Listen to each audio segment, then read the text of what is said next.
Well, it's been an interesting morning thus far. We had a couple of heavy thunderstorms going through. Man, the lightning, that was intense for a while, and some heavy rain.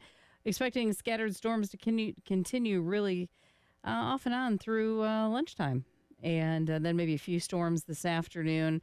Should be clearing out later this afternoon, maybe after 3 or 4 o'clock is what they say. But as far as your traffic is concerned, do be careful out there. Could be some standing water and such. We do have an accident I-26 eastbound at I-126 and I-26 eastbound there at St. Andrews Road. So do be careful. Again, standing water possible, storms possible. It is 73 with some light rain right now on 107.5 The Game.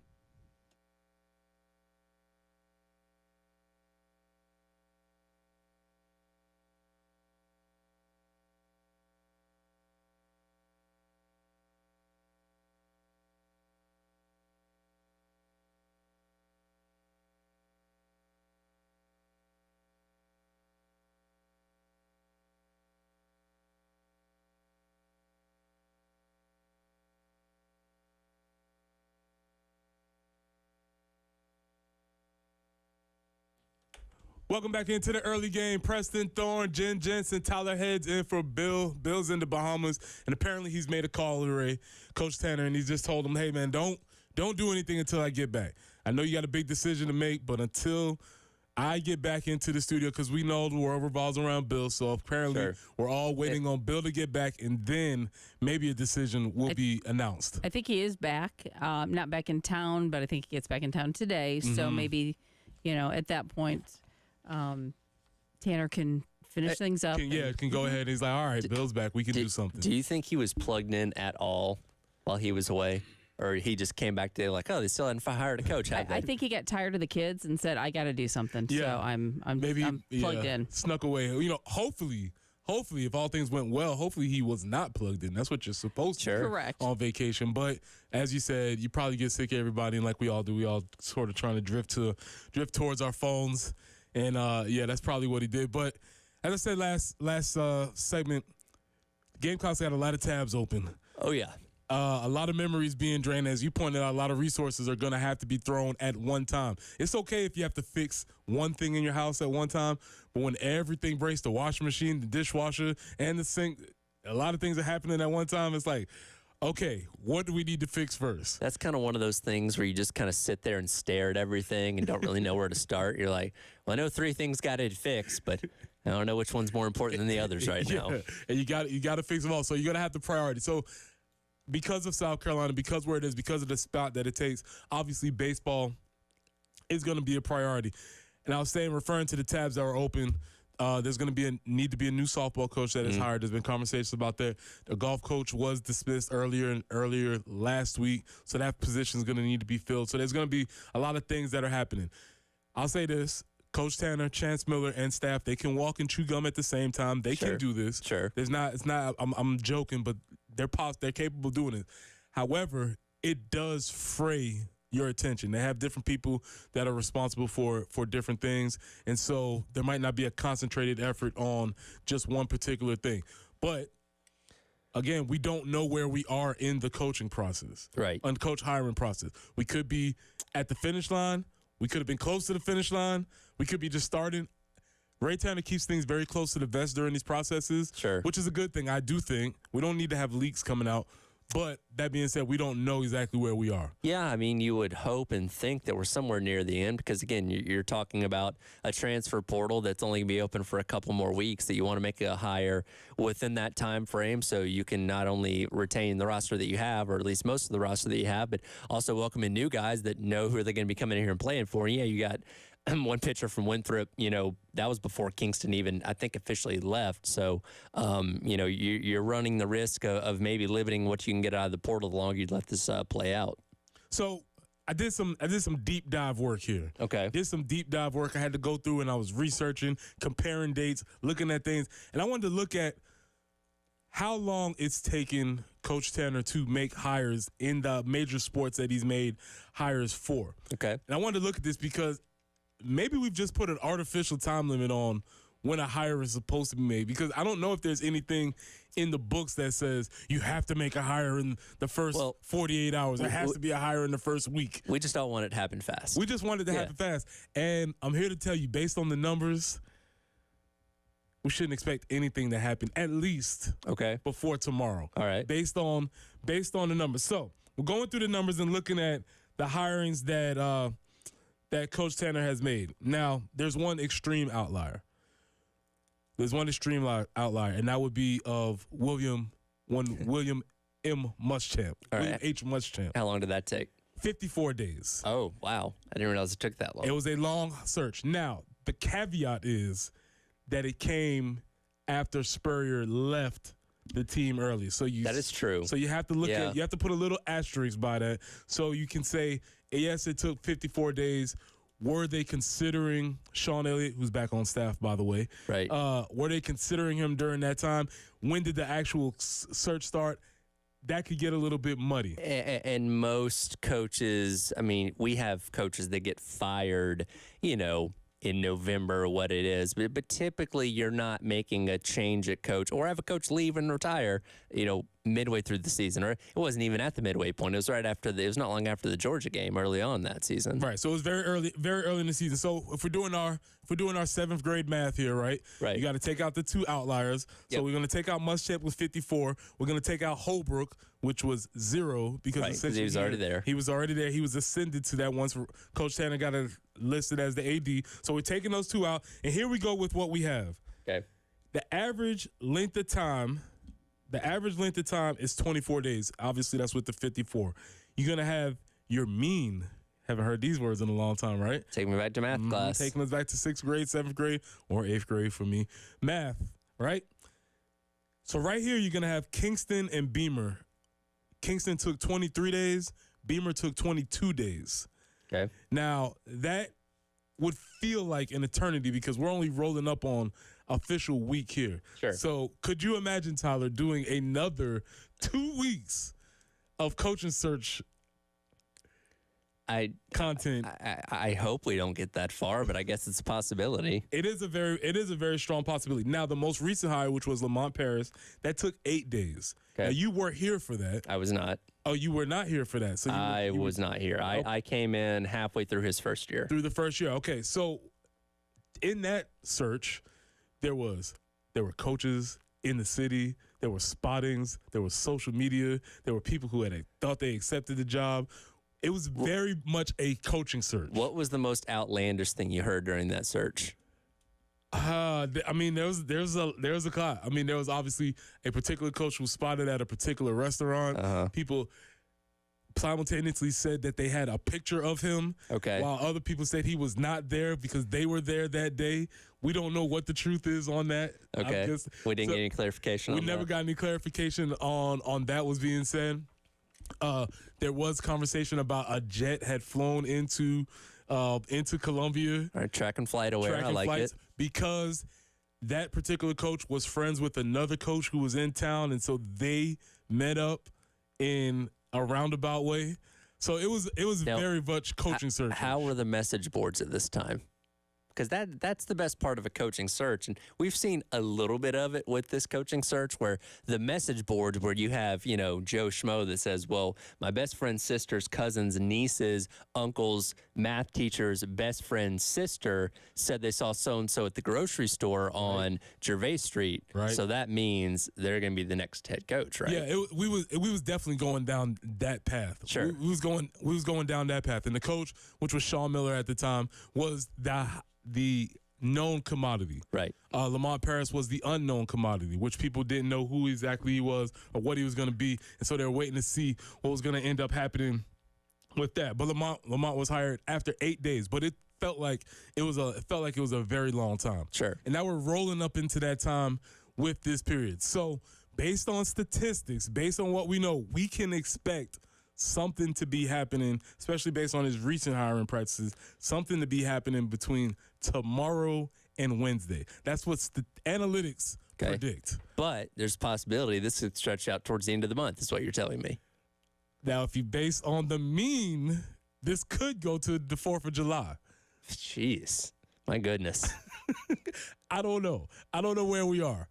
And so the bigger question is, who imposed this artificial deadline on when the coaching has to happen? It's just this urgency that I think we all create to want to know what the next thing is, because, what we're doing right now, we're just speculating because we have names that we think and to a degree know that they're talking about, but we don't know who's the favorite. We don't know, who the pecking order of 1 through 5 or whatever's on the list right now. We're just kind of, talking about it to the degree that we can talk about it to this point and hoping to get some resolution soon. But it's that array of not knowing, and we're in such a instant gratification society now where I think it's a whole lot worse compared to maybe where it was 20 years ago, where some of these things would kind of stretch out. We just want to know.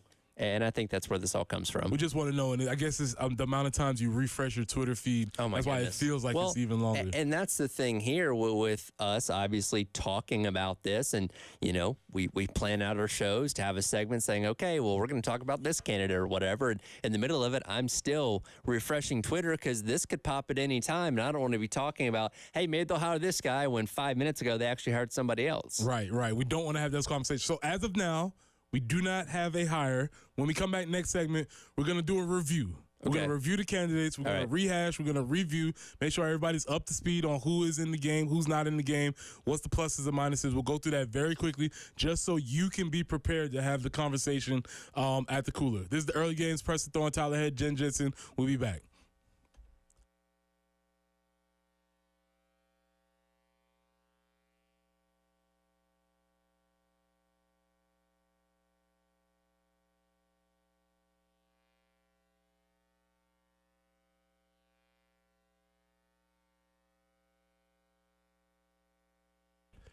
Preston here. Okay, summer's here. Time is coming.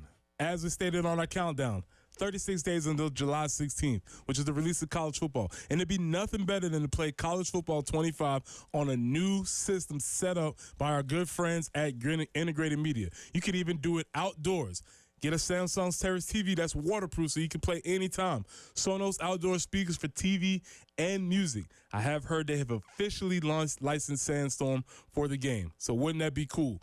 Wi-Fi that works indoors and outdoors. Control all your devices from just one remote.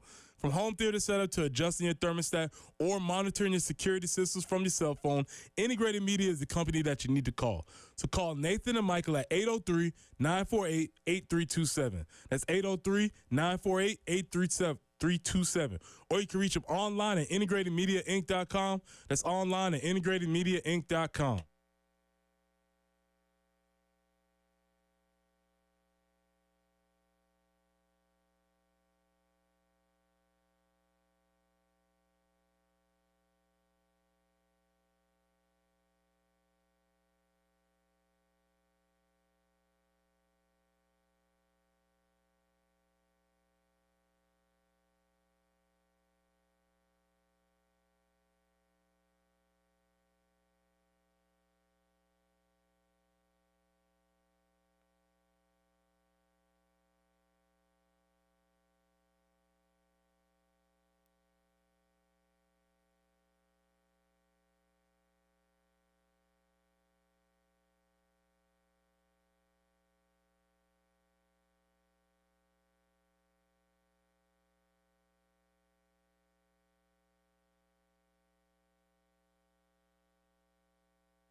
Sloppy start to your Monday. We have an accident reported Horrell Hill at Garner's Ferry Road.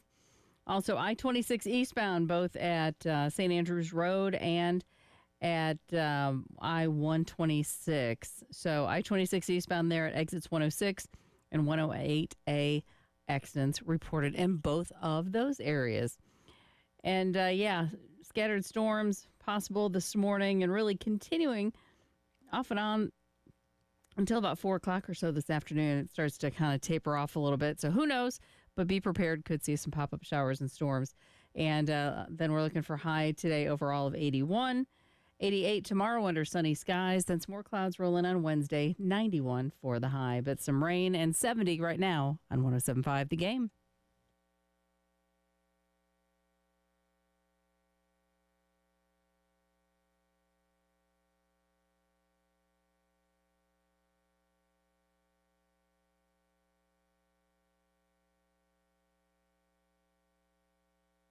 I mean, that's a really difficult question, and I think that is a problem for South Carolina, the fact that is difficult, because it should be one of the better jobs, you would think. But, for now, 12 years, it's been, let's just call it what it is. It's a middle-of-the-pack SEC program over the last 12 years, and there are a lot of reasons why you think you can elevate back. I mean, what Ray Tanner did at the end, that's probably not going to happen again, realistically. But there are reasons why you think you can elevate back more towards what happened in the first decade plus of the century than what's happened in the last 12 years.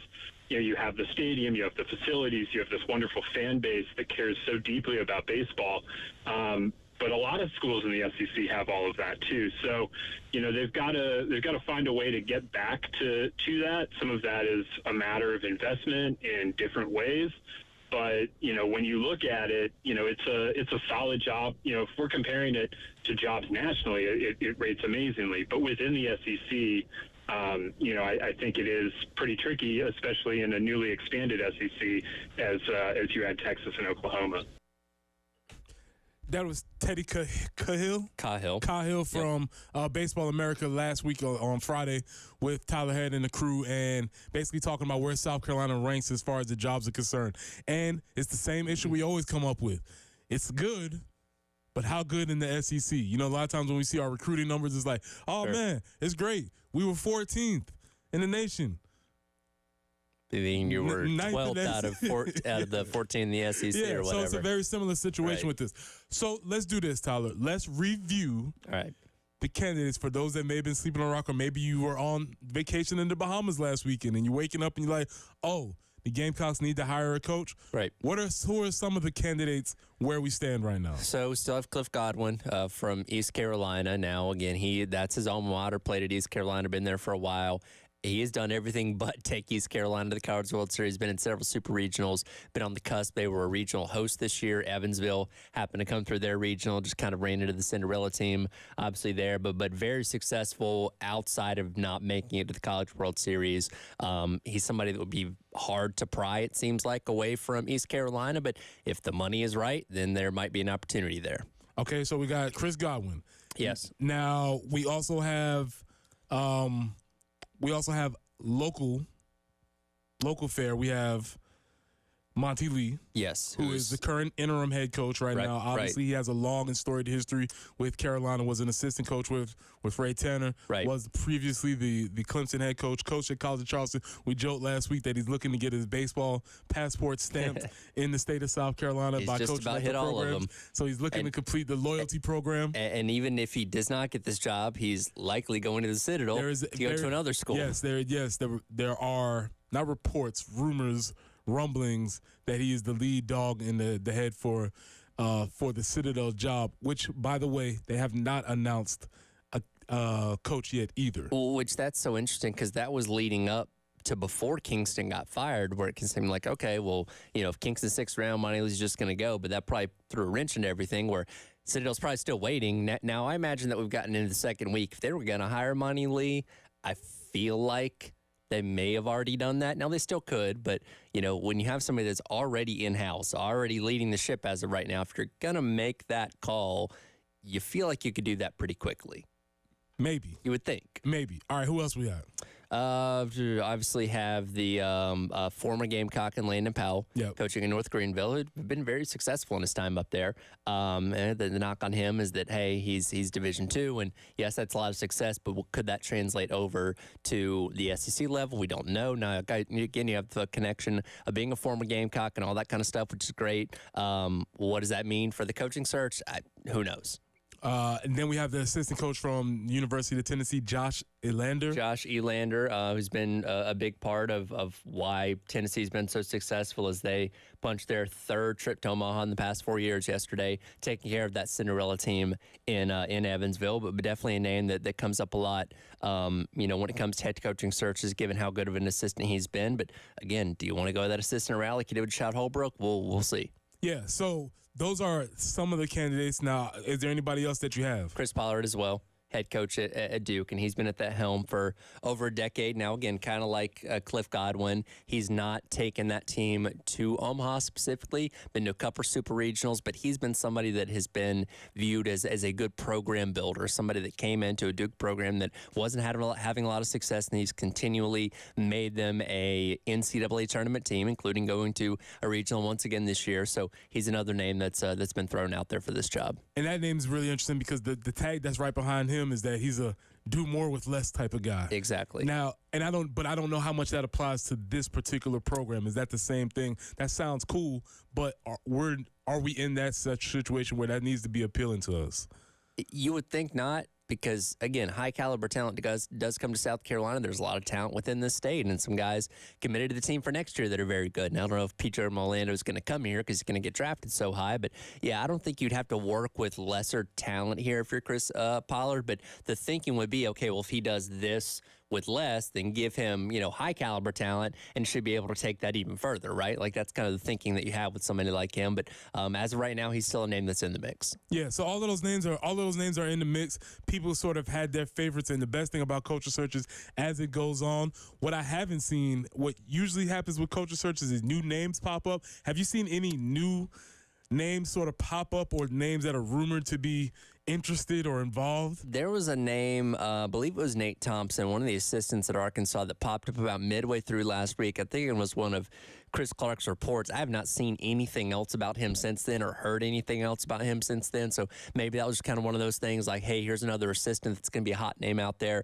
We'll just throw him in the mix. But I've heard nothing else in regards to him since his name already popped up. Now, my second favorite thing that happens during coaching searches is that coaches preemptively take themselves out of the search. Sure. Has anybody preemptively taken themselves out of the search? Well, I don't know if he specifically took himself out of the search, but for whatever reason or another, again, as we mentioned a little bit earlier, Dan McDonald from Louisville, no longer a part of this, according to our guy Chris Clark. Now, could that be a money thing? Could that be that, he's just happy at Louisville? Who knows? But according to the latest insight, he is not a part of the search anymore. Tyler, we have to go to the phone lines. Okay. Oh, we boy. have Joe with inside information.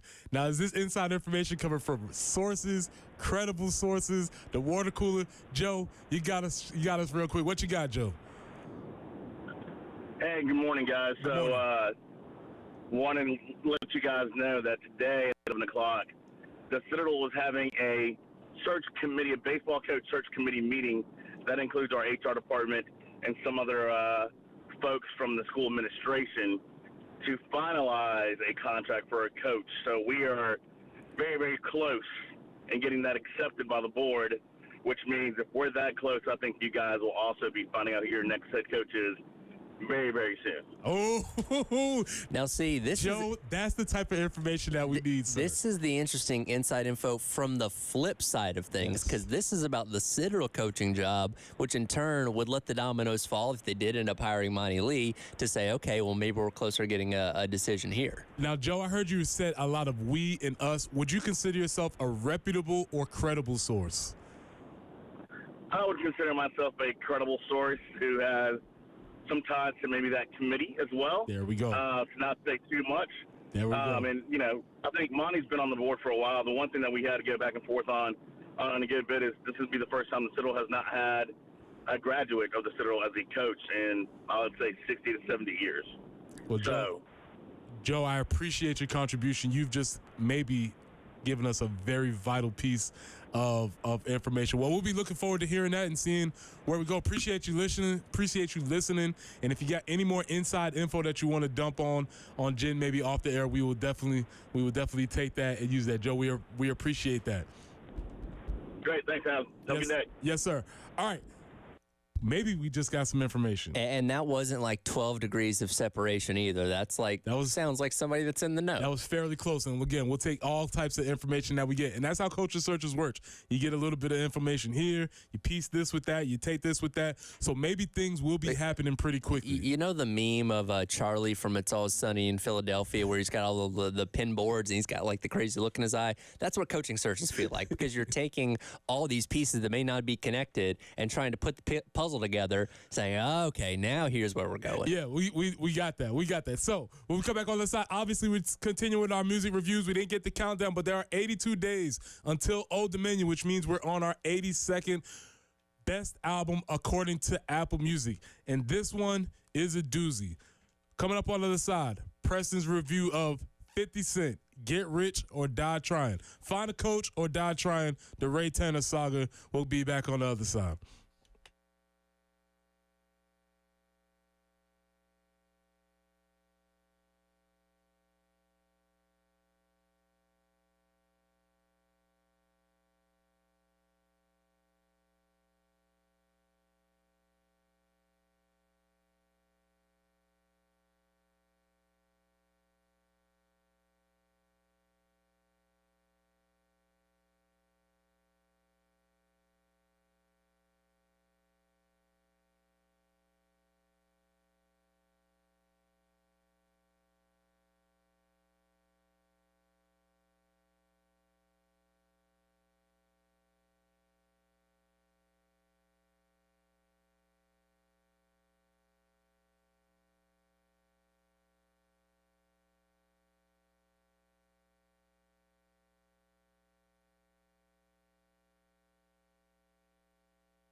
Welcome back into the early game. Preston Thorne, Tyler Head, Jen Jensen. That's right. That is 50 Cent, Get Rich or Die Trying.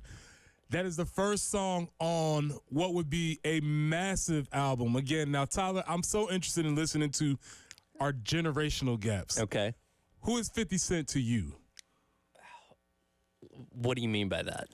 What space does he occupy in your cultural landscape? I think he still occupies mainly as a rapper. I mean, I know he pops up in a lot of different things, but 50 Cent, as opposed to like Snoop Dogg, who we talked about last week, will always like primarily be a rapper in my mind. And I mean, I still have some of these songs on my playlist to this day. This was definitely a cultural phenomenon of an album. And that's the when you think about this album, Get Rich or Die Trying, from a musical aspect, obviously it's produced by Dr. Dre, which Doggy Style had in common. Right. And so you're gonna have these beats which everybody are definitely attracted to, but the story is about 50 Cent. Sure. It's basically the anti-hero, or it's his origin story. He gets shot 9 times.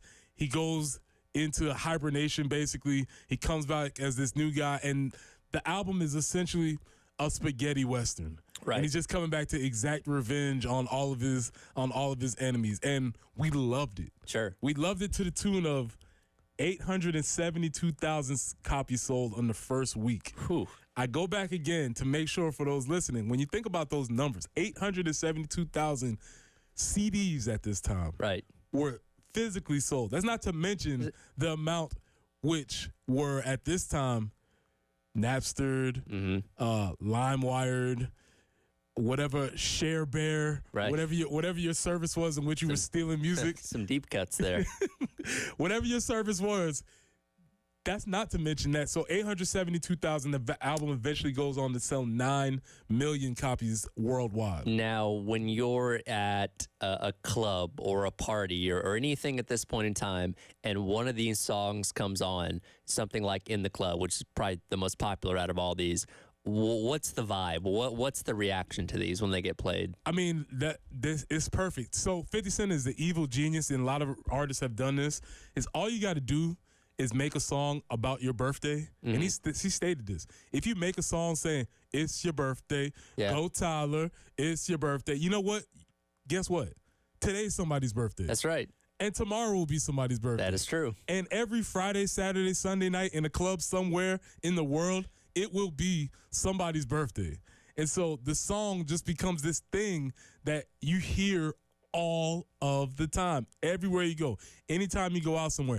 And as you said, it's transacted through generations. Yeah. You hear these songs. And, you know, along with and this is also the time period, which it's amazing how much culture has changed.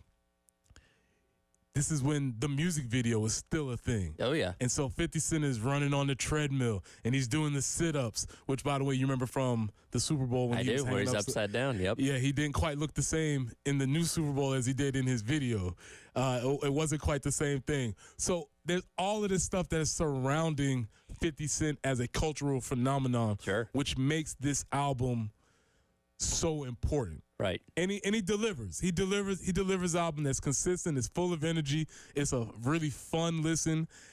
What I would wonder is, how does it hold up outside of having the context of which 50 Cent was built in?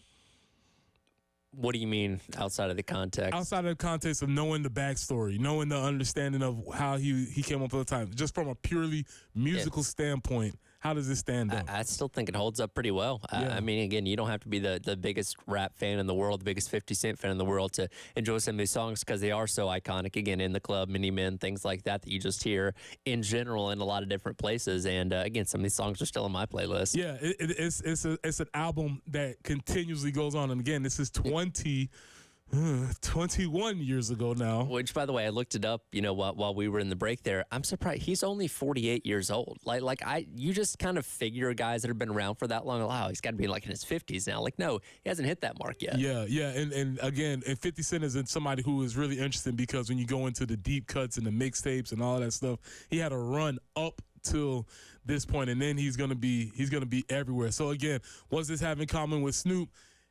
Dr. Dre is behind producing this. And then later on in this week, we were going to get to another Dr. J protege on Wednesday, I believe. I was going to say, would this maybe be the album you're most familiar with on your list so far? From like top to bottom? It's familiar in the sense that you didn't have to own this album to know this album. Much again like the AC/DC or like the Eagles that I listened to earlier. You don't have to own these albums to know all of the songs on this album because it was just played all the time, everywhere, no matter where you went. You couldn't escape these things. And so I was familiar with this album. Artistically, it's cool. Sure. It's fine. But I don't think the thing about 50 is that he's making art music. Sure. It's about the persona and everything that's around him. So today's review was 50 Cent, Get Rich or Die Trying. If you haven't heard it in a while, go back and listen to it. If it's your birthday, happy birthday, play 50 Cent. If you're not into the rap, you want to watch a show, he's obviously has all these stars television shows. He has Power 1, Power 2, Book of Power. He basically turned himself into a television mogul. Sure. Which is really interesting. You want to go back and watch a bad biopic movie?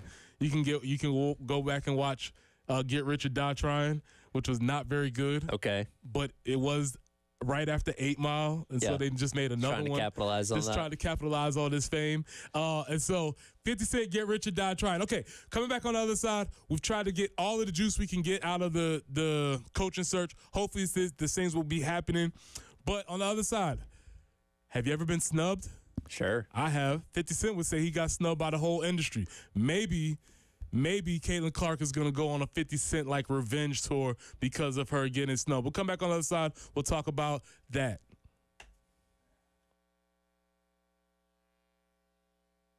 Preston here. Let me just tell you about our friends at Absolute Glass, the premier glass company of the Midlands, offering auto, home, and business glass repair. So if your glass is damaged, shattered, cracked, or broken, they can handle the job. If it's a cracked windshield, that's no problem. They come out to your location to replace it for you, usually for free, and they work directly with the insurance company to take away the headache. Yes, they will come out to wherever you are, school, home, work, it doesn't matter. Absolute Glass will come out and take care of it for you. Now, if you're looking to increase the value of your home with new windows and mirrors, Absolute Glass will come out and take care of that for you too. Windows, mirrors, shower enclosures. Say it all the time. If you can see through it, Ray and Marianne at Absolute Glass can do it. So check them out online at AbsoluteGlassInc.com. That's online at AbsoluteGlassInc.com.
Hill.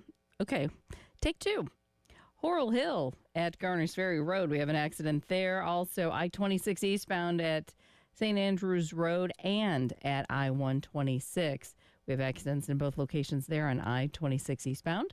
I-77 northbound at exit 2. Also, a report of a tie-up, and likely some of this due to the rain that we had this morning. Had kind of some nasty storms early this morning with some heavy rain. Some of that has cleared out at this point, but we do have chances for some morning storms today, and looking for high of 81. Sunny tomorrow.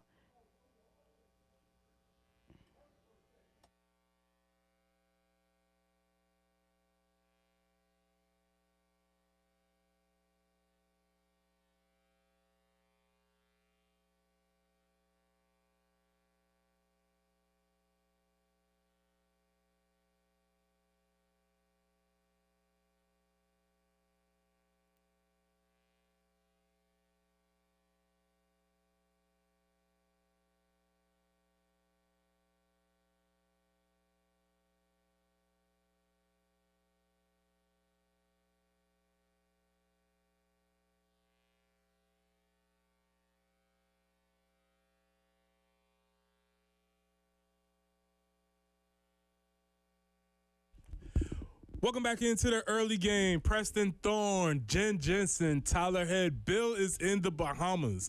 And apparently, when Bill went to the Bahamas, he put a moratorium on any coaching decisions being made as far as the hiring process is concerned. And nothing will happen until Bill returns to the studio. I guess so. Do we need to go back and retroactively check how long Bill was out during those other coaching searches we discussed earlier to see, like, hey, for some reason he was out for 2 weeks, and that's why it took him that long to hire Beamer and Kingston. You know, the only people who do that type of research are degenerate gamblers.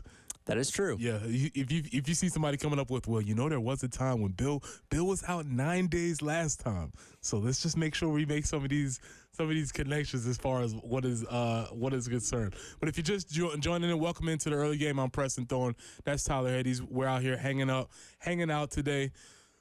There has not been a public decision made on the coaching search as of yet. There has not been a coaching decision made as of yet. And so we've been trying to figure out what things were been happening. We've had some inside information, I think, that maybe was just revealed to us by a member of I won't say a member of, somebody who is connected to the search committee down in Charleston. So that may be something that we can look at. Constantly refreshing the Citadel on my Twitter timeline to see if anything comes up. We'll definitely be looking at that. So we're trying to figure out some of those things here, and so we're looking at that. But maybe our guy out down in Charleston, speaking of the Low Country, maybe our guy down in Charleston, Jamie Bradford, might be able to give us some information. Jamie, how you doing this morning? Well, I'm doing all right now that the rain is keeping my grass alive. How y'all doing? We're doing well. We got a little bit of that up. Got a little bit of that up here today too. All right, Jamie, let's go ahead and get down to the brass tacks. We got a little bit of while to hang out with you. So let's start at the top. Why do we feel that there has to be some type of artificial time limit placed on the coaching search? I don't know. I guess public pressure or, something like that. I mean, there is a timeline. Like you want to make things get things done in a timely manner that best fit the timeline of your program, not anybody else's program or anything like that. And in today's world, it's so unique. I mean, think about right now how, and if this was college football, this would be a big conversation, but you've got the transfer portal open in college baseball, right? And you've got people who don't have head coaches. Now, luckily, Coach Tanner had an interim that he could appoint who's been there, done that time and time again, and he's been able to not only keep the train on the tracks, but Monty Lee's been able to move South Carolina baseball forward in an interim role. But there's a lot of teams out there right now that are going backwards because they don't have a coach, and the portal's open and the players start freaking out and they start entering their names. So it's kind of a mess, but you got to do what's best for your program. And as it pertains to South Carolina, I would anticipate hopefully this being over relatively soon. And you mentioned Monty Lee there, and the longer as this goes on, would you think that's maybe less of a chance that you hang on to Monty Lee as your head coach, considering the fact that if you wanted to hire him, you could have probably done that pretty quickly? No, not at all. I think that I think that that's the way that it's perceived. I think that Coach Tanner is doing a true national search, like he said he was going to do, and that timeline is going to coordinate with the timelines of other coaches that are and are not available based on their program, whether they're still playing or not playing, et cetera, et cetera. And I think that is the most truthful way that he could possibly do this, because if it ends up being Monty, then Coach Tanner is able to comfortably and confidently say, look, I went through the process with all of these candidates. He may or may not name. I doubt he'd name them. And we've heard some mentioned, and there's some that probably haven't been mentioned. And this is the guy that I feel is best to lead our program, and here's why. And I think not only would that be a hat tip to Coach Tanner, but it would be a hat tip to Monty, because if he's the guy, because he would have beat out all of these candidates. And I think that is the most honest way to make your next baseball hire. Sure, he could have done the quote-unquote lazy thing, which is just promote Monty. But Coach Tanner is trying to do what's best for the program and do his due diligence, and we'll see what happens. So you've been around a lot of these coaching searches, and I guess I'm interested in what makes a baseball search maybe different than a football search as far as maybe a head coaching positions. I don't know, man. I don't know. Probably more agents and larger egos, I guess. I don't really know the answer to that, Preston. That'd be a great question for Coach Tanner one day. Yeah. I do know that, obviously in the postseason timeline with baseball, of course, is different because, you get into your tournament, and then you got the first weekend of regionals, and then the second weekend of supers, and then the third weekend, and then fourth weekend of playing in Omaha if it goes that far. And, with college football, you get to the end of the regular season, you have 1 week, and you play your championship games, and then it's just bowl season, and I mean, nobody really cares anymore. I mean, guys opt out of bowls. And do you see any college baseball players opt out of the postseason this year, guys? No. So, it's a little bit different in the fact that once you get through conference championship games in football, it's kind of like, all right, well, let's do what's best for me. Well, that's not the case with college baseball. These guys play all the way to the end. So maybe that's something. I'm not sure. But it's certainly an interesting question. If you ever ask Coach Tanner, I'd be interested to hear his answer. And outside of the salary aspect of this, just looking purely at where this program is right now, in your opinion, how attractive is this South Carolina job to some of these coaching candidates that we know? As attractive as any job in the country. I mean, this is an elite baseball job. Now, it is a pressure cooker. And I have had a couple of sitting head coaches, not in this state, but guys that I know quite well running major programs in other areas, tell me, you better win or you're going to hear about it. And this is a job where, let's say a guy who's made, 6 straight postseasons, it doesn't matter how many postseasons, 100 straight, whatever. And they come to South Carolina and they make 3 in a row and they go to Omaha and, maybe get to a super and a regional, whatever. But they're in the postseason. They're competing every year. You got a consistent program.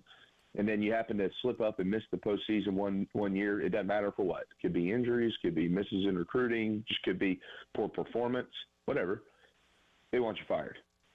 And, so that's a pressure cooker. And that only happens at certain programs around the country. It happens at Arkansas. It happens at LSU. It happens at Texas.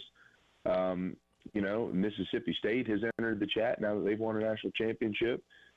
Florida fans, although, I guess Florida fans are better than they used to be. There used to not be a lot of people that cared about baseball down in Gainesville, but they do now. But there's just not many like that, man. There really isn't. And South Carolina is the elite of the elite. And I'll say this too, and I know it's probably unpopular with some people out there, but it's very, very true. good coaches want to coach for Coach Tanner because they know that he understands what it's like to be in their shoes, and that is a big plus right now in this search. That's really interesting you say that, because some people would say, ooh, I'm taking over the job, and Coach Tanner might be looming over them. What is the difference between knowing that you have a AD that supports you or AD that's looming over you? Yeah, well, and it's the exact opposite with Coach Tanner. Matter of fact, I had somebody tell me Coach Tanner probably needs to be around more when it comes to the baseball job. Like he tries to be so hands off. Hey, I was the coach once. You're the coach now. Do whatever you're going to do. He doesn't influence decisions and hires and stuff like that. Like, there's probably some fans out there that wish that he did, if you look back over the last few years. But he doesn't do that. And it might actually be beneficial for him to hang out a little bit more. He's such a brilliant baseball mind. Coach Tanner's so good at coaching and getting the most out of people and things like that. And, it might be something maybe he does a little bit more of in the future. But, yeah, he doesn't do that, man. He doesn't hover. And people, the good ones at least, the good ones know that.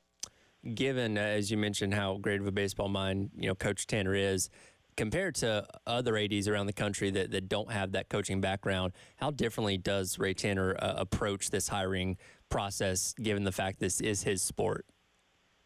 Yeah. Yep. Well, because he can see it and he can feel it from different angles, unlike some other guys, right? And so he's going to be able to catch some things. Now, I think this is what I personally think. I mean, I think Coach Tanner, and all due respect to Coach Kingston, you thank him for what he did here and wish him the best of luck in the future. I think if Coach Tanner could probably go back and do it again, I think he probably would.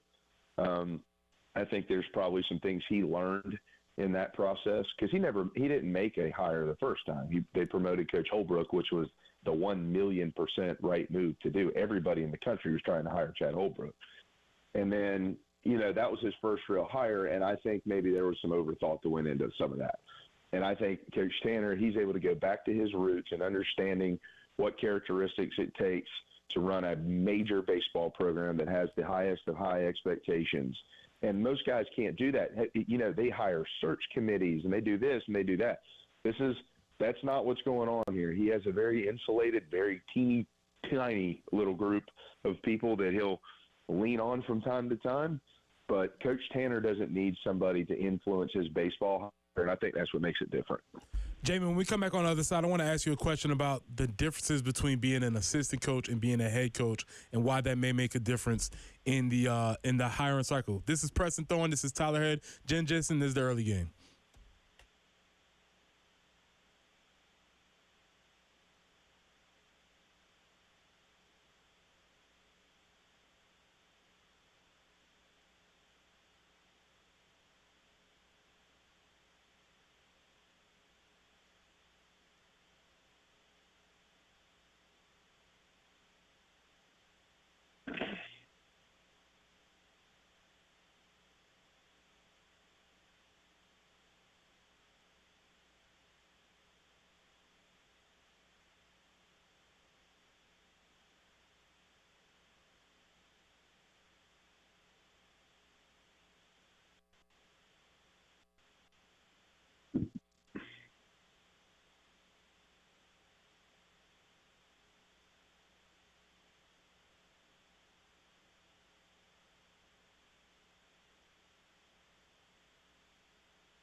We do have a few tie-ups out there this morning being worked on Horrell Hill Road at Garner's Ferry, also I-26 eastbound at Columbia Avenue. That would be exit 91.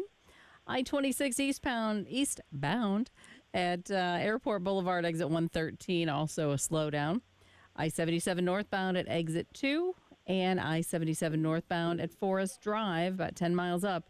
There also is an accident. And we're going to see that pattern of some morning thunderstorms off and on. Looking for a high today of 81, and then tomorrow, sunny, 88 for the high. We'll take that. A couple clouds on Wednesday, 91 for the high. But right now, there is some scattered rain across the Midlands, and it's 70 on the early game.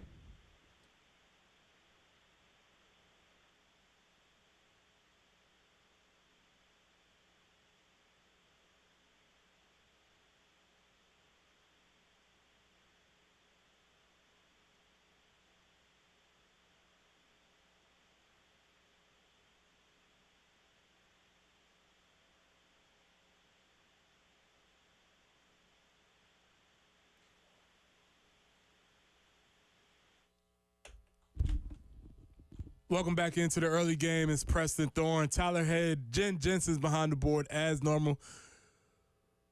We're on the phone.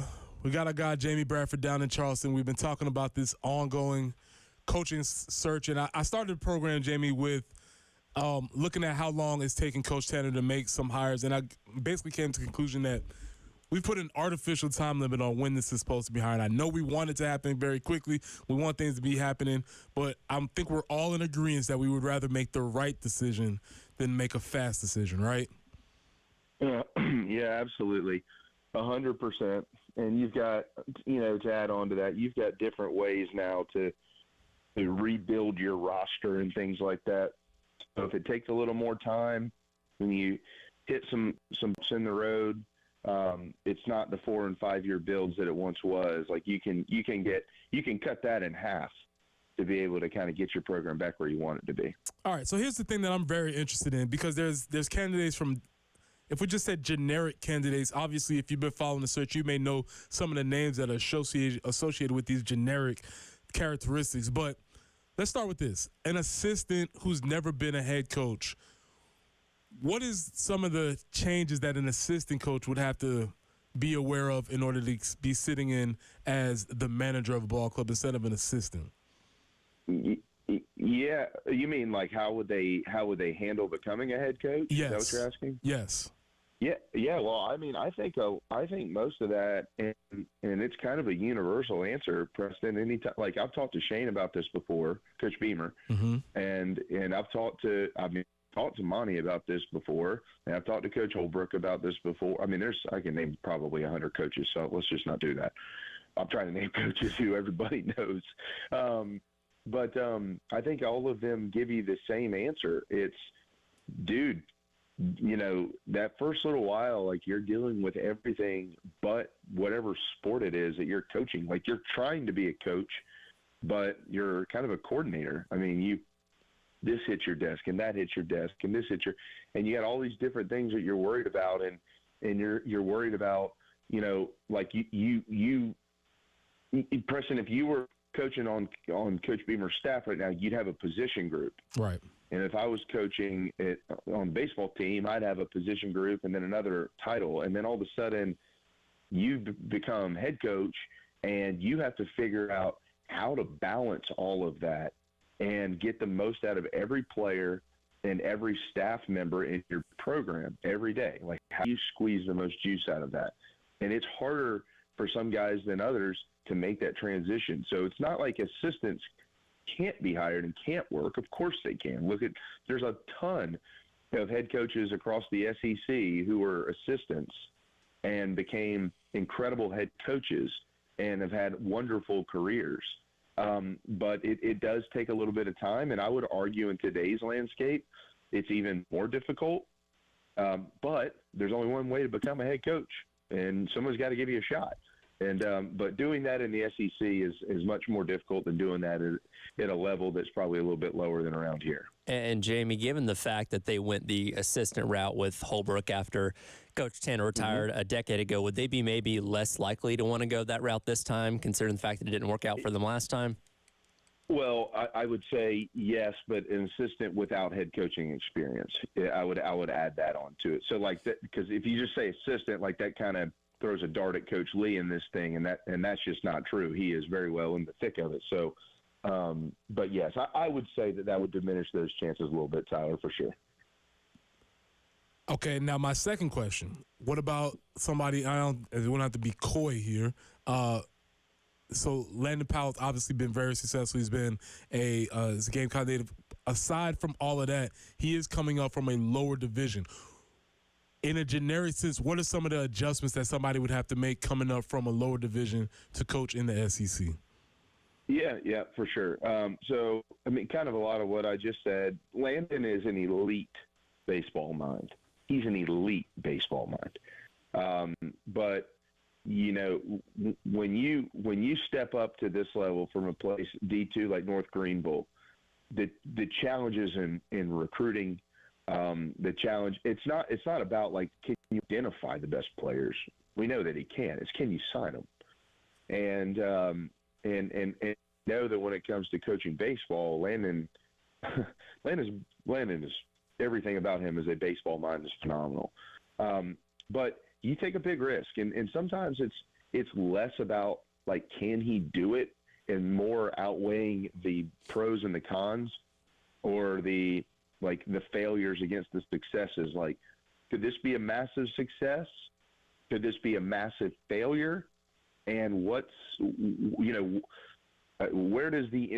category does the information that I have about this candidate fall into, right? So if you have enough or more information or way more information that says this is just very, very risky with where we are right now as a program versus it's not as risky, then it's very hard to do that. So my hope for Landon is that I think it's very unlikely that he gets this job. And so I think that hopefully Landon, as much as he loves North Greenville and what a great job he's done, hopefully he will find his way up the ladder and maybe one day end up being the head baseball coach at South Carolina. But there's probably a couple of steps he needs to take first. And Jamie, Landon's name, obviously got brought up very quickly because of his time here at South Carolina. At the end of the day, how much does that really matter when you talk about a candidate for being a head coach, whether they're at a different level, an assistant or a head coach, from somewhere else? Yeah, I do think that there's a bigger factor into it than some people probably want to admit, but it needs to be minimized unless they're having obviously a ton of success. And understanding the program that you're walking into is a big deal. But at the end of the day, you can understand the program and not be worth a darn when it comes to being a coach, right? So that's kind of offsetting. So that's not good.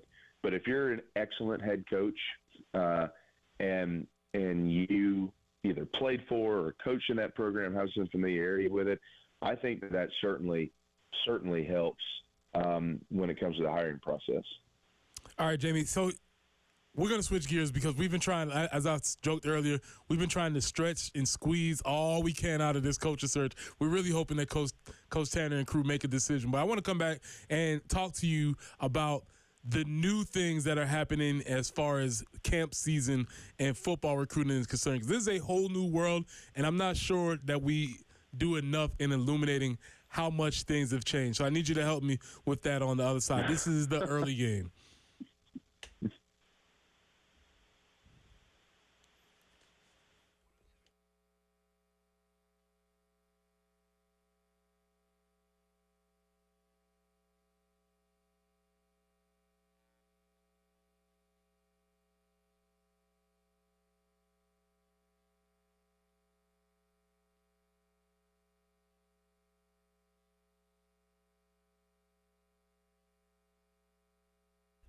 Got chronic joint pain, not having success with steroids, but trying to avoid surgery? Well, thankfully, there's a better way. And now it's available here from the medical professionals at QC Kinetics. I'm talking about new and advanced regenerative medicine treatments that can restore and repair damaged tissue in your bad joints, providing lasting relief with no drugs, no surgery, and no downtime. This is an all-natural way to use highly concentrated healing properties from your own body to give you lasting relief. So if you've got joint pain due to arthritis, knee pain, hip pain, shoulder pain, don't think the old ways of dealing with pain are the only ways. You need to learn more about these new regenerative options that can change your life. Call QC Kinetics now. It's a free consultation with local medical professionals. So call 803-281-6860. That's 803-281-6860. Again, 803-281-6860.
We've had some sloppy conditions this morning due to some thunderstorms and still have chances for that, at least throughout this morning.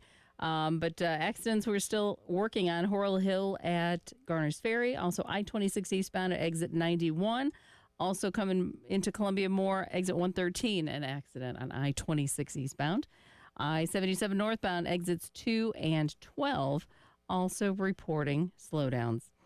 Morning showers, as we mentioned, we had some kind of heavy rain earlier this morning, so some standing water still out there. 81 for the high today, then sunny and 88 tomorrow, and a few clouds on Wednesday, 91. But it's 570 right now on the early game.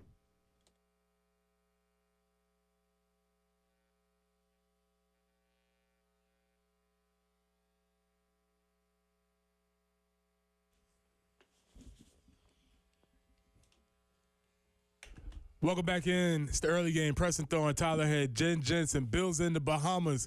We're on the phone with Jamie Bradford. Jamie, the summer has changed. A lot, I emphasize, a lot happens during the summer. And I'm not exactly sure when things all change, but what are the priorities of events that will be happening for Gamecock football over this summertime? I feel like you could ask that question every year, and the answer is probably going to change because every year the NCAA decides that we need to change something. Right. You know, it's crazy, man. I was talking to Coach Beamer about this last year. I was like, what is the month of June like for you? He's like, oh, God, no sleep. You know, not because of your current kids, because of all these camps. It's just nonstop, and if you don't do it, especially at a place like South Carolina that is right next door to a place named Georgia, like you've got to get kids on campus, man. Like the kids that you're trying to sign currently, and the kids that you'll be trying to sign over the next 2, 3, 4 years, like you have to get kids on campus. So I mean, the summer, you're hoping that your players are doing what they're supposed to do, whatever their homework assignment is, right, Preston? You know what you got to do this summer. Right. This is your homework assignment. You do it. And then outside of that, this is how. I mean, I couldn't even probably put into words how important this 3-4 week stretch is for the future of the program, because then you get into July and you're starting to get into, while you do have like some cookouts and things like that, right? You're starting to getting prepared for August. Not that they're not already doing that, but you're really beginning to hunker down on all that. So this is all about the future and laying those relationships down and building the foundation, continuing to build the foundation. I'm not so sure there's anything that supersedes that at this point. And Jamie, we saw Coach Beamer put out 4 different welcome homes over the course of this weekend. We know one of those names, still waiting on 3 others. What goes into making a weekend like this past one as successful as South Carolina had? Well, I think that question it's a question. It's a broad question, but it's specific to this program. It's the staff and how Coach Beamer allows to create that relationship when you on campus, and it's very easy for them to connect. We've all met Coach Beamer, and we've met one of the guys on his staff. He's such a good person, and if we see that from the limited time we get to spend with him, how do you think these families see that, right? They're sending their kid off to school, so they do such a good job of making this camp kind of feel like a retreat almost for a kid and his family, be able to come in and get to know these guys.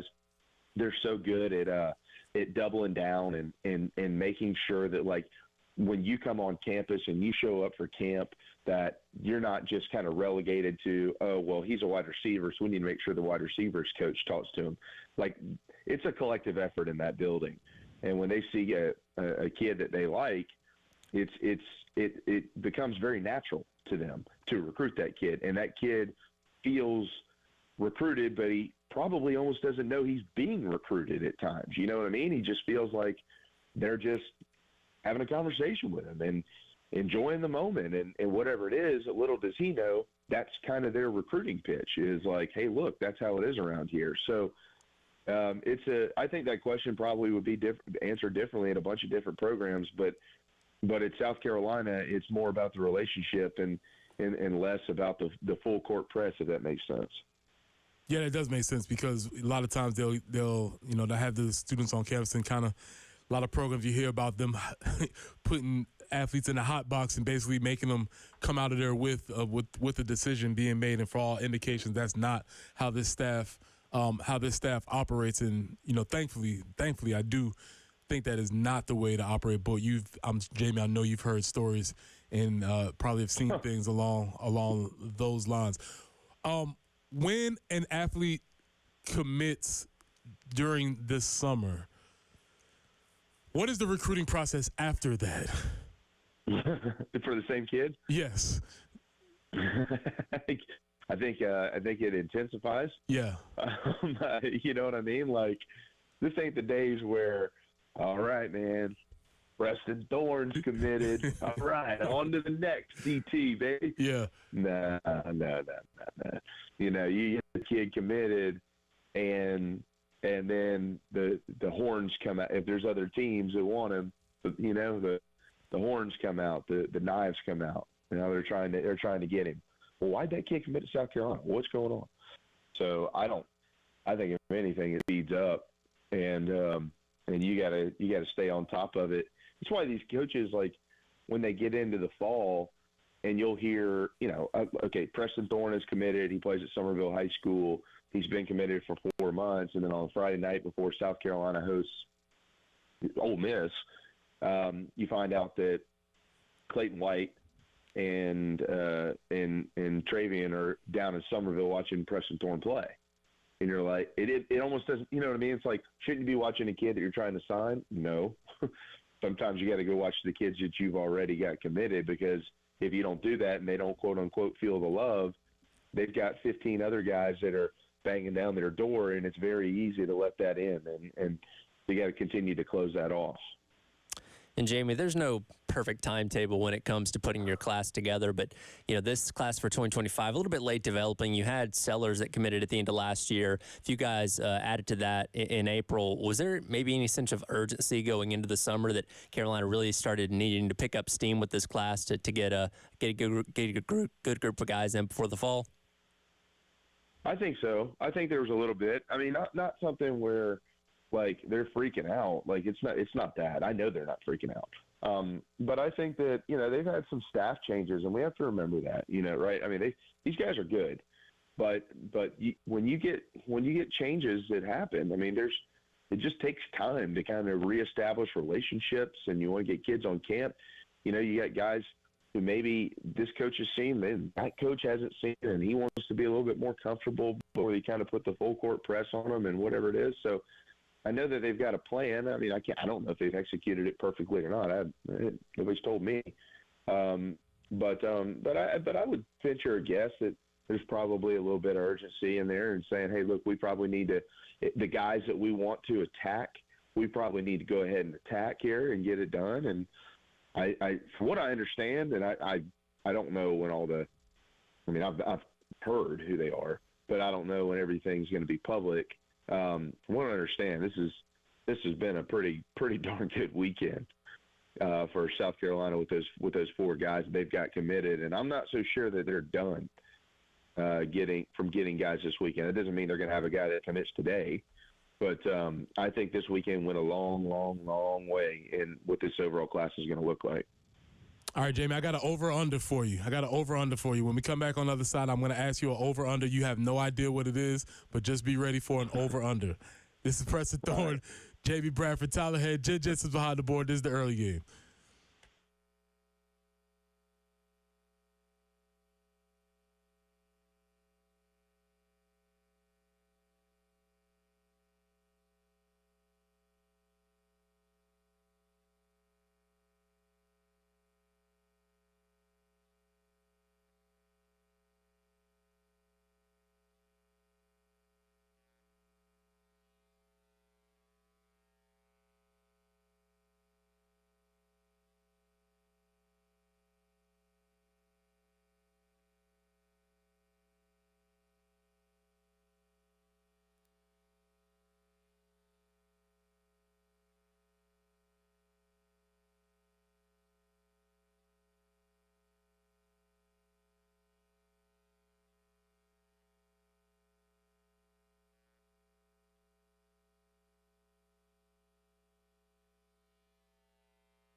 Welcome back into the early games. Preston Thorne, Tyler Head, Bills in the Bahamas.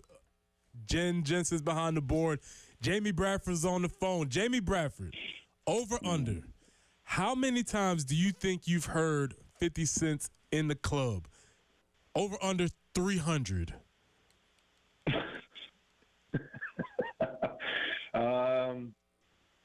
Probably way over 300. Like, dude, when I was in school, that song played like every 5 minutes. So, yeah. If you don't know, today we're doing a review from 50 Cent's "Get Rich or Die Trying," and we're around the same age. How much was that album, that song, just around as far as music listening was concerned?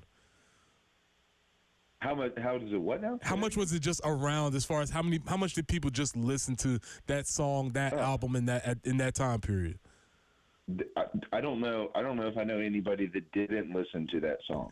I don't know about the whole album, but that song. I mean, how many? Does anybody know how many albums 50 Cent sold? The album with that "Get Rich or Die Trying" album. How many sold? We do have some numbers. Jamie. 872,000 in the first week, 822 in the second week, and then overall we have 9 million.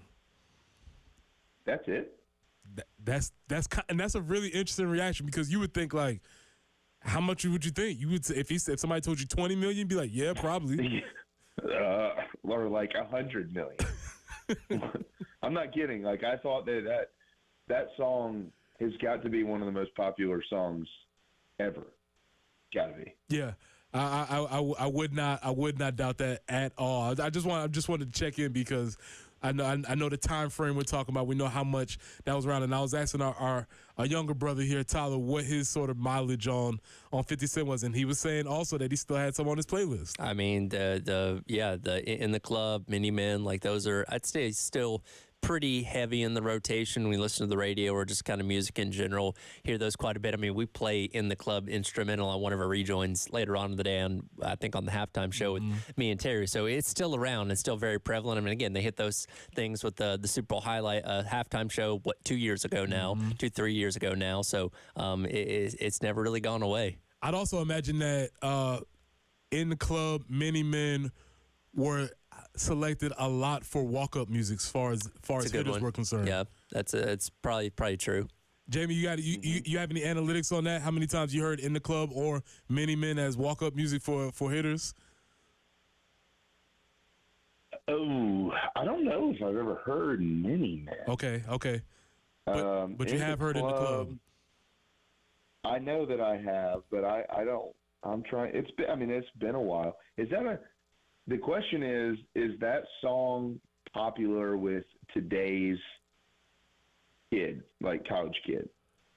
That's a great question. Obviously, because we're talking, the album is 21 years old now. Jamie, congratulations on that. I think it's one of those things that in like a party mix, it probably makes its way in. Now, is every kid aware that it's 50 Cent? Maybe not, but I think they're all probably familiar with the song. Yeah, it's kind of like how maybe Pour Some Sugar On Me was for Sure. me. It's like, oh yeah, I know that one from somewhere, sometime. It's that leopard that can't hear, right?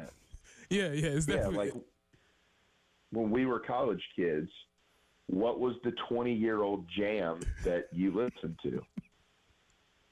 That's a good research. I will research that topic and bring that back to you. Especially party. Yes. Party mix. So you were, what were you, 04? You were 04, right? Yes, sir. Yes, sir, 04. Okay, so let's go. You got to go back to what was, like, what party jam was popular in the mid-'80s? Let's go. We got Jump by Van Halen in 1984. We have When Doves Cry by Prince. This is all according to Google AI. Footloose by Kenny Loggins. I'm definitely aware of all this. So I'm not sure how much they were getting played in parties. All Night Long, Lionel Richie. Yeah, again, aware, not very party-ish. No, and so we all did you did it.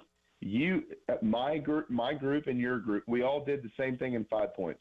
Our jams were the 90s jams. Correct. They weren't the 80s jams. Correct.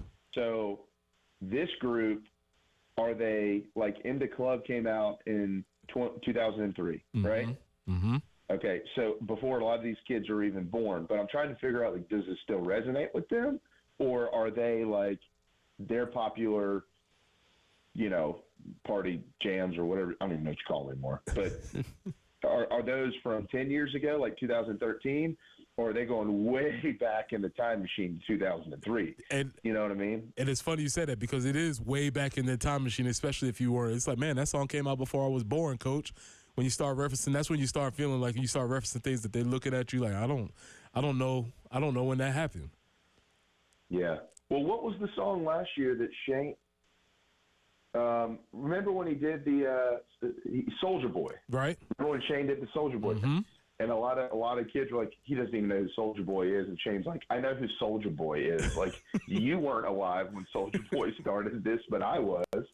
And I thought it was funny. Yeah, that was only 15 years ago. Yeah, to think of all of all the amazing culture that we have, Soulja Boy is the thing that's going to carry us all the way to the end. Everybody's going to remember good old Soulja Boy. Hey, man, that was 6th grade for me.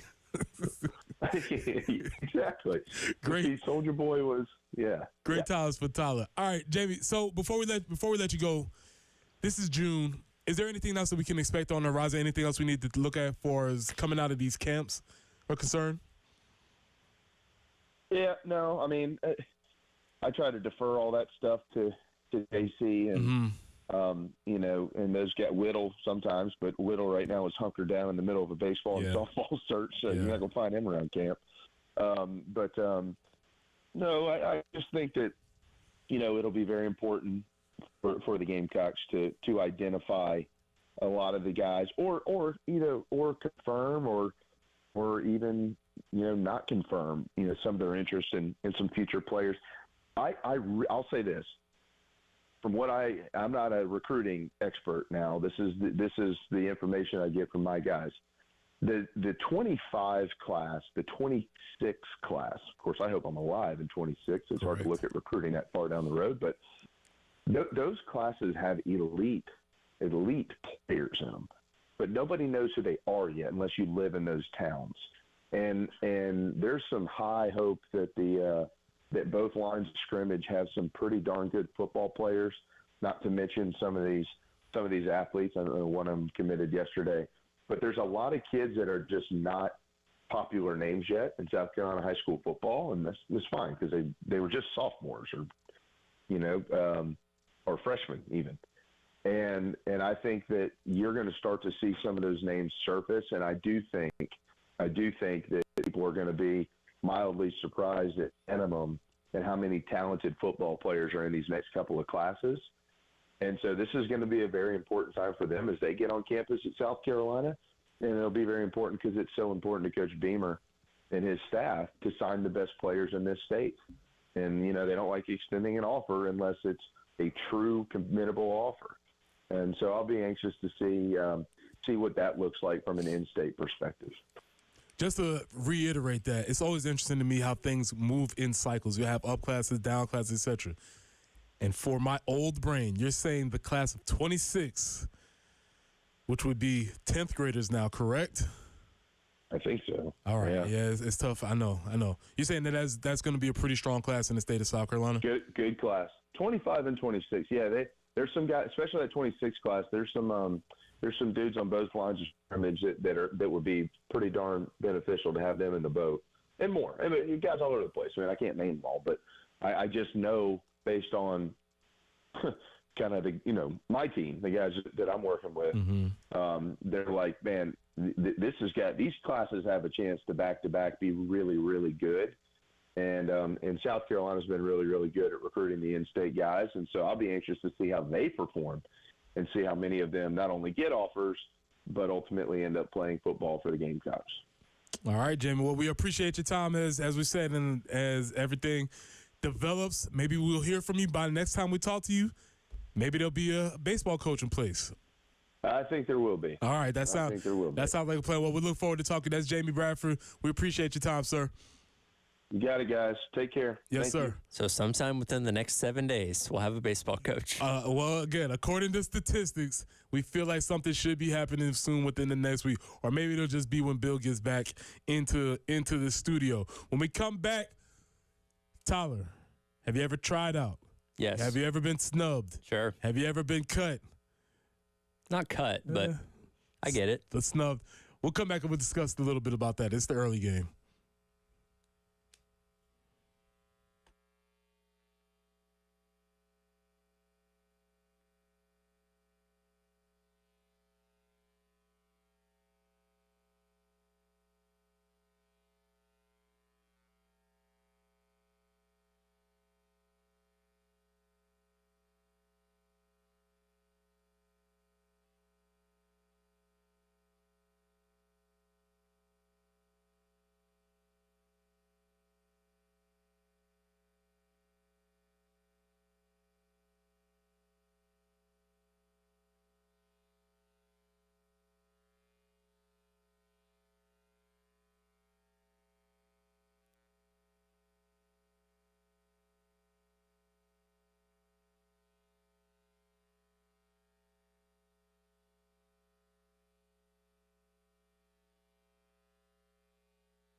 So definitely a mixed bag today as far as our weather is concerned. We'll get started with traffic first. Congaree Road at Garner's Ferry. Also I-26 eastbound at exit 91. Coming farther down, you'll also encounter an accident at Airport Boulevard, exit 113. I-77 northbound, still getting those cleaned up, exit 2 and exit 12. So right there at 12th Street extension, and then again at Forest Drive, accidents on I-77 northbound. And again, we have these pop-up showers, possible thunderstorms. We did have some heavy ones come through earlier this morning, and looks like another cell might be making its way in. Totally, our high will be about 81. Again, chances for showers and storms today. That clears out. We have sunny skies tomorrow and 88. 71 right now on the early game.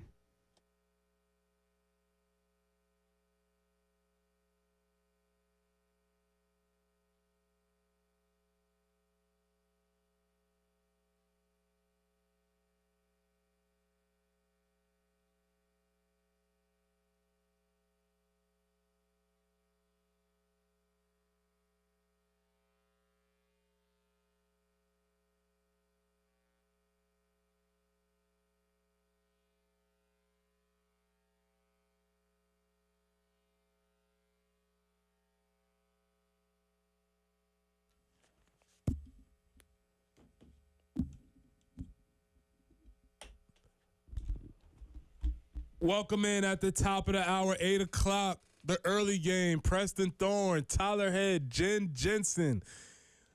Appreciate you all listening. Appreciate you all getting the show. We had somebody text in, I believe, with some deep dive research. Yeah, so Gamecock Danny says, I'm pretty sure when Landon Powell was at Carolina, his walk-up song was actually in the club.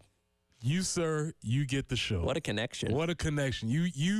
You get the cookie for the day. You, sir, are the MVP tweeter, MVP texter of the day. That is it. Now, here's the thing. If you walk up to in the club, you can't strike out.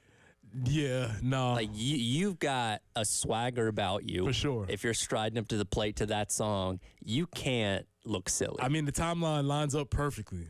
Sure. Right? The timeline lines up perfectly. That's what Landon Powell, who is maybe a dark horse candidate for the coaching search, which has not concluded yet. It's not, and for what we know, he's still in the mix. Still in the mix, but obviously is a Gamecock legend, one of the best to ever do it here. Went on to play, made professional baseball, but obviously was a legend here. And for, who was that, Gamecock who? Gamecock Danny. For Gamecock Danny to make that connection, you, sir, magnificent. Great job. So we've been here all day talking about the building coaching search, and it hit me. Since we're talking about 2003, 2004, Napster, LimeWire, Yep. Share Bear, you got any Kazaa, Dat Piff. Ooh, good pull. Dat Piff, Kazaa. You know how it was when you downloading things? Sometimes you might get to like 97%. Sure. And you might think, oh, I just got 3% left, but really you have another hour left of the download. Or it might be really quick up to 99%, and then... And this was before high-speed internet. You had dial-up. Right. And then nothing happens, and you're just waiting and waiting. It's like, oh, it's 99%. It's almost finished. And it says, no, it has an hour left, but it's like it's only 1%. Right. That might be where we are in the coaching search. Maybe we're 99% done. Maybe it's 50% done.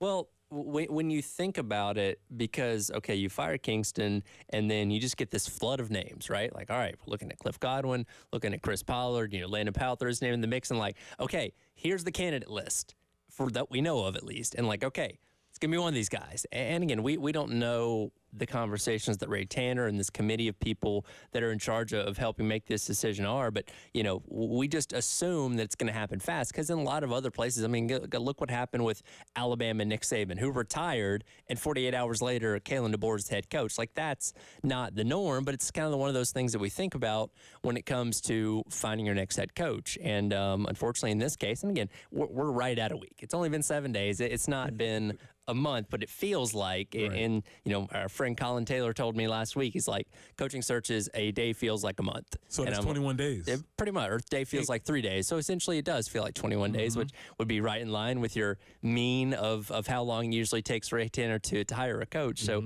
that's kind of where we're at right now. Quick correction here. A couple people have weighed in and said apparently his walk-up song was actually Magic Stick, not in the club. Big time correction. Magic Stick, a great choice. Okay. Also, I believe Magic Stick might have been from the second album, though. I believe. This is, which, I mean, that's fitting for baseball. It makes sense. That makes sense. We're gonna have to go through that, get through that track listing really quickly. But I appreciate everybody's effort. Yeah. So three people have weighed in on Magic Stick. Nice. So again, we know where it is. We know what we're talking about. We're all in the same place. Magic Stick was on the second album, which was The Massacre. It was sold a bunch of records, but it's during the same time. This is during 50 Cent's era. So we know we're making that. Appreciate all the corrections. Yes. That means we're listening in class. We're all paying attention. We're all locked in. That's right. Appreciate everybody. We're all awake on a Monday morning. That's right. We're all awake. So that's the coaching search. Yep. We'll see if anything happens with that. NBA playoffs are happening. I've come to Tyler's side. I've been pretty locked in all the NBA playoffs, the finals. Just not here for us. If you don't know, the Celtics beat the Mavs 105-98. Basically, you could put this. You could paste and copy this. Luka went off. Yeah.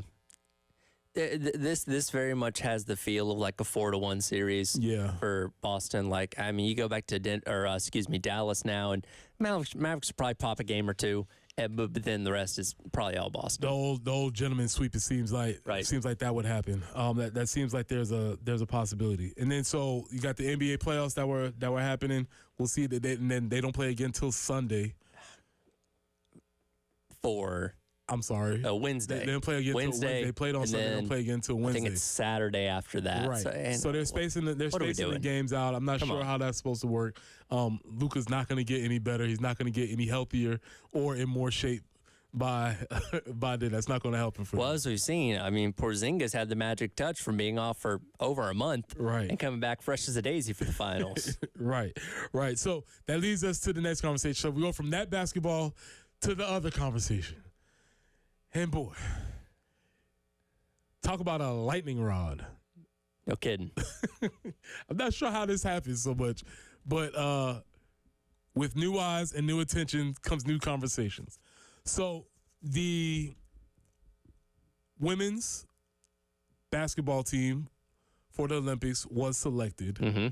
They made the selections, and then there was one person who was not selected. Yes. And that was Arike Ombungwe. She was one of them. But that's not the one that is getting a featured story on SportsCenter. Yeah, obviously. Obviously, the conversation has been around Caitlyn Clark not being selected as part of the team. And here's the conversation. Here's where the conversation goes. Oftentimes, we're having two different conversations and yelling at each other, and nobody is hearing what the other person is saying. There are two conversations. The first conversation is this.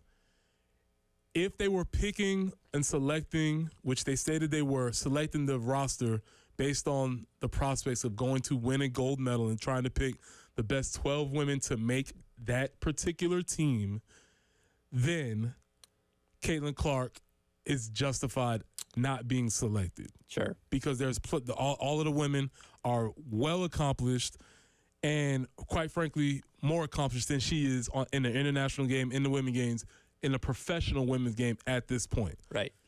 That is clear. Right. The other side of the conversation is, however, if you are attempting to grow the women's game and you have somebody who is a star in the Olympics, which is essentially a showcase event, why would you not include that person in the showcase? My thing, though, is when it comes to the Olympics, your popularity shouldn't matter.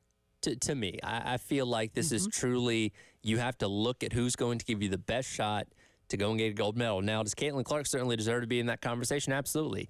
In the history of the women's Olympic team, only 4 rookies had previously made the team. So it's not like there's this precedent of a ton of young talent having been on this team in years past. And when you look up and down of the women that got chosen, a lot of experience at the Olympic level. And girls and women like Kelsey Plum, who had never been on an Olympic team, filling some of those spots as well. So a very experienced group that is going to be competing in Paris here, in July. So I'm not saying that Caitlyn Clark shouldn't have had the opportunity to be on this team, but at the same time, I don't think you just look at this and say, oh, well, she's going to bring us ratings and numbers and all that kind of stuff, because at the Olympic level, I don't think that should matter. And honestly, let's just look at it from a perspective of, do they approach these people and say, would you be interested in being on the team? Or is it just, it's announced who's on the team? Because I can see her saying, you know what?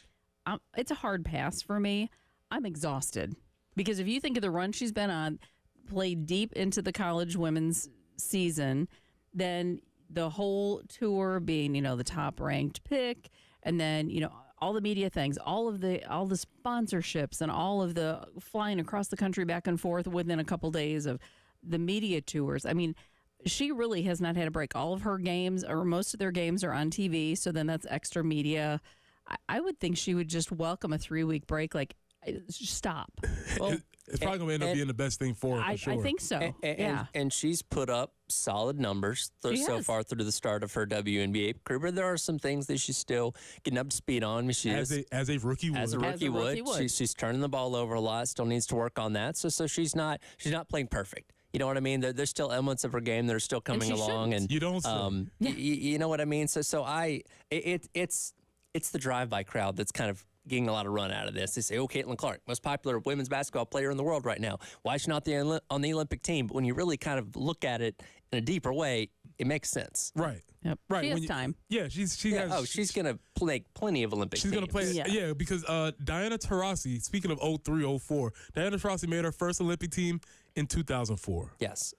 This So- is her. Okay, that says something. This is her 6th Olympic team. Yeah, so the idea is that there is a long time for these folks to participate in the Olympics and to be part of this thing. Now, obviously, that's going to be one of her dreams, but that is part of the process, and it's really fascinating to me how it kind of, obviously any conversation could devolve, but when you have the process of going to make a team, guess what?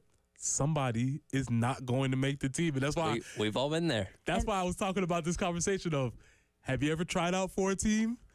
Have you ever been cut? What is the process? Everybody, this makes Caitlyn more like us. And the conspiracy theories are just off the charts as far as what's causing her to not be selected. Like, really? Of course. on. Anything other? Well, I think a lot of it is this in the idea of we still have a real issue trying to treat women as athletes, Yes. right?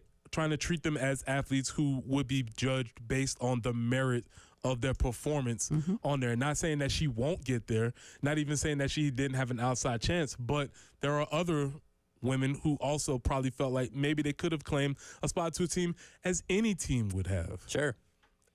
And so my whole part about this is it just made me think of the idea, and that's why I want to get people to chime in. 803-404-6100. Have you ever been cut? Yes, no, when, where? Did you get cut from a team? Did you get cut from maybe the play that you was trying out for in 5th grade and you didn't get the starring role that you wanted? Were you trying to be in the first chair of the band and all of a sudden you got passed to the 6th chair? What is your experience with being cut? Now, And to that point, Yep. when you got cut, were you snubbed? Do you have a snub story? I'm going to be honest. Athletics is weird because I was very good in athletics to the point where I didn't get cut because the next place you get cut is the NFL. Sure. And so I made it right in the median where I didn't really experience cut, but I do remember my first experience with cuts when I was in 7th grade, and it was old school. Put the name up on the board. Follow the list down. Go and follow and find your name. Now, Tyler, you were talking about a snub, Yes, I did get snubbed. and you still believe it. I still believe it. I was 13 years old. My last year playing recreation baseball, I was on the Astros, and you're going to think I made this number up. I hit 600 on the season. The next best player on my team hit 400. Now, he had been on the All-Star team before, and we all believed there was a lot of politicking when it came to the Newton County All-Star team. It was the same kids that made it every single year. So despite hitting as well as I did, I thought, oh, for sure, I'm going to be a shoo-in to make the All-Star team. Jamal made the All-Star team, and I did not, despite hitting 200 below me. Tyler had hit a whole 200 points higher than Jamal. Yep. And Jamal made the team. Jamal made the team. I did not. We're not saying that there was politics involved. We're not saying, but you're just saying. I feel like I was snubbed, personally. 803-404-6100. Have you ever been cut? And when you were cut, were you snubbed? This is what I'm really interested in, because when we hear these sports stories, yes, you can hear all these things, but more importantly, since you've played sports, tried out for teams, maybe the play, whatever, were you cut? And obviously, you were snubbed. We got some coming in. When we This- come back, this will be good. when we come back on the other side, we're going to talk about all of our times getting cut/snubbed. This is the early game.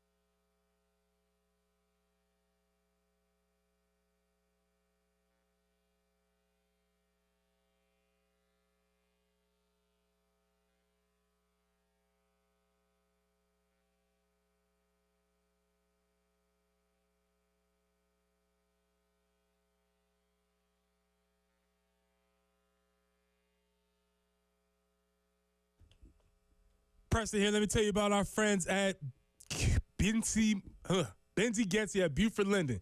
Buford Lending is a true mortgage broker offering the widest variety of government mortgage programs and the best mortgage experience for clients through its state-of-the-art technology and record low interest rates. Their goal is to make your next mortgage experience and closing easier, cheaper, faster, and friendlier. Since 1997, Benji and his team have served thousands of investors with their dreams of real estate investing. And Buford Lending specializes in DSCR loans and fix and flip financing. Benji and his team are VHA, FHA, and USDA government loan experts and offer competitive jumbo financing as well as conventional and construction lending. Benji and Getzi and crew want to be your broker. So call the number at 843-524-2404. That's 843-524-2404.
Earlier tie-ups have been cleared, but we still have a couple outstanding, and that would be Congaree Road at Garner's Ferry Road and Highway 178 near Cox Ferry Road, an accident there as well.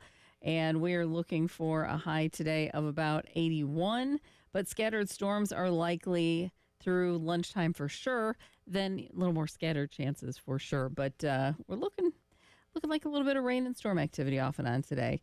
And tomorrow, that all washes out. 88 with sunny skies on Tuesday, partly cloudy and 91 for Wednesday. So we will be warming back up. But it's funny, now that we've had a little bit more rain kind of migrate into the area, it's 67. So we've dropped a few degrees this morning on the early game.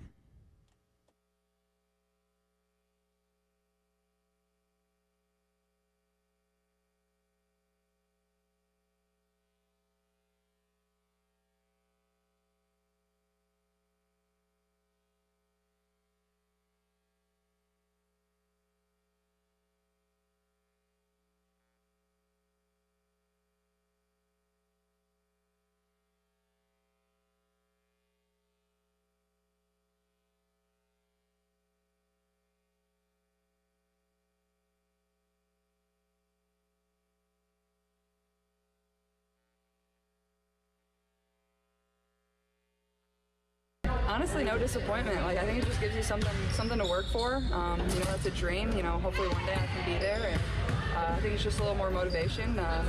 You remember that. And, hopefully in 4 years, when 4 years comes back around, I can be there. Welcome back in the early game. Preston Thorne, Tyler Head, Jen Jensen. That was Caitlyn Clark talking about her snub. See, this is where words get interesting, right? For something to be a snub, I think the collective public would have to agree that you should have gotten that thing, you should have been on that team or whatever it is. I think people are pretty split on this. Well, we're, again, the casual sports observers says, well, Caitlyn Clark's the greatest women's basketball player ever from everything I've heard. Why would she be on the Olympic team? But again, when you kind of break it down a little bit more, it's like, okay, well, I can see why that wouldn't be the case. So snub may not be the perfect word for this, but I get it. Yeah, so there's a conversation. And what's interesting is, we've seen this in the Olympics before. Obviously, a lot of women's basketball fans will point to Candace Parker not making the team, I believe, in 16, where there was some she stated pretty clearly, like, Gino Ariemo was the coach. He didn't like me. I don't like him. Right. I don't think I'm probably going to make this team. And she didn't. And look, when you look at the roster of this, women's Olympic team, Diana Taurasi, some of these veterans on there that have been outspoken of not loving Caitlyn Clark and wanting to put the rookie in her place or whatever it may be. Could that have played into it? Sure, it could have. But again, it's not like it was a definitive end-all, be-all, oh, my God, I can't believe she didn't make this team. Like, there are – you can look at it and say, okay, I can see why that might not have happened this time around. Right. And, again, hopefully she's going to have a long and prosperous career and have many more opportunities to play internationally. But that's not why I'm really interested. What I'm interested in is – when you see stories like that, do you think of the times 803-404-6100? Text us. Let us know, when were you or have you had an experience with being either A, cut, and I guess A1, snubbed? Were you cut and or snubbed? Nameless texter weighs in and says, got cut from my 6th grade soccer tryout. Did not get snubbed. The guy who beat me out for the goalie spot played for 4 years at Wofford. So sometimes when you get cut, you look around, you're like, oh, actually they are better than me. Yeah, it's not like you can say, why'd they pick that person over me? It's like, because you're 5'1" and not very athletic. That's why. I tried out for cheer. I guess it'd be a cheerleader in 7th grade. I really didn't want to. I just was pushing myself to try. That really wasn't my thing. I was more, volleyball, golf, softball, that kind of stuff. But I tried out. And I did not get snubbed. I got cut, or I didn't even get close to being cut. It's like, I guess they expect you to be able to do things like round offs and things like that. And it's like, I can't master that at all. Like, so it was, we'll see. I didn't feel snubbed. There's a part of that where you look at it and like, you know what? Don't think this is for me. Oh, 100%. Even when I was in there watching everybody else, like, But I did it because I just had to do it. Yeah, of course. Now, let me ask you the flip side of this. You're trying out for a team, high school, middle school, whatever it may be, and you got friends that are also trying out, and your friends are not very good, and when they ask you the question of, think I'm going to make the team? Or when they get cut, you're like, I can't believe I didn't make the team. And you're just kind of like, I know why you didn't make the team. Because I think I've run into that scenario where, like, I could see my friend was not going to make the team, but you don't want to tell them that. That's a difficult one, man. I'm going to be honest, because I think like 8th grade, I was playing JV baseball. Yeah. And I was playing JV baseball with the 8th and 9th grade. So I really didn't have any friends on the old, because it was the older players. Sure. And it was kind of like, all right, y'all, I'm going to practice. And like, man, we're going to try out too. And I was like, no, you're not. I don't think you're gonna make the team, man. Nah, well, you can try. Why do you think you're so much better than me, or what? I know. Coach does, though. Yeah, Coach does, yeah. I mean, and this is why I really want to do an investigation, because there's always the famous story about Michael Jordan getting cut from his varsity team, which he did not get cut. It gets so overblown. He was on JV, not varsity. Well, he took that personal time. Oh, yeah. And you know what? That might have been made up. From what we learned in The Last Dance, that may have not actually happened. We don't know the actual truth of what that happens. But, there's always that story. I wonder if this is the first time in Caitlyn Clark's athletic career that she's ever not made the team. I assume she's been excellent for her whole athletic career. I wonder if this is the actual first time when she did not make the team. That's a very strong possibility because, again, she is immensely talented. Right, so she's always been good, obviously. I imagine she was the star from her, rec league team through AAU, high school, all that kind of stuff. So there's a very good chance this is the first time that she was not selected, to whatever team. I do have a few more coming in here. Let's get them in. See, nameless texter got cut from the U.S. Southeast Regional Olympic Development Soccer Team, not snubbed. Dreams of professional athletic career hit the ceiling. So that's pretty deep in the game, though. I mean, regional development. That's pretty farther than most of us did. Let's go out to the phone lines real quick. We got Victor with a snub story. Hey man, how you guys doing? What's up, Victor? Are you still bitter from getting snubbed? Tell us about it. Okay, this is back in the early 1990s. I was doing fast walk. I know you guys heard of that speed walking for the Olympics, and in high school, this is in Mexico, I was literally leading everybody by almost a full lap. And the judges started telling me, hey, you're floating. And I'm like, no, I'm not. My coach is like, no, he's not. Long story short, I kept on moving up into the next category until we made it for the qualifiers for the Pan American Games. And two kids from my same country that were super rich were the ones that got selected. And I was beating them on the preliminaries, on the, during practice while we were doing all the practices. But for some reason, I got snubbed or I got cut. So that was pretty bad. I still kept on playing sports, but that was a big determinant on my sports career, I think. Victor, appreciate your call because justice for Victor. Now we have an expert on speed walking. They tried to accuse my man Victor of floating. He was just saying I was just walking. There's a lot of rules in speed walking. Like your leg has to be one of the legs has to be straight, or one has to be in contact with the ground at all times. It's a lot, right? Yeah, it's almost you have to almost hyperextend your knee in order to make your next step. You got to put all your weight. Yeah, it's kind of weird, but man, I tell you what, that was pretty rough when you're 16, 17 years old. Got snubbed. That's the spirit I want to hear. Appreciate your call. Appreciate you listening, Victor. Tyler, we got any more from the text line? We'll get some more. We can save these for the other side. We got some more on the other side. We'll come back. This is the early game.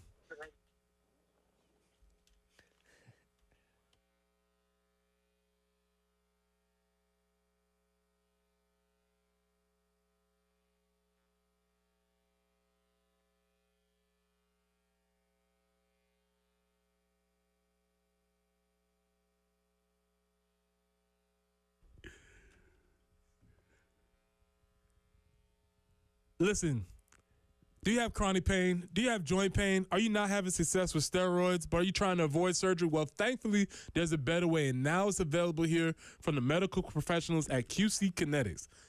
I'm talking about new and advanced regenerative medicine treatments that can restore, repair damaged tissue in your bad joints, providing lasting relief with no drugs, no surgery, and no downtime.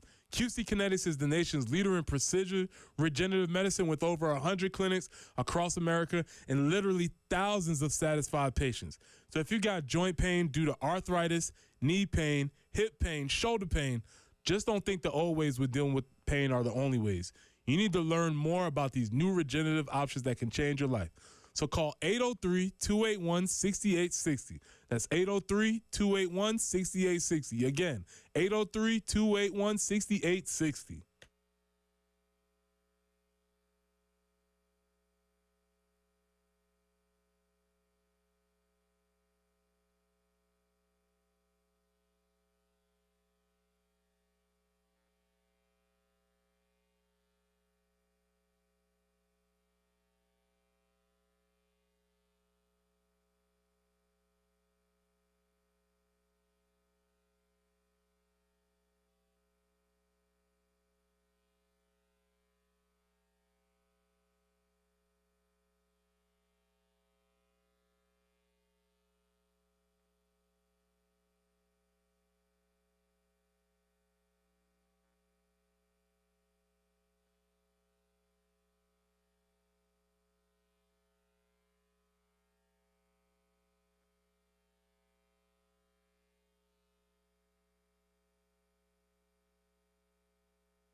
Still working 2 accidents out there this morning. Congaree Road at Garner's Ferry Road.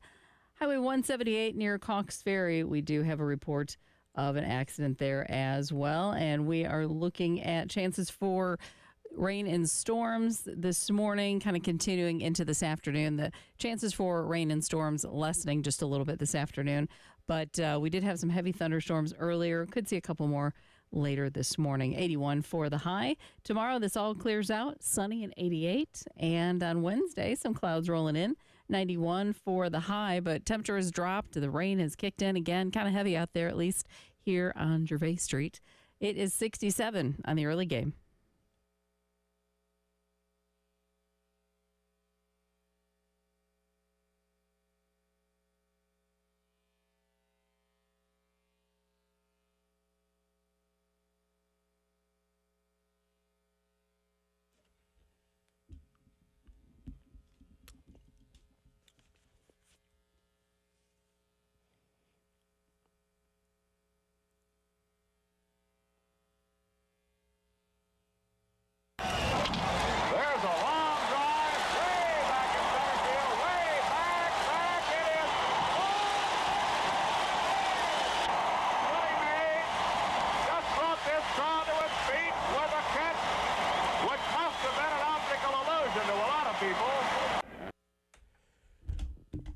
Tyler, for all my life, I've been told that the Willie Mays, the catch, is the greatest catch in baseball history. That's a pretty common theme. I think we've all seen the highlight probably a million times. We've seen the highlights a million times. We know this as, it's known as the catch. Yeah, exactly. It's known as the catch. Pretty easy to find on YouTube yesterday. Yeah, you can find it very quickly, very, very easily. I'm here to tell you we might have a new contender. Oh, my gosh. Let me tell you. And I tell you, as Gamecock fans, it's hard. It's very tough to have this discussion. But you have to. Got to give credit where credit's due. Jen, I think it's clip number 9. This might be a new contender for the catch, especially if they would have won the game and if you were in orange or purple. But here's the catch by Ken Canarella. Through May 10th, but because of an injury, he's in the lineup, and he has been a game changer. This one's out to center field. It is deep. It is gone. Oh, my goodness. That did not just happen.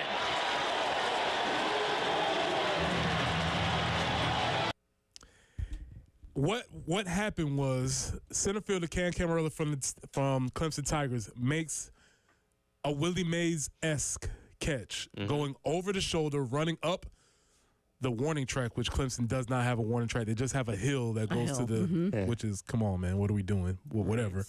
He runs up the hill, he makes a catch, catches it, collides into the fence. But it's not just because he makes the catch. The things about these catches are the circumstances surrounding them, correct? That's right. If he does not catch this ball, the season is over. Yes. And what was even more important about that, it was the half inning before that, he hit a 3-run homer to tie the game up. So he was having a moment. But I think this might have been one of the greatest catches I've ever seen on a televised baseball game. I mean, it's definitely up there and very reminiscent of the catch that the catch that Willie Mays had. And for anybody that's played baseball, especially in the outfield, tracking fly balls is not as easy as these professionals or college athletes may make it seem. So if you are running trying to catch it like a football, essentially where it's over your shoulder, that is 1,000 times tougher. So I mean, again, I know it's Clemson, but hats off to him. And he was also in the air when he did it. Like Willie, I saw a play-by-play of putting side by side of him and Mays. I'll have to show you guys. He's in the air. Mays was on the ground. And quickly closing in on the outfield wall, too. Yeah, so there's that. The wall is there, and it's coming. And again, because Clemson has a hill instead of a warning track, but whatever. So he's running up a hill. He's making a jump. And I think that the timing of it is actually important. So I know we have our sacred cows in sports, like the Willie Mays catch. The other one we always talk about as far as basketball is like the Michael Jordan. Sure. It's like, that was okay. But the Willie Mays catch was legit phenomenal. And I think the thing about the Willie Mays catch is that he catches it, turns on a dime, throws the ball in, and keeps the runners at spot. That's what made that so fantastic. It's so funny, too. We are so hesitant to try and call anything new the greatest thing we've ever seen, because people will look at that and say, man, that's the greatest catch I've ever seen in outfield. Well, how dare you say that was better than Willie Mays'? Because it probably was. There's a good argument that it was. I mean, and obviously we know Willie Mays is amazing. Exactly. But this was right up there. We hold everything in this high sanctity. It was like, well, it happened 100 years ago. Nothing could possibly ever be better than that. This might be. It very well might be. Again, this is a very tough conversation for us to have in Garnet and Black. But if you were watching that game, maybe just hate watching or spite watching or whatever you wanted to do, the game was on. It was a tremendous game yesterday. Oh, it was phenomenal. And look, obviously we all have a disdain for Clemson. Most of us have a disdain for Florida. I was going to say, it really was a difficult game to watch because it's like, It's one of those things, you just want to see a good game. And if you invested the 5+ hours into this thing that it took to see it come to fruition, you got a great game. Florida punched their ticket to the College World Series. Clemson, once again, just on the outside of getting in there, which, again, makes a lot of Gamecock fans happy. And, those are the kind of things that you hope for when you watch Super Regionals. Well, there's two things that I think are really relevant about the game. One is that in Eric Bakkich's second year as a newly hired coach, which obviously we're in the middle of a coaching search, he has his team knocking on the door of Omaha. So he took them to the Supers where they have not been in a very long time. So I don't know if you can say he's brought Clemson baseball back, but they are in conversation that they have not been in for a long time. Let me ask you this. So, of course, Gamecocks got eliminated last week. Well, most people are watching this hoping Clemson loses. When Clemson loses this, as a Gamecock fan, can you flex on them? Can you pull up the national championships from 12 years ago? Can you flex on Clemson for getting farther than you in this year's tournament? No, you can't flex on them. You gotta just sit that one out. All you can really do is just hope that they don't make it to Omaha. Right. Because then they have the ultimate. You can just say, we're even now. We both got eliminated. Neither one of us made it to Omaha. You can twist that narrative however you want. But if they make it to Omaha, then we're cooked. Yeah. And so we're glad that they didn't make it, even though it was a great game. And the footnote in that game was both the coaches, Jack Leggett is still hanging around for whatever that's about. Yep. Imagine Ray Tanner just putting on a uniform and just going to hang out with whoever the new coach is like, I'm going to hire a new coach, but with you, I'm going to be one of your assistant coaches. But anyway, they both were suspended. Yes. And the interesting thing about the suspension is what? That it will carry over next year. So Eric, and a lot happened in this game. It would take us a while to unpack all of this. Kidding. A lot of delays here. But Eric Backich, Jack Leggett, both got ejected and suspended towards the end of the game. Now, that carries weight over into the next contest. So if Clemson would have won and made it to Omaha, Eric Backich would have had to sit out the first two games. So now this carries over into next year. So whoever they open up the 2025 season with, and it's going to be non-conference, home series. It's not that big of a deal. Stony Brook. Yeah, but he will have to sit out those first two games. Jack Leggett will have to sit out the first game. Again, there is much like we see with, targeting rules in college football. Well, you did in the second half of this game means you got to sit out the first half of the next game, even if that carries over into the next season. That's just how it is. There's a whole longer conversation. I think I wanted to bring that back on the other side, too, because if you're a head coach, can you get tossed in that situation knowing that your team needs you? But that's another conversation. We'll finish the show. Grand finale on the other side. This is the early game.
Coming in for the grand finale, wrapping us up, Preston Thorne, Tyler Head, Jen Jensen, Bills in the Bahamas for another day or two. So we've been having a lot of discussion.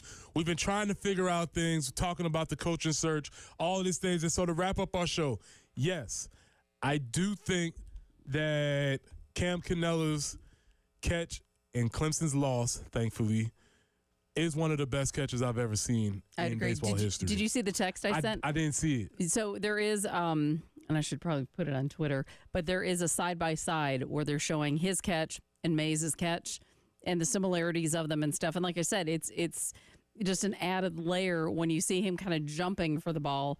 Mays is on the ground. Not saying it makes it any better or worse, but just the similarities and just seeing them both running side by side. It was a fascinating, whoever put that together. Thank you for helping us really relive it and then be able to compare the two. So it's pretty, as much as you hate to say it, man, it's you, if you love sports, you love that regardless of the uniform. Yeah, if you love sports and you watch that game, it was a very entertaining game. Oh man, with a lot of things that were happening during that game, including the head coach getting kicked out, which he will have to serve his suspension carries over for the next year.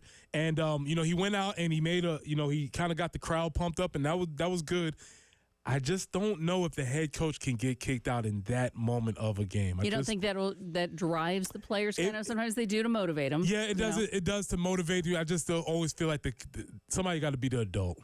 Yeah, I just got to feel like somebody has to be the adult, and maybe he just has to, even though he wants to maybe prove a point and get everybody fired up, maybe you have to take care of it yourself. But to this point, this is his second year with the program, and that move yesterday makes him legendary. Yeah. And they as Clemson, they feel like they got their guy, and they feel like he's going to take them for a long way. So that's interesting how that goes. Tyler, when we're talking about this, your verdict, at least in the contention for one of the greatest catches ever? I think so. I mean, I'm sure there's some out there maybe that I haven't seen, but if we're going to compare it, especially considering the context of what was happening in the situation that you're in, where if that ball goes over his head and bounces, Florida wins the game and goes to the College World Series. Now, of course, we know that ended up happening anyway, but Cam Callarella, in addition to hitting that home run, I mean, saved the game in that instance. And does it make a difference, college versus pro?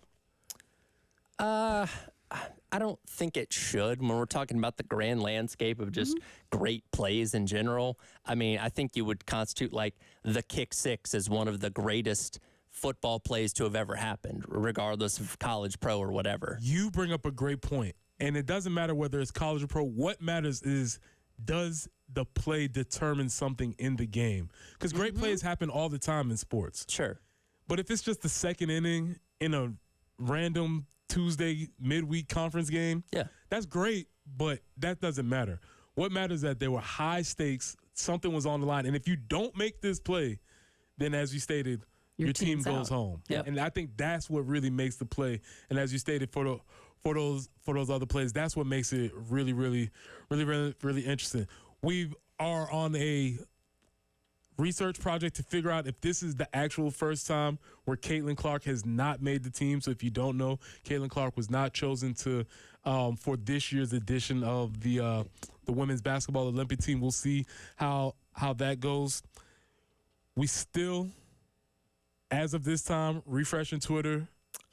Nothing yet. We do not have anything yet. If you weren't with us during the 7 o'clock hour, we did have somebody calling with some inside information. And I've refreshed my timeline since then. I've got no new updates on the Citadel coaching job. So maybe that is something that will be announced at a later time. But I believe he said it was 7 a.m. that they were supposed to be meeting. I thought it was 11. Maybe it was 11. I think it was 11 this morning. Maybe, right, so maybe I misheard him. We had somebody who maybe possibly is connected to or / on the selection committee for the Citadel.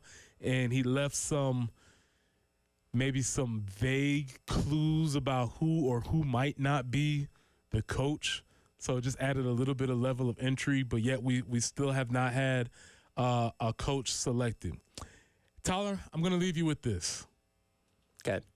Gamecocks had a big weekend. Yes. Had 4 welcome home commitments. That's right. But they missed one. We lost a recruit.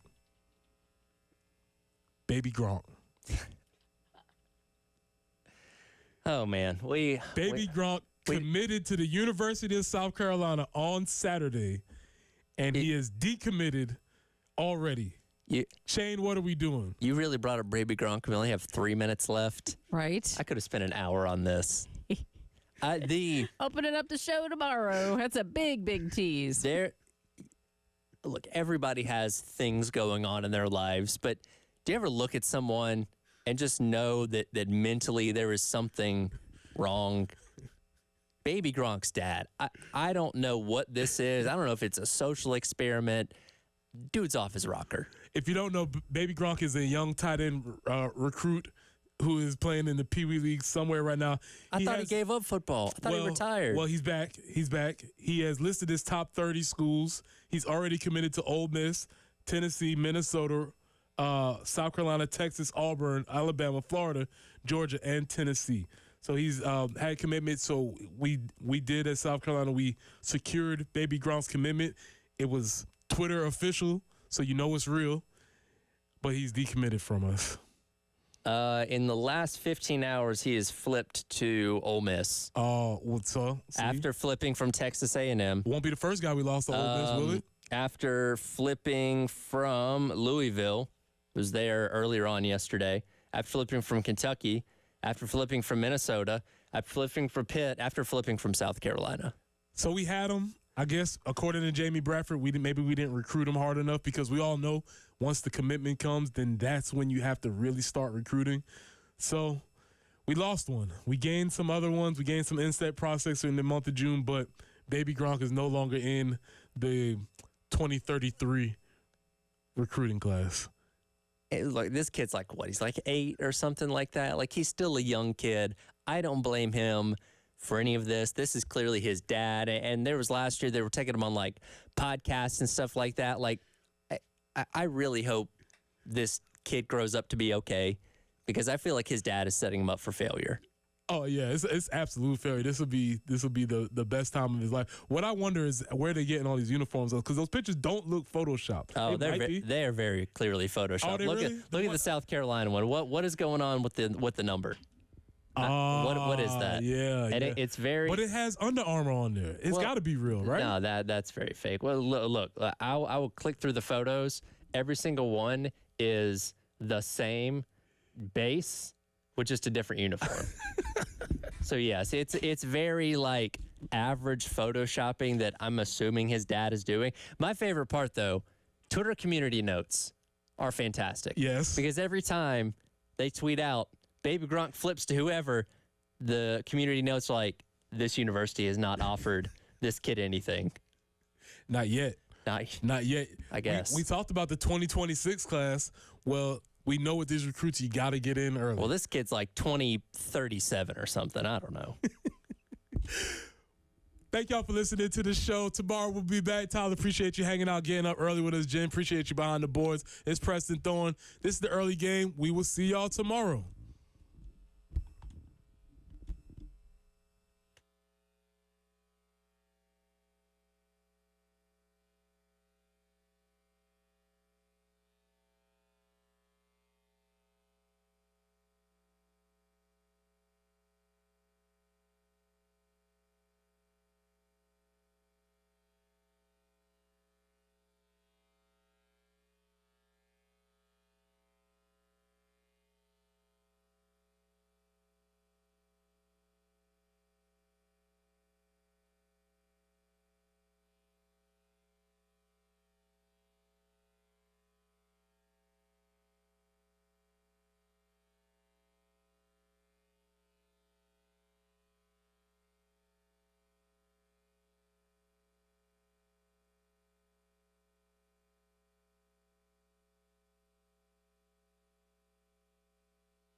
All right, looking at some new wrecks on the roads. I-20 westbound Bush River Road, an accident 77 South Garner's Ferry. Laurel at Highway 1, that'll be Augusta Road, that's in Lexington. Pekin Street at Wheat Street, downtown Columbia. And 178 at Conks Ferry. So still some problems on the roadways. Now that rain, 60% chance of rain today, off and on. And then turns better tomorrow. 0% chance all the way through Friday. And you know what that means? High temperatures in the 90s. So it's going to get hot. Enjoy it while you can. This is Captain Dave, WIS-TV Traffic Center.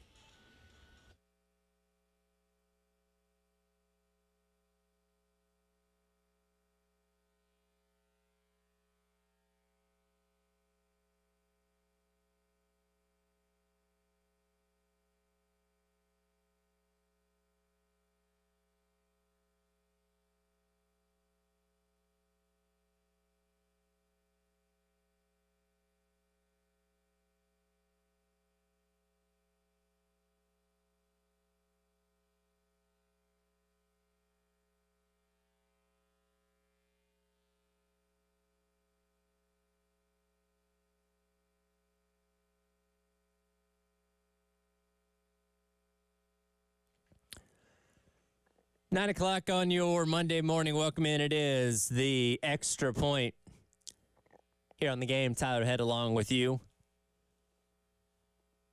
Filled in once again this morning for Bill Gunner as he's supposedly coming back from his cruise today. So a little sleepy. Been up since 4 a.m., but ready to go for another couple hours here on the Extra Point, the Gamecock Central Takeover Hour presented by Firehouse Subs, coming up at 11 o'clock as we enter week number 2 of South Carolina's search for a new head coach for its baseball team. We'll officially be at week number 2 in a little less than 2 hours because it was, 10:45 last Monday when I believe they had the meeting with coaches and players to inform them that Coach Kingston was going to be relieved of his head coaching duties. And then about 10:55 is when the news finally broke. And, we started talking about it. So not quite there yet, but almost in regards to entering week number 2 of South Carolina's head coaching search. And as I said several times towards the end of last week, God, it's felt like a month. You know what I mean?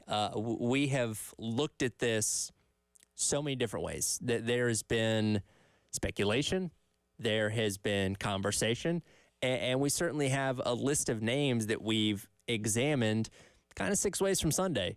We're just waiting on the other shoe to drop. We're just waiting on Ray Tanner and the committee of people that are involved in making this ultimate decision. Say, okay, here's who we're going with, right? And that could come today, could come later on this week, could come next week, for all we know. I do think it's interesting. Preston pointed this out a little bit earlier on this morning on the early game. When you look at a timetable of the hires that Coach Kingston has made, or particularly when you talk about the main, revenue or the main sports of football, baseball, and basketball, it is interesting that the Kingston hire did take 23 days. It took a little bit of time.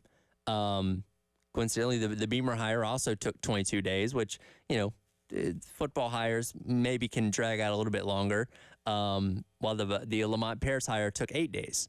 So, based off of his previous record when it comes to hiring head coaches, we're creeping up on that time of when those decisions are, are usually made. And that's not to say that he has a set date of when it, how long it takes to hire a coach, but it certainly seems like they are vetting everybody, as they should, to the nth degree, to make sure that they make the right, the right hire. And that's something that we talked about a lot last week, where, you went the route of hiring the assistant in waiting in Chad Holbrook, which was the right hire to make. And he seemed to be the guy that was going to continue to lead South Carolina on the path of success that Coach Tanner had them on for so long. Ended up not working out. So move on from him. Go out there, you find Coach Kingston, somebody that was having a little bit of success at the Group of 5 level. You bring him in saying, okay, here's the guy. This is going to be the one that gets us back to where we expect this program to be, competing in Omaha and all that kind of stuff. That didn't work out either. So now you're back to the drawing board for the third time. And again, it's been 12 years since you last went to Omaha. It'll be 13 years once you get into the 2025 season. You can't take a risk. You have to definitively know to your best ability that the coach that you hire is going to be the one capable of bringing this program to where it is expected to be, to where it is known to be. And it's one of those things, right, wherein we know South Carolina is not lauded as the powerful team that they once were. And rightfully so. When you have not been to Omaha in over a decade, people aren't going to talk about you as much. But it's one of those things where the South Carolina program was good for so long. If insert coach here, whoever gets hired, takes Carolina to three trips to Omaha over the next 5 years, the first 5 years of his tenure as head coach, nobody around the country is going to look at it and say, oh my God, I can't believe so-and-so took South Carolina to 3 World Series in 5 years. No, everybody's going to say, well, Carolina's back. Yeah, that's where that program should be. That's, it's the giant that fell asleep that woke back up. Like that's where Carolina can be. Where you're not shocking the world by being contender for the national championship. People are just going to say, well, where you been? Well, it's taking you so long to get back. We've kept our ear to this as close as we can through the entire week of the hiring search.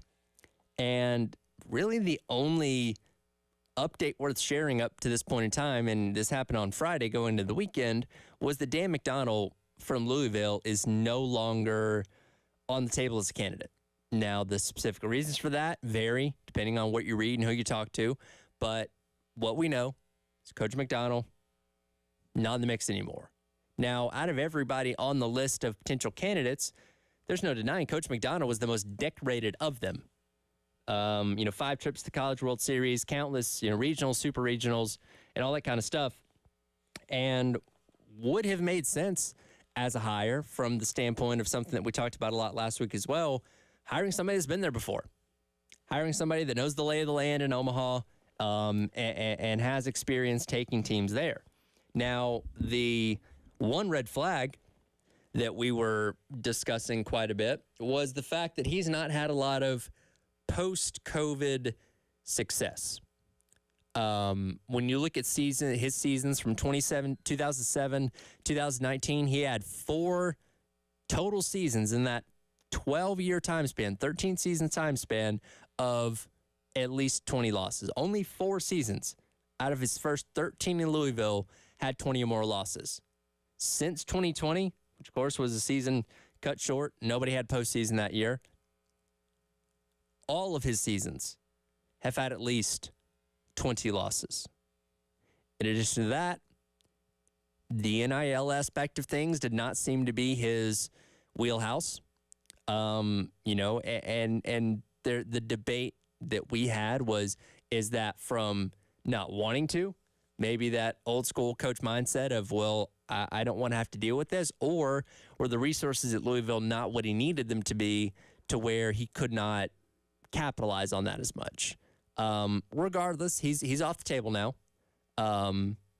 But again, he was the most decorated of the bunch when it came to the candidates that South Carolina was seriously considering to be its head coach in 2025. So that's essentially leaving Tom Walter, Cliff Godwin, Monty Lee, Landon Powell, Chris Pollard. That's kind of the 5 names that we have on the list as of right now.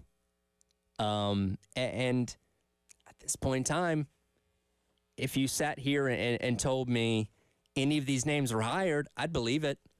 I don't think there's anybody on that list that would shock me, depending on all the things that we talked about a week ago of reasons why or why not, these particular coaches could get hired. I did see one name that popped up last week in Nate Thompson, who was an assistant at Arkansas, that Chris Clark brought it up on Gamecock Central, that he was another name that was being possibly looked at. I've not really seen a whole lot about him since, so I don't know if that's still on the table or not. But again, those roughly 5-ish names, 6 if you want to count Josh Elander as well, possibly in the mix. Now, the hang up with Elander is the fact that, Tennessee did punch their ticket to the College World Series yesterday by defeating Evansville, so you're potentially looking at an even longer delay if you're going to hire him. And that's kind of the weird thing, right? When you talk about these coaching searches, is the length of them can sometimes tell you who that hire might be. Now, we talked about this Jamie Bradford a little bit earlier on in the morning, where I brought up the point that, a lot of people say that Monty Lee, if you were going to hire him, you would have done that pretty quickly, to where, as we get into week number 2, maybe his chances of getting hired are diminished because it's dragging on for so long. And he said he didn't think that was the case, because Ray Tanner is making it a point to really vet this one out, make sure he talks to all the candidates on the list, make sure he really gives ample opportunity for all these coaches that they are interested in to make their case to be the head coach of South Carolina before ultimately hiring someone. And if, say, a Josh Elander is a serious contender on your list, well, that means we could be buckling up for an even longer wait to finally announce hiring, because, again, Josh Elander and Tennessee are heading off to the College World Series. So that'll occupy them for at least a couple more days. And not to say that you can't have conversations with an assistant if you are interested in hiring them for a job, but you can't really get it down to the nitty gritty, have a, meet one-on-one, have a tour, all that kind of stuff with a candidate that, is going to be tied up with the College World Series for at least a couple more days, starting at the end of this week. But he seems to, outside of Nate Thompson, who, again, just saw that name mentioned once, Elander seems to be the one assistant that is gaining a lot of traction, or has been talked about a lot. And what that means for the search, I don't know. We'll have to wait and see. Again, I'm very much in the camp of I wouldn't take a chance on an assistant.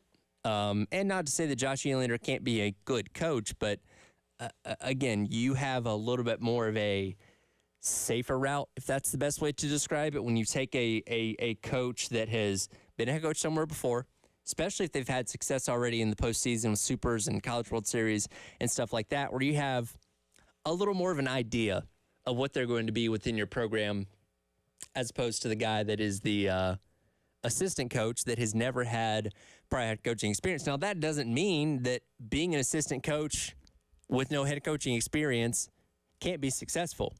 Tony Vitello, Nick Mangione, Wes Johnson, if Georgia wins tonight against NC State, all those coaches have the opportunity to be in Omaha after having no prior head coaching experience before getting to their respective jobs. So it's very much an imperfect science, which is why following this is so fascinating, because we want to see it play out. We want to see what decisions they make and why they made those decisions. So, Tanner could announce something today. Could be the end of this week, could be next week, could be after the College World Series, for all we know. But, again, we'll continue to keep an eye on it and hope to have some news very, very soon. One big question when you hire anyone, especially in the coaching ranks in Division I athletics, is what can you pay him? What is the financial situation going to look like for said head coach should they decide to come to South Carolina? And is there maybe a chance that South Carolina doesn't quite have the dough that it wants to have for hiring the next head coach? We'll dive into that coming up. It is the Extra Point. Tyler Head along with you, Cap and Dave, producing on the other side of the glass on your Monday on the Game.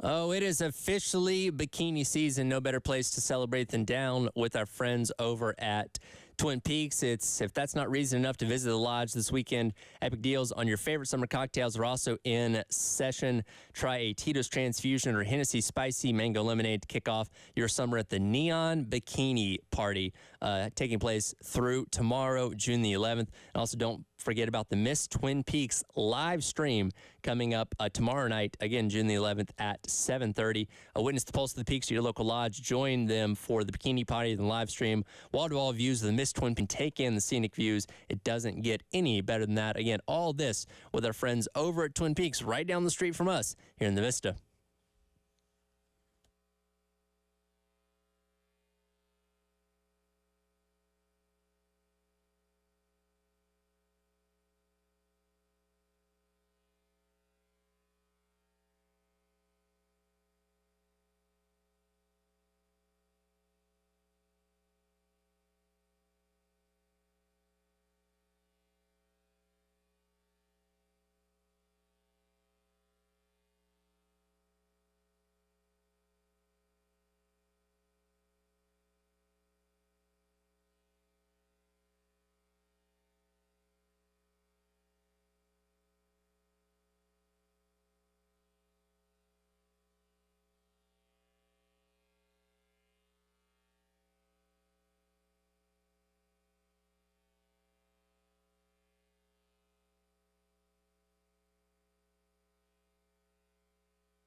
Welcome back in.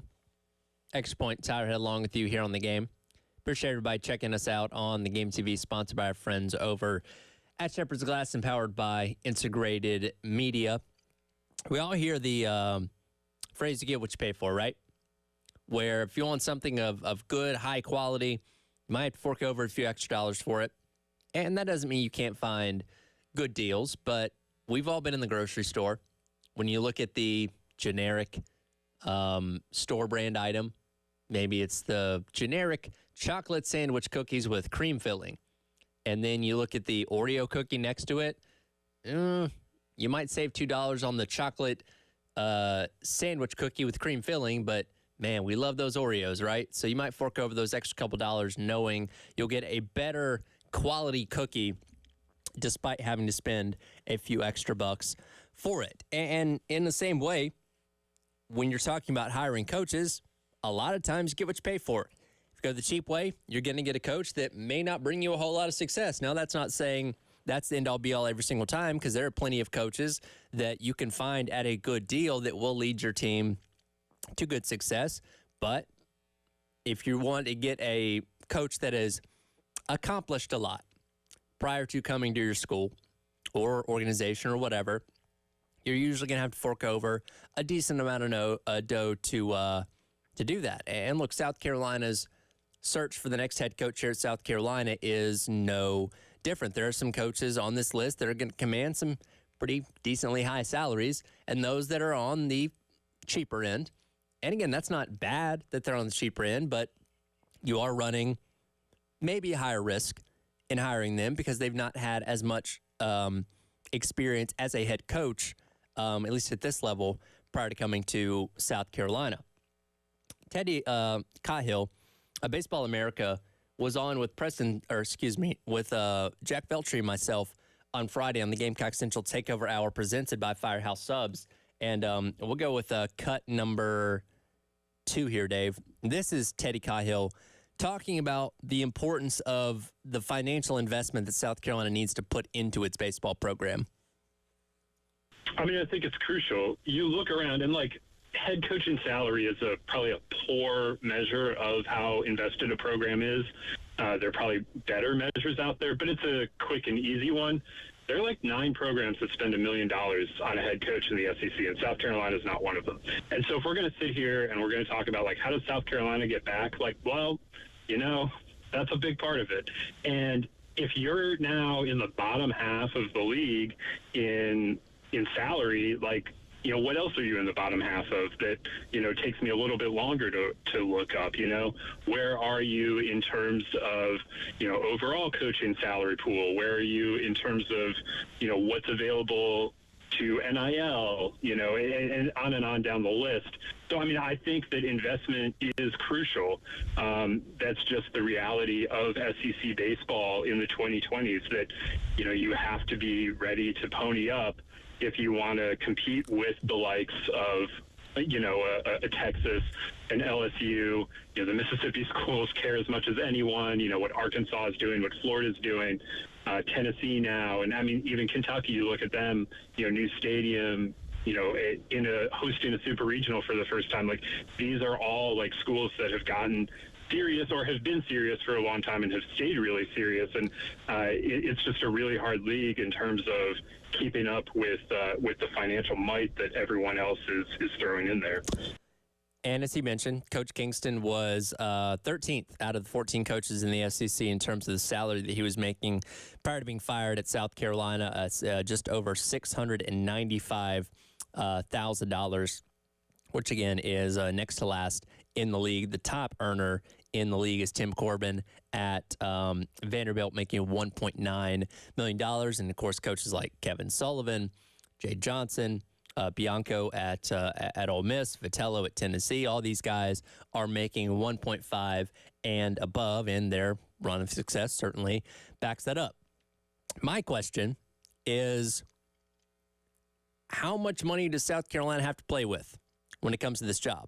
Because there's been some other things that have happened as of late with this athletic program that could potentially pull some of that money away. Here's what I'm talking about. Now, South Carolina did, it's important to note, save $400,000 by firing Mark Kingston on June the 1st, firing him after June the 1st, as opposed to firing him before then, because that's when his buyout essentially got cut in half. Over the weekend, we learned that they let go of longtime softball coach Beverly Smith. They still owe her the length of her contract, which runs through next year, which is over $200,000. Bill McDonald, the golf coach, also recently fired a couple weeks back.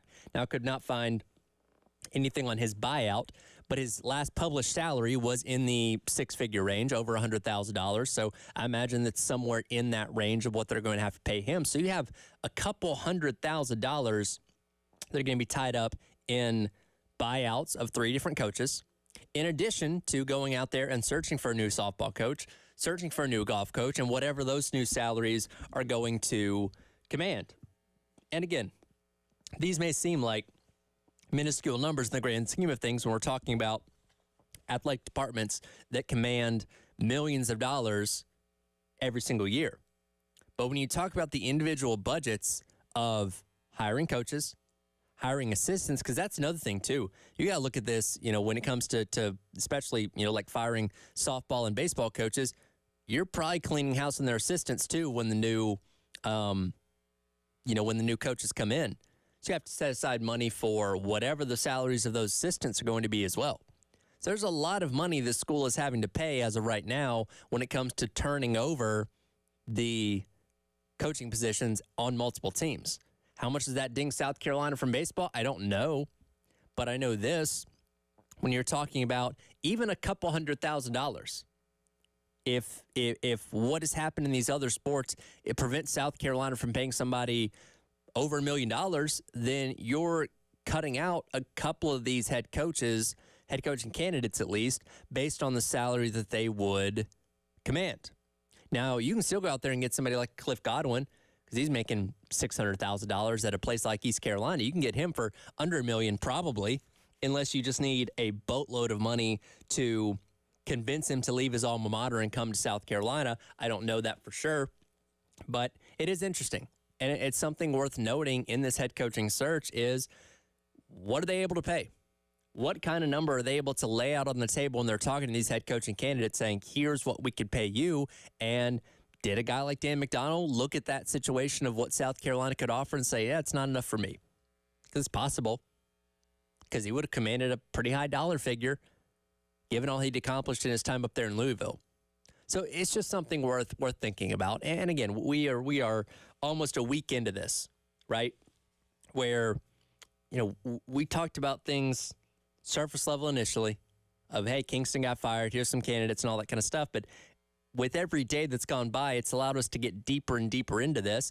And you can't ignore the financial side of it. It's so easy to spend other people's money, by the way. Like, I know we look at these athletic departments and say, okay, we'll just throw X amount of $1 million to this coach, get him to come here, and we'll all be happy and I'll be great.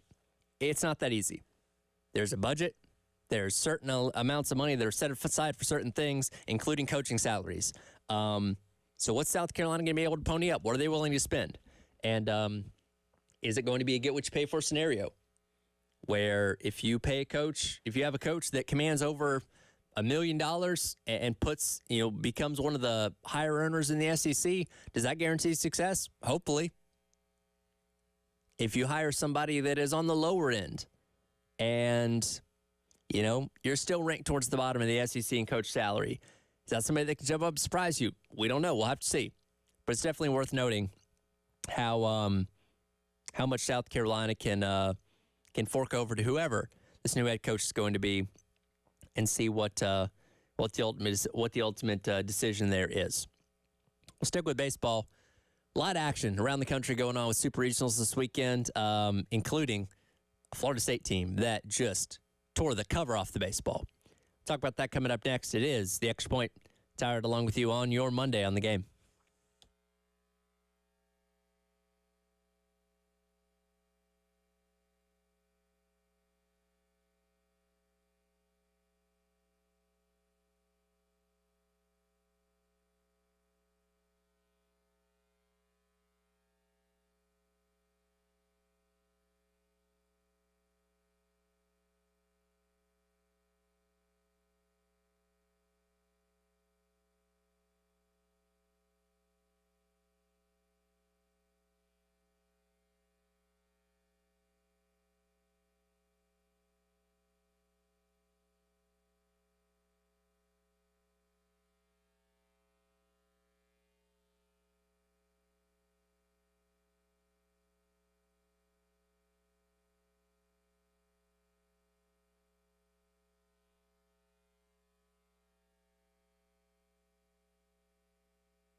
Welcome back in.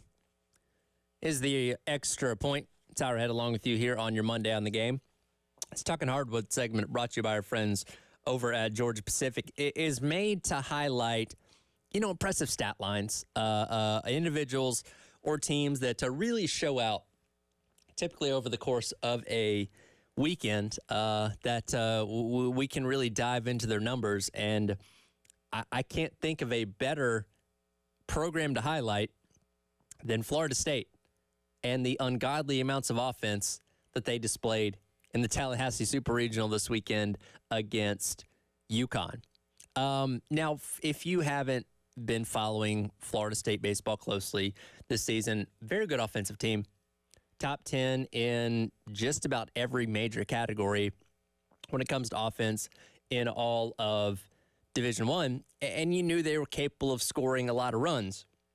Don't know if we thought they were capable of scoring 24 runs in their Super Regional opener against UConn on Friday, where they routed them 24-4 to advance to 1-0 in regional play.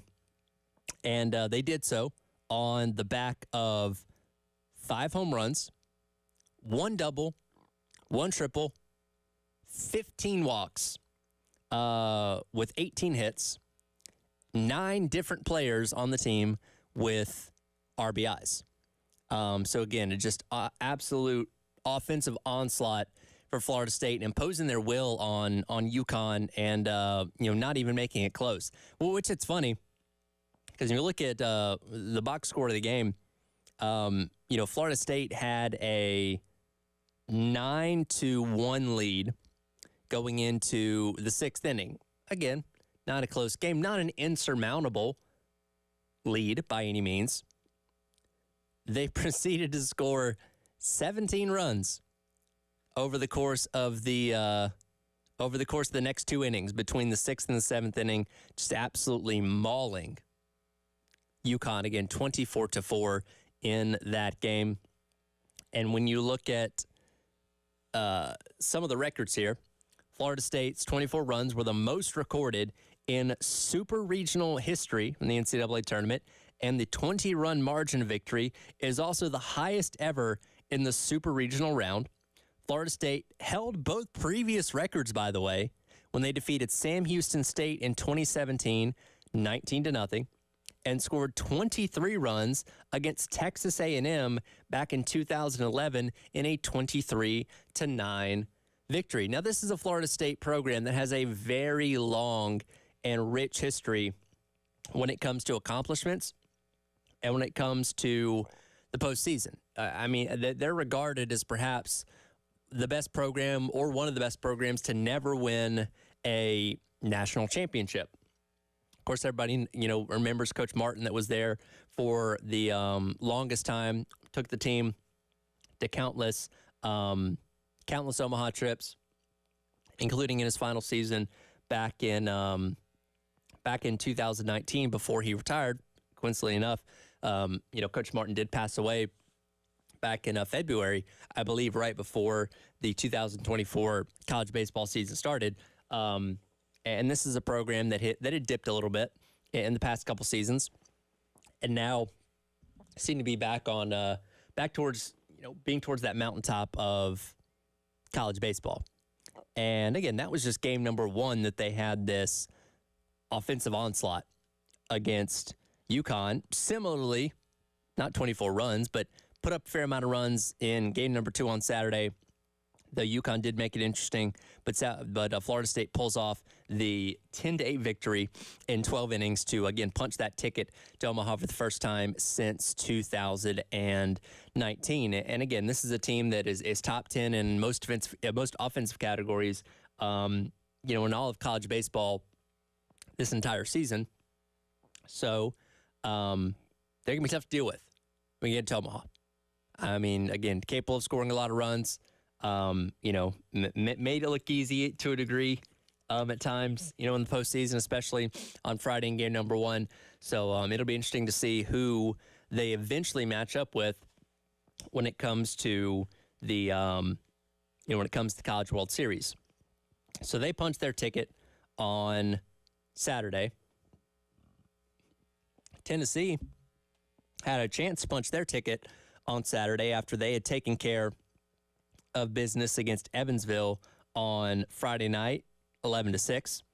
Evansville, scrappy little team, ends up clawing back and winning 10-8 on Saturday to force them into a Game 3 on Sunday, which Tennessee did turn around to win pretty handily, 12-1. So the number one team in the country is going back to Omaha for the third time in 4 years behind Coach Tony Vitello, and looking very strong in doing so. And they did certainly get the easier pull when it came to their super regional opponent in Evansville. But that was a team that had advanced through the Greenville regional round up there against East Carolina.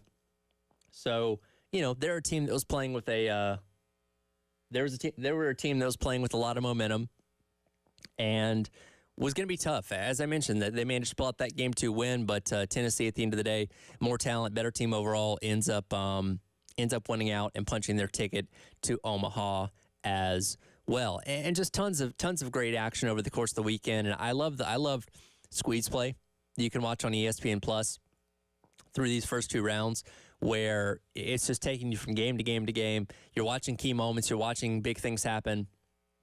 And, you know, it's just really cool for keeping you on top of everything happening over the course of a very, very busy weekend. We saw the true end of the Pac-12 last night, believe it or not. Kentucky and Oregon State playing into the early morning hours this morning, but Kentucky holding on for the 3-2 victory up there in Lexington to punch their ticket to the College World Series, bringing into Oregon State's season. And ultimately, that was the last Pac-12 team standing. You know, baseball is the sport that goes deep, that goes farther into the year than anybody else. So the Pac-12, as we know it, officially has its curtain closed with Oregon State's exit from the college for the NCAA tournament postseason. Texas A&M, another great team from the SEC, takes the 2-0 series win over Oregon last night, 15-9. Elsewhere, North Carolina, sweep of Virginia 2-0 up there in Chapel Hill. And Virginia taking care of Kansas State 10-4 in in their second game that helped the Cavaliers punch their ticket to the College World Series as well. We have one game left to determine who is going to be heading to Omaha between NC State and Georgia. On Saturday, in game number 1, NC State exploded with an unbelievable second inning that led to an 18-1 rout in game number 1 of the Athens Super Regional. On the flip side of things, yesterday, Georgia got their lick back with a pretty handy 11-2 win themselves. And look, these are two teams that Carolina has seen both very recently, with Georgia at the end of the regular season, and of course NC State in the Raleigh Regional last weekend, that we knew were both capable of scoring a lot of runs and generating a lot of offense. And both teams individually did that. So I'm very excited to see this game between those two tonight with the trip to Omaha on the line. That'll be 7 o'clock on ESPN. And again, that's the one game that is carried over into Monday. We got a very entertaining game yesterday. And yes, if you're wondering why I haven't mentioned this game yet, it's because I want to dedicate a little bit more time to it. Clemson in Florida played a remarkable game that was marred in controversy as well, but also generated quite a few highlights. We'll dive into this and make sense of what happened up the road in Clemson coming up to wrap up hour number 1 of the Extra Point. It is your Monday here on The Game.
to get the ball up and get it to the outfield.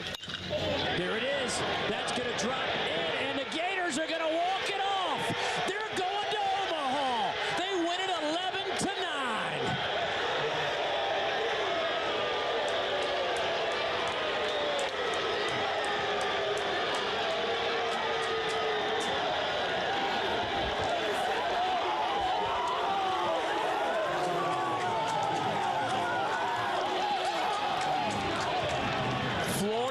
Up the 11-10 victory. That was a call yesterday on ESPN. Florida picking up the 11-10 victory in 13 innings just up the road in Clemson to end Clemson's hopes of making it to the College World Series and punch the Gators tickets. And this is a Florida team that, barely made it in to the NCAA tournament. A lot of controversy around them going into the tournament, especially after getting bounced as early as they did in Hoover a couple weeks ago, if they should have even been in it to begin with. But fought tooth and nail and made their way through the Clemson Super Regional and made it into Omaha. And I know a lot of people here in Columbia were loudly cheering for the Gators yesterday as the battle between the orange teams of them and Clemson wore on quite literally all day. The first pitch of this game was, I believe, at 2:30, and the game did not end until around 7:30 last night. So a 5-hour slog of a contest that, if you had no rooting interest, and again, I know everybody here was rooting against Clemson, but if you were just trying to watch this from a pure baseball perspective, you got treated to a wildly entertaining game. And obviously the stakes very high for, one of the teams to end up going to Omaha. But unfortunately, the drama in the game also included a lot of delays and stoppages and a lot of umpiring that was not the best. If you watch this game, there was a situation in the second inning where Nolan Nowraki from Clemson hit a short dribbler to Jack Caglione on the mound. Caglione did issue a pretty hard tag as he was running down the first base line, and those two, started, jawing at each other, and suddenly the benches cleared, and there were players all over the place and coaches all over the place, and I get it. You have to straighten those things out, but that proceeded to about a 20-minute delay in the action before the game would resume in the second inning, by the way. And then in the top 13th, Alden Mathis of Clemson hit a home run that at that point in time, and this is a complete aside here, I do hate the fact that if you are a super regional host, you don't always get to be the home team. I think if you're a regional host, this has nothing to do with Clemson specifically, but I think if you're a regional host, you should have home field advantage throughout the entire weekend. Clemson didn't. The away team in this situation. Alden Mathis hits a home run in the top of the 13th inning to put them ahead 10-9 at that point in time. Big moment, exciting, and he throws the bat down. Wasn't a, I don't know if you call it a spike, but he did throw the bat down, rounded the bases, and when he comes back around, the umpires start debating on if he should be ejected, what kind of discipline to issue. Eric Bakich comes out of the dugout. Jack Leggett comes out arguing with the umpires. I'm not here to justify who was right and who was wrong in this situation, but this led to about another 5-ish minute delay. So literally over the course of a 5-hour game, roughly 30 minutes of this were tied up in just umpires standing around, talking to each other, talking to Birmingham, wherever, come on, we got to clean this up. And even the announcers on TV, Tom Hart, and I forget the other guy's name, were loudly, being vocal about it, saying this is ridiculous. This is a playoff game in the NCAA tournament deciding who's going to go to Omaha. You got to have more efficient officiating. You got to have a better control on the game, which this umpiring crew did not have. And I don't know what the promotion relegation is when it comes to umpiring in the postseason, but I really hope that umpiring crew has nothing to do with the College World Series in Omaha, because yesterday was laughably bad with how they officiated the 13-inning contest between Florida and Clemson. And, as I mentioned, so many people here very much cheering for the Florida Gators yesterday, wanting to see them succeed in the upstate, against Clemson, because if you can't make it to Omaha yourself, you certainly don't want to see your bitter rival make it to Omaha. So once again, Clemson coming up short there. But here's the thing. Eric Bakich, in his second season as the head coach there, he's got this program in a good place. And you wonder what that means for this hiring of South Carolina's head coach, where your in-state rival, and yes, you do play the series against them, but they're not in your conference, but still, you have a rival in the upstate that you have long been ahead of, right? Long been a way better program than, and we can boast about the national championships and all that kind of stuff. Where they sit right now, Clemson's pretty good. And Clemson seems like they're going to be good for a while to come. So you have to make a head coaching hire that can not only get your program back to where you think it needs to be, but also compete and hopefully best that rival you have in the upstate. Because, again, you've had bragging rights in this state for so long about having the better program. And historically speaking, you still do. But as far as what is happening right now, Clemson's ahead. And what are you as Ray Tanner, what are you as this hiring committee going to do when it comes to hiring your next head coach, to making sure whoever comes in can not only compete with the likes of Clemson, but surpass them and get back to Omaha before they do? We'll have to see. But it definitely ratchets up the heat a little bit when your in-state rival is having success. And again, they didn't make it to Omaha this year, but a couple things go a few different ways in that game yesterday, and we're telling a different story. But great game. Again, Florida punching their ticket to the College World Series. It's an all SEC and ACC College World Series, by the way. And that'll still be true regardless of whether Georgia or NC State picks up the victory tonight again, 7 o'clock on ESPN. But the two best leagues in college baseball, once again, are going to be represented in full form, in Omaha coming up at the end of the week. And again, should be an exciting game out there in Foley Field tonight in Athens to see who punches that final ticket to make their case to go to Omaha. We continue to have the conversation about the head coaching search. Nathan Summers of the Reflector in Greensville was talking with Terry on Friday on the halftime show. We'll replay some of his thoughts on Cliff Godwin and how he might possibly be the candidate for South Carolina and if he wants to leave Greenville. We'll dive into all that coming up in hour number 2. It is the Extra Point. It's our head along with you on your Monday on the game.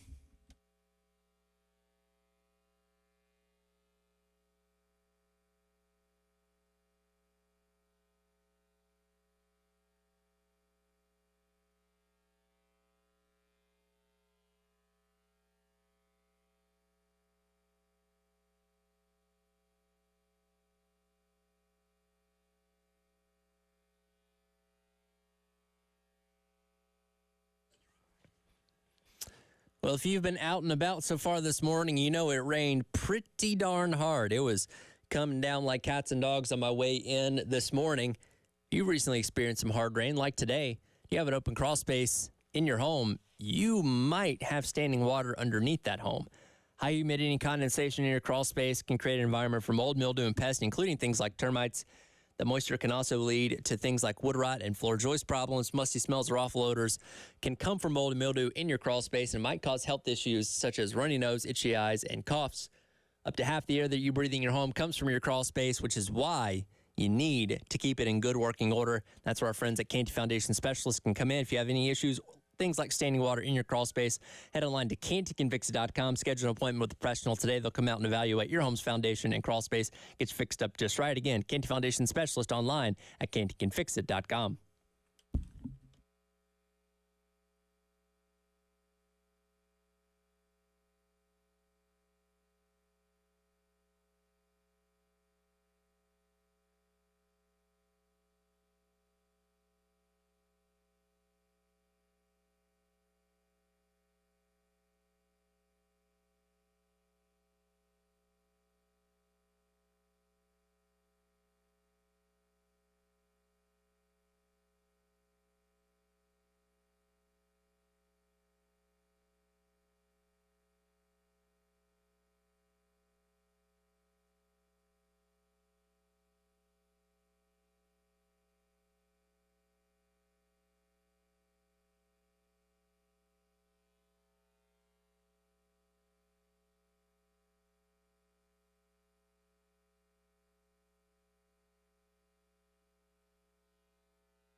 Hour number 2, welcome back in. It is the Extra Point. Tyler Head with you on this clearing up Monday morning. It was raining pretty hard when I came in, drove in at 5:30, very early on this morning, but seems to be clearing up, and I think the rest of the day is supposed to be okay. Very hot weekend. I love hot weather. Glad we are out of the coldness. Summer can be a little bit brutal, but I'm here for it. Love it here in Columbia. As we get into the summer stretch here, we're still waiting to see who South Carolina ultimately decides to hire as their next head baseball coach. And again, we are right at a week removed from Coach Kingston getting his walking papers and his $400,000 buyout, and Monty Lee being inserted as the interim head coach at South Carolina, where he still has a shot at being the regular head coach. And we talked to Jamie Bradford earlier on this morning. Preston Thorne and I did, and I did bring up the question, something that a lot of us have said in regards to Monty Lee, of the longer this search goes on, does that lessen the chances of Monty Lee getting the job? Jamie Bradford didn't think so, because Ray Tanner is making this a point to vet this thing to a T, to go out there and interview these top candidates that they have, and then ultimately sit down and decide on who that next head coach is going to be. And if after interviewing everybody,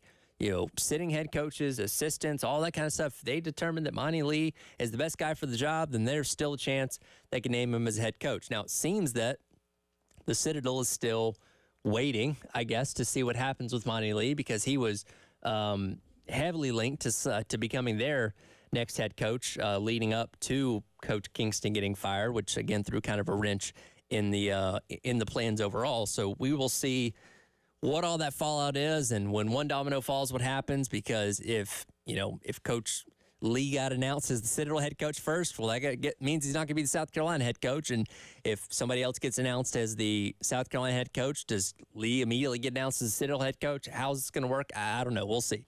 But a lot of things going in a lot of different directions here. And, again, we just want to know at this point in time where we want the process to be thorough. We don't want them to name somebody, but we're just dying to know what direction they're going to go, because we know the names, and we've looked at these from a lot of different angles, but we just want to see who they end up deciding to hire. One of those names, and one that we've talked about quite a bit, is Cliff Godwin. And one of the more intriguing prospects on this list in regards to what he's been able to do in basically a decade at East Carolina, where he's made the NCAA tournament all but 1 year, that being 2017. He's made it to 4 Supers and has dominated the American East. Excluding the COVID year, East Carolina has won the past 5 American Athletic Conference championships. And as I've said, he is the one coach that, has not necessarily made it to Omaha, but has done just about everything but make it to Omaha. And again, is a name that a lot of people are high on when it comes to making this coaching hire. And, Coach Godwin is no stranger to being linked to jobs, being interviewed for jobs and all that kind of stuff. But to this point, he's decided he wanted to stay at his alma mater in East Carolina and continuing to do what he's been doing for the past 10 years. Let's go with cut number 3 here, Dave. This is Nathan Summers, writes for the Reflector in Greenville, right there, that covers East Carolina athletics. I was on with Terry on Friday, and he was posed the question, is this South Carolina job more attractive than others Cliff Godwin had been in the running for before? It's tough when a coach manages to stay around for a decade, especially at their alma mater. It's one of those things. Does that make it more likely that he'll leave or less likely? The overriding thing that's different now, though, that even is different from a year ago or 2 years ago, or dating back to when he first started getting some SEC interest. I feel like even after that second season, I think it was maybe the Alabama job. So that has been like a kind of a constant backdrop, I feel like, in the offseason. But it is different now. You know, the power of NIL, power of the transfer portal, you know, changed everything in college sports. But, you know, if you're East Carolina, it creates what's going to be a really tough battle every single year. And so the question is, does Cliff want to keep fighting that battle? You know, a lot of people here are speculating that the huge losses that East Carolina's had this week in the transfer portal already, you know, a lot of people hear that and they say, oh, well, Cliff's leaving. That's why, you know, that's what we don't know. And they know that behind closed doors. And a lot of people are speculating that this huge exodus that we've had this week is because Cliff is leaving. But I think it might just be the reality that this is going to be every year. I mean, the basketball team here just went through the same thing, and that wasn't because the coach was leaving. That was because the transfer portal is a free-for-all. And so, you know, I think maybe if Cliff doesn't want to fight that battle of rebuilding his team every year and wants to maybe have a little bit more of an advantage and be able to leverage some NIL money at the kids he's recruiting, he would have to at some point take that leap. So, you know, I guess that's my general analysis of it to this point. And that's kind of the million-dollar question when it comes to Cliff Godwin is, are you content with where you're at? Do you just love East Carolina, your alma mater, that much where you're willing to stay there no matter how many players come and go to try and bring that team to the top of college baseball? Again, he's scratched the door of making it to Omaha multiple times. Is that the ultimate goal there, to get them there? Because he's close. Or is he willing to seek another opportunity where he can go to a place that turnover may not be as bad? And as Nathan Summers mentioned there earlier on last week, East Carolina, who again had gotten bounced in the Greenville Regional by Evansville last weekend, was already losing key players to the transfer portal. And this is nothing new to them. As Nathan mentioned, this happens every single year. The number 99 on NC State, I always mess up his last name, and I'm not going to mess it up again, came from East Carolina. It's had a monster year for the Wolfpack. Countless other guys across the country start their careers as Pirates at ECU and then decide to transfer elsewhere, and that's no stranger to what's happening right now. When you look at guys like Bristol Carter, Zach Root, Corey Costello, Drew Bryan, so some notable names on this East Carolina team that have jumped in to the transfer portal seeking new opportunities in 2024. So if you're the head coach at a place like that, do you want to continue to lead what has become kind of a stepping stone where players, they'll commit to you, but as soon as they start having success and those other big universities come knocking, they're willing to jump ship and go pursue those other opportunities that they feel like is going to help them better their career? So do you want to keep being on that train, or do you want to take the opportunity to jump at what is a SEC job, what is a program with a rich history and tradition and a lot of success over the years that you have the potential to bring them back up to? And a community that takes its baseball pretty seriously here. Another question that Terry posed to Nathan, cut number 5 here, Dave. Where is baseball in the pecking order over at ECU? Well, I think in terms of support and in terms of how the university, I think, sells it on the bigger stage, it would be right there. But it's the same reality here that it is everywhere. If you look at actual revenue, even in a losing season, the basketball teams generate more money. Baseball is that way, obviously, almost everywhere. If you, like you said, if you compare it to football, it's obviously not even close. Football generates almost all of the money. And again, I don't know that I see anything that's happening in the landscape of college sports changing that for ECU or anybody else in the American Conference, or again anybody in the framework of the Group of Five. But in terms of fan interest, it's right there. Obviously, it's got to be, competing with men's basketball, behind football for interest. I think this is definitely a town where the football team, its impact and its interest level is substantially higher than it is, certainly over men's basketball. Fans hang their interest on winners too, and that's something that ECU baseball has always had, at least since I've been around, is that they've always been the team that people can rally around because they're always in the postseason and they always have a winning record. That's almost never true, at least again, comparing to since I've been around, it's almost never true for men's basketball. So, people back a winner, so it does get backed a lot here. And very passionate fans up there in Greenville. And when you've brought the team the levels of success that Cliff Godwin's been able to in his 10 years there, you're going to have that support. And as good as that support is, I think we all know it'll be even better here at South Carolina if you're accomplishing the things that you are expected to accomplish. I mean, we've got a one of the most passionate, if not the most passionate, group of baseball fans in the entire country in the backyard here. And, does Cliff Godwin view that as an opportunity or a challenge? Maybe. But he's no stranger to a place that has a good baseball environment. But, again, the resources that he has at ECU are going to pale in comparison to what he potentially have here at South Carolina. And, a lot of that does go back to NIL and being able to not only bring in but retain top talent on a year-in, year-out basis, hopefully. Now there is going to be the part of it. South Carolina has to, come up with probably upgrading some facilities, maybe making Founders Park, a little different or a little more up to modern date, as a lot of people like to say.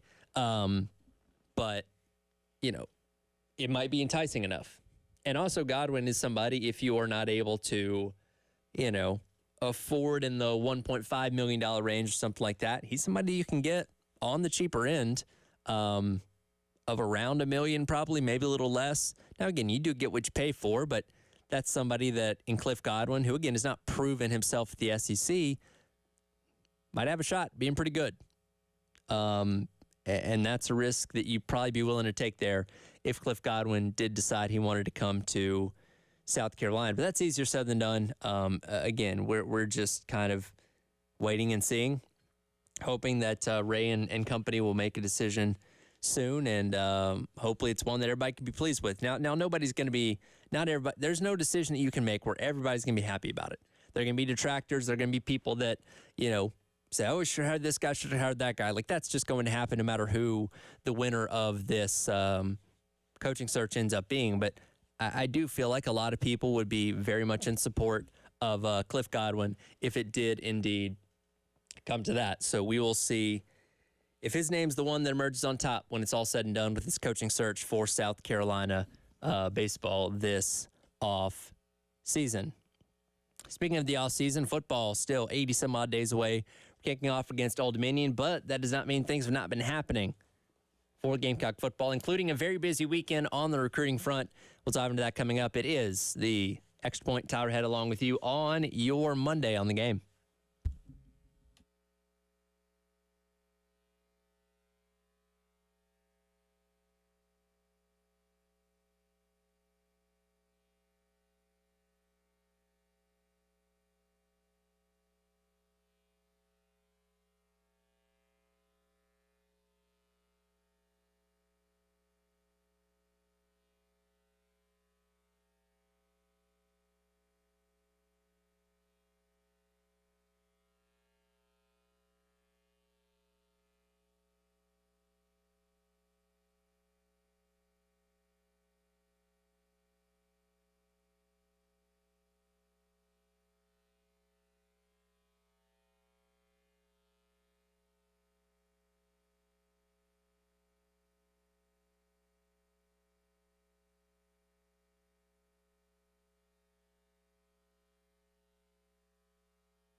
Welcome back in. Extra Point.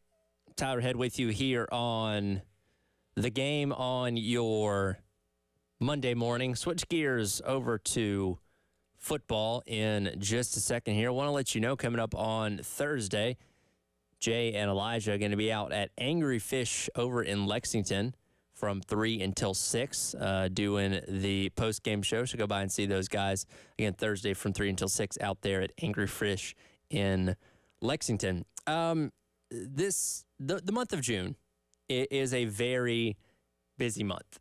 We may still be some 80-odd days away from football kicking off against Old Dominion to start the season, but the month of June really sets the table for what your next year's class is going to be in terms of recruiting, where, of course, Carolina had the second week of Shane Beamer football camp on Friday, and Wes Mitchell was out there. We'll get a report from him from being out there coming up in the next hour. But you also have the official visits over the weekend. And, you know, your hope when the weekend is over or the weekend's coming to a close, you start to see some of those welcome home tweets from Shane Beamer, which means that you've got commitments. And Coach Beamer, to the delight of many, had 4 of those yesterday. 4 different welcome homes being tweeted out yesterday for South Carolina, all for the 2025 class as it slowly, I don't want to say slowly begins to come together, but starts to really pick up steam here. Now, the only one that we know of out of that list, and he did tweet something out about it yesterday, was Jaquel Holman, the 6'1", 3-star linebacker out of Blackville, committing to South Carolina over the weekend. Got 3 more. I believe one of the commits is set to make his announcement later on today, so we'll at least learn one more of those names today. But all 3 of those will come out in due time to see who South Carolina has added to their 2025 class. And, you know, it's interesting when you look at this 2025 class for South Carolina, because it was very much slow rolling for a while. You had, Jaden Sellers, the brother of Lenore Sellers, commit all the way back last year in October, and then really didn't have a whole lot for a while, to the point where, we came in, it was February, looking at the 2025 class, and again, still plenty of time, but between then and when signing day was, and just looking at the one commit, it's like, this is odd. Well, as you got in the month of April, things picked up steam, a lot of commitments from then, and again, seems like things have gotten off to a good start in the month of June as well, with Jaquel Holman being added to the list of 2025 commitments. Now, the thing, and look, it's still early, so these numbers are far from final. We're Carolina, 24th overall in the country when it comes to recruiting rankings for 2025, 12th in the SEC. And that's now 12 out of 16, by the way, with Texas and Oklahoma being a part of the conference. And that seems to be the fight that South Carolina is always fighting uphill a little bit, is yes, you have good recruiting classes, but there's other teams in the SEC, usually a majority of the teams in the SEC, that end up putting together even better ones. And again, it's June. There's still a lot of time for South Carolina to continue to climb, and these rankings are subjective to a point because it's in anticipation of what those guys committed to you are going to be. And we know there are plenty of examples of 3 stars that have ended up being better than 5 stars, or 2 stars or no stars that have ended up being better than 4 and 5-star guys. So it's not an end-all be-all that, if you have a number 1 class, that team's going to be great. And if you have a dead last class, that team's going to be awful. It doesn't always work that way. But for South Carolina, you want to climb up a little bit higher. And, you have the opportunity to do that with plenty more high-end talent you can add to the 2025 class. And that's something that Beamer's so good at that maybe the general consensus of South Carolina fans don't talk about enough, is that he has come in and done a really good job in recruiting, brought in some high caliber talent, and, it doesn't happen overnight, but is, doing what he needs to do to this point to rebuild this program and get it back to where it can be as a team that, I want to say easily, because it's not easy to do, a team that could on semi-regularly maybe win in that 10-game mark, which, again, these days might get you in the college football playoff. Who knows? But Beamer's done a good job with recruiting, not only from the traditional high school sense, but obviously with the portal as well. And this season is a shining example of that, as we have a good problem, I guess, where you look at so many of these positions and be like, I don't know who's going to be the starter there. I don't know who's going to get the bulk of the carries, the bulk of the reps, whatever it may be, depending on what spot on the field you're playing. And that's a good thing, because you have so much talent in so many areas. We've talked so much about the defensive line, particularly the interior of the defensive line, where you just have a senior-laden and upperclassman-laden group with Tonka, Boogie, Nick Barrett, add DeAndre Jules to the mix. Those guys, obviously very experienced, in addition to welcoming in guys like Michael Goodwine from Alabama. And again, I don't know how the reps are going to get divvied up at that spot, but as long as everybody stays healthy, you're going to have a good rotation of talented guys in that room. Same thing with wide receiver. We talked about Huggins Bruce, Larvadane, Delvon Campbell coming over from Nevada, Jared Brown from Coastal. A lot of names. How that ends up shaking out this fall, we don't know. But you've got more than enough, you would think, to be successful in that area. Same thing with running back. Far cry from where you were a year ago, which is good. Linebackers deep. Offensive line, perhaps the most important thing for this offseason. Very deep. And again, knock on wood, hopefully you stay healthy compared to where you were a season ago. So, Beamer's done a really good job in both aspects of recruiting, particularly this past year, that hopefully translates, because that's the thing. At the end of the day, you can bring in all the high-caliber talent. They have to go out there and make the plays, and you have to coach them up the right way to where you can be successful, and the program as a whole can be successful as well. And look, we've talked about it. It's a tough schedule. Carolina projected by the FPI to be about 6-6. Vegas has them at an even lower win total than that. It's going to be a year about proving people wrong. And a way to start that is putting together a good team, which we feel like South Carolina has a good one. And how many wins that translates to, we will have to see when the season gets here. This season's going to add a new wrinkle into the SEC with some new additions in Texas and Oklahoma. Those schools ready to compete in the SEC? One SEC writer doesn't think so. We'll dive into that coming up. It is the Extra Point. Tyler Head along with you on your Monday here on The Game.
Welcome back in.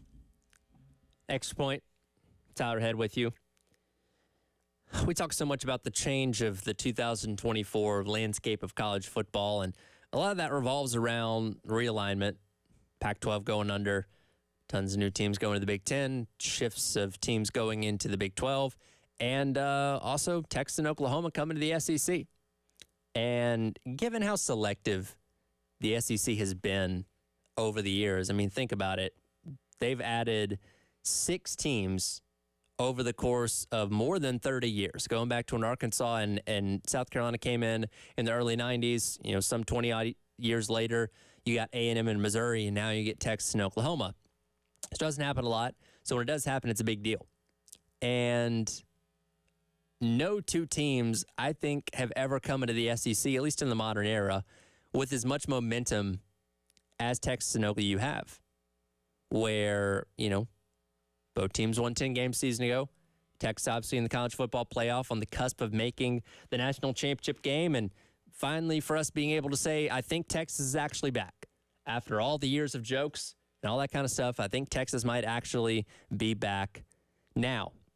But when everybody talks about these 2 teams coming in the league, the question is, can they hang with the league the way that it is? And that's something that we kind of talk about ad nauseum, where it's almost become cliche.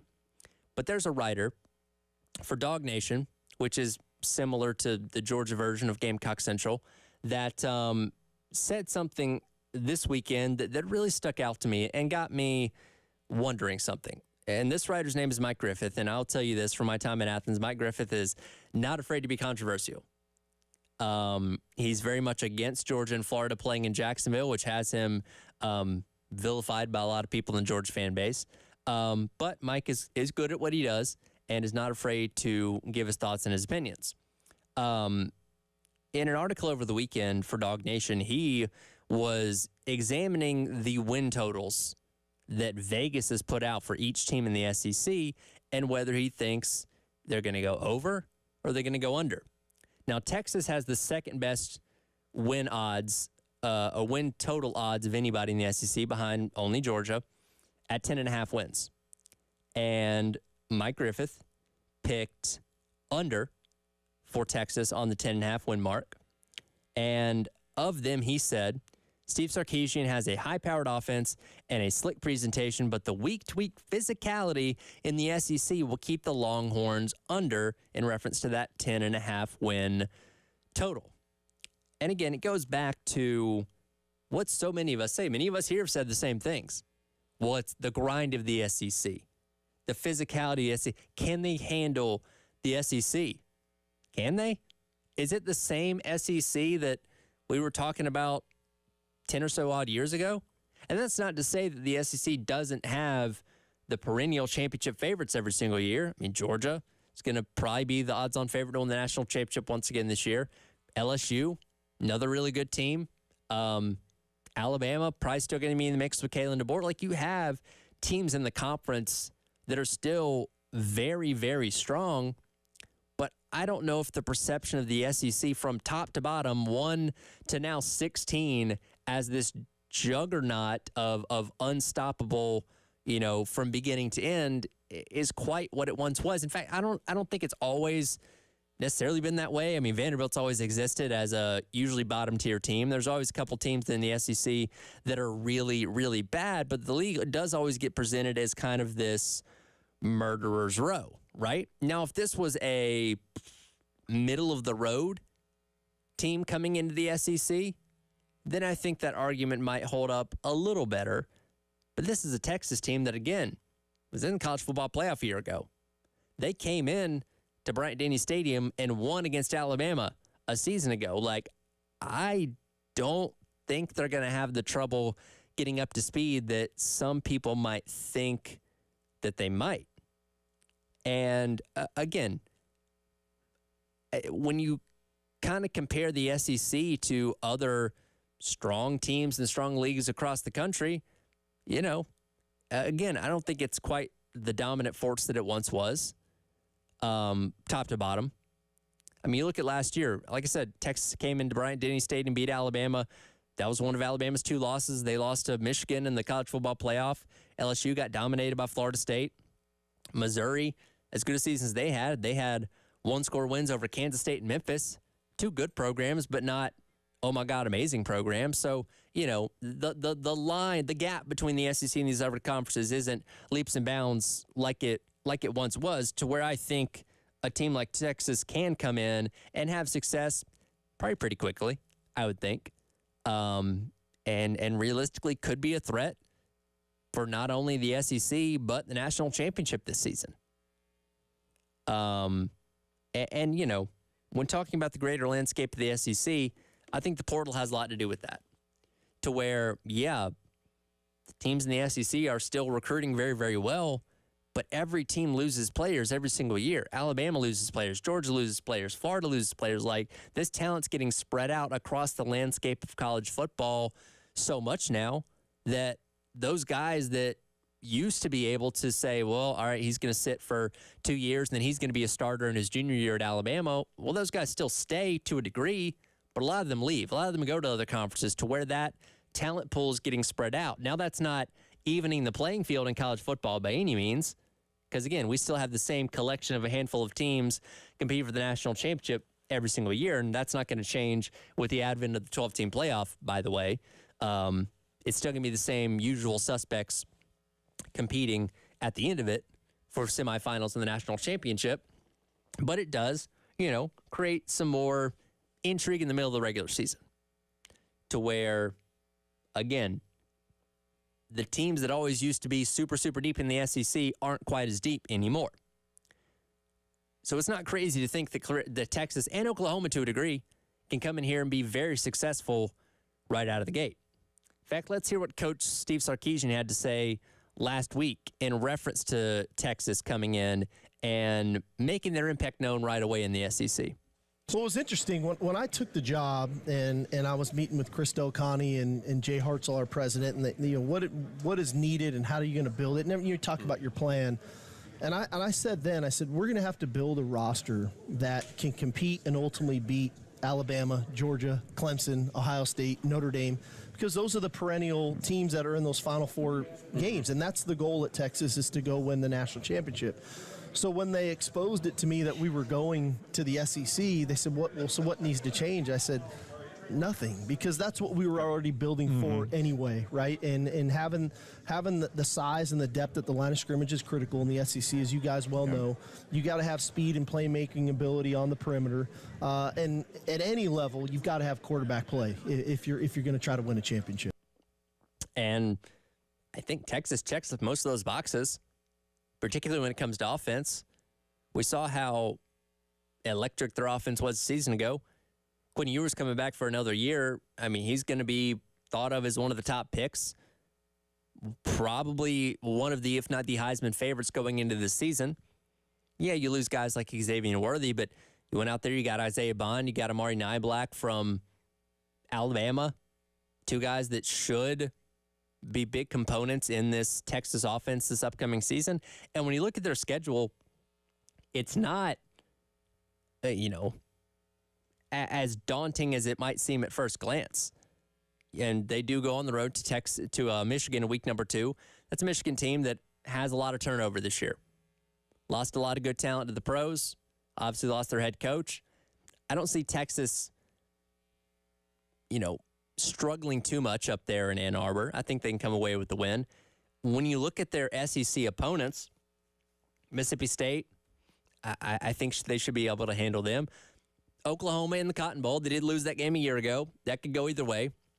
Then you follow that up with a home game against Georgia. There's potential chance for maybe 2 losses right there. Maybe.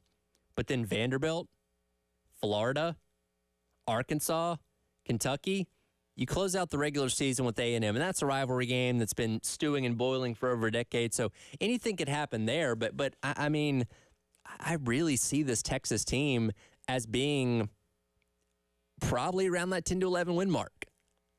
I'd probably lean a little closer to 11. Like, if you told me they win 11-1 with the only loss to Georgia, and those two teams rematch in the SEC championship game, I'd believe that. And again, that's almost kind of sacrilegious to think, right? when you think of new teams coming to the SEC, well, there's no way a team can come in and be that successful right out of the gate. I think Texas might be. And as much as we all may hate it, we want teams to kind of get slapped around, welcome to the SEC and all that kind of stuff. I think Texas might surprise a lot of people. I think they might be that one that is like, this was as hard as I thought it was going to be. And that's going to anger a lot of people, but I think there's a very good shot at that they might not struggle as much as some people want to see them. And again, we're still 80 some odd days out. It's speculation at this point. Still got to go out there and play. But I don't think the jump to the SEC, especially for a team like Texas, and what they've been able to do this past season, and the talent that they have on their team, I don't think they're going to get bullied in their first year in the SEC like some people think that they might. But we'll see. Interested to see what happens. And we'll keep an eye on Texas for sure as the season goes along. Come back, wrap up today's edition of The Extra Point. Tyler Head along with you, Captain Dave producing on the other side of the glass on your Monday here on The Game.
Honestly, no disappointment. Like, I think it just gives you something to work for. That's a dream. Hopefully one day I can be there. And I think it's just a little more motivation.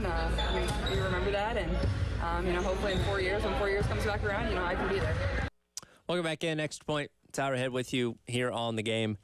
Wrapping up hour number 2, that is Caitlyn Clark of the Indiana Fever talking about, if there was any disappointment of her not making the 2024 Olympic women's basketball team as they get set to compete in Paris coming up at the end of next month. And there was more outrage from people not named Caitlyn Clark than people named Caitlyn Clark in reference to her getting, quote-unquote, snubbed from being a part of the Olympic team. Press and I had an interesting conversation this morning about getting snubbed or getting cut, and some of you, shared your personal stories of getting snubbed or cut from respective teams over the years.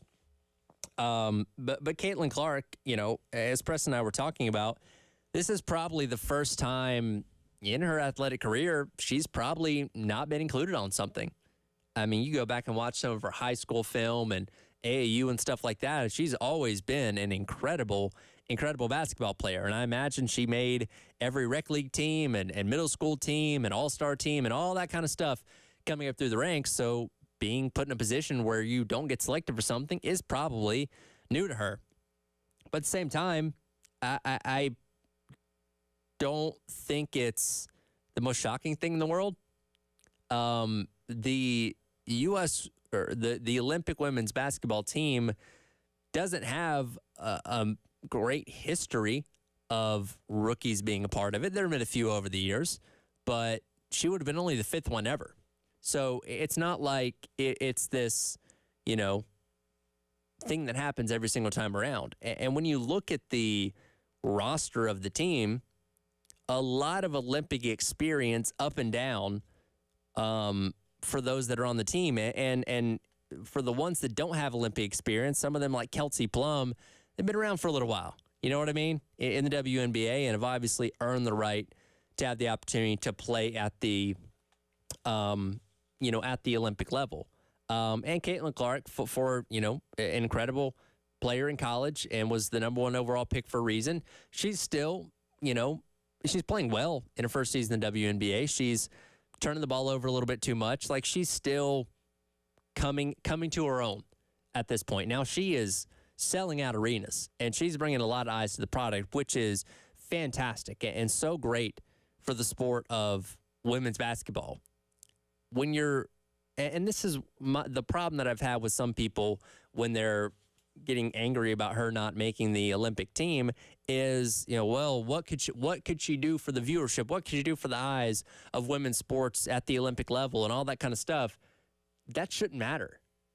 When we're talking about the best of the best team to go compete against everyone else in the world for a gold medal, what you do for a viewership standpoint, what you do from a popularity standpoint should not matter. Is it great if you can have a player that is good enough to be on the Olympic team and also brings a lot of eyes? Absolutely. But that's not the deal breaker. That's not the end-all be-all of like, well, she's the most popular, let's put her on the team. It really comes down to, and I don't think there's some vendetta against her. You do have some experienced players on the Olympic roster, some of which have been vocal about Caitlyn Clark and her coming into the WNBA. But I don't think that's them huddling up in some back room saying, all right, we're going to keep her out, keep her off the Olympics team. That'll show her. I don't think that's the case. And as Caitlyn Clark said, if you listen to her full press availability yesterday, I believe, talking about it, she said the right things. Like, hey, it's a dream, but I didn't make it this year. It's motivating. It's going to fuel me, and she may end up playing better after this. You know what I mean? But I think people are making a little too much of this, more than they should maybe. Would we've loved to have seen Caitlyn Clark play in the Olympic team? Sure. Been fun. She's going to have plenty of opportunity. She's going to be around this game for a very long time. It's her rookie year. She's got a lot of time, a lot of opportunity to make the Olympic team. And it didn't work out this year. And, that's okay. And as she said, that'll be her fuel, her motivation to continue to play better going forward. Again, she's bringing in a ton of viewers. They're selling out arenas for people to come watch her play. Like she's doing what she needs to do right now, including getting better and continuing to play at a higher and higher level. Now she's getting knocked around a little bit. The headlines last week were about her getting roughed up some, and we'll see if that changes as the season goes along and as her career goes along in the WNBA. As there are some people that were rubbed a little bit the wrong way with the way that she came into the league and how polarizing of a figure she was. But as we talked about, she brings so much attention. She brings a lot of viewership and a lot of mainstream eyes that otherwise wouldn't be talking about the WNBA. In fact, if she weren't so popular, the story of her getting snubbed from the Olympic team would not be headlines on SportsCenter like I have on my TV. You know what I mean? And I think that is just, again, kind of a glimpse of how much she moves the needle. But again, that is not the end-all be-all and why somebody should make the Olympic team. It should be purely about what you're doing on the court. And she does have some things in her WNBA career so far. Just need to clean up a little bit. Get a little bit better with to continue to grow and be that player that could be potentially on the 2028 Olympic team for the women. That'll do it for today's edition of The Extra Point. Coming up next, it is the Gamecock Central Takeover Hour presented by Firehouse Subs. Chris Clark finally back after his week-long vacation, where I don't know how much vacationing he got. I'll certainly ask him as he was on top of things with his head coaching search. Also get a camp update from Wes Mitchell, who was out there at the Champion Football Camp on Friday, and dive in to everything that happened over the weekend with commitments as well. Again, all that is coming up next in the Gamecock Central Takeover Hour presented by Firehouse Subs.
11 o'clock on your Monday morning. Welcome in. It is the Gamecock Central Takeover Hour presented by Firehouse Subs. Tyler Head welcoming back Chris Clark after your week off. I don't know how much relaxing you got to do because you were just as involved in this coaching search that we've been having for the past week as seemingly anybody with updates on GamecockCentral.com. What did your week look like?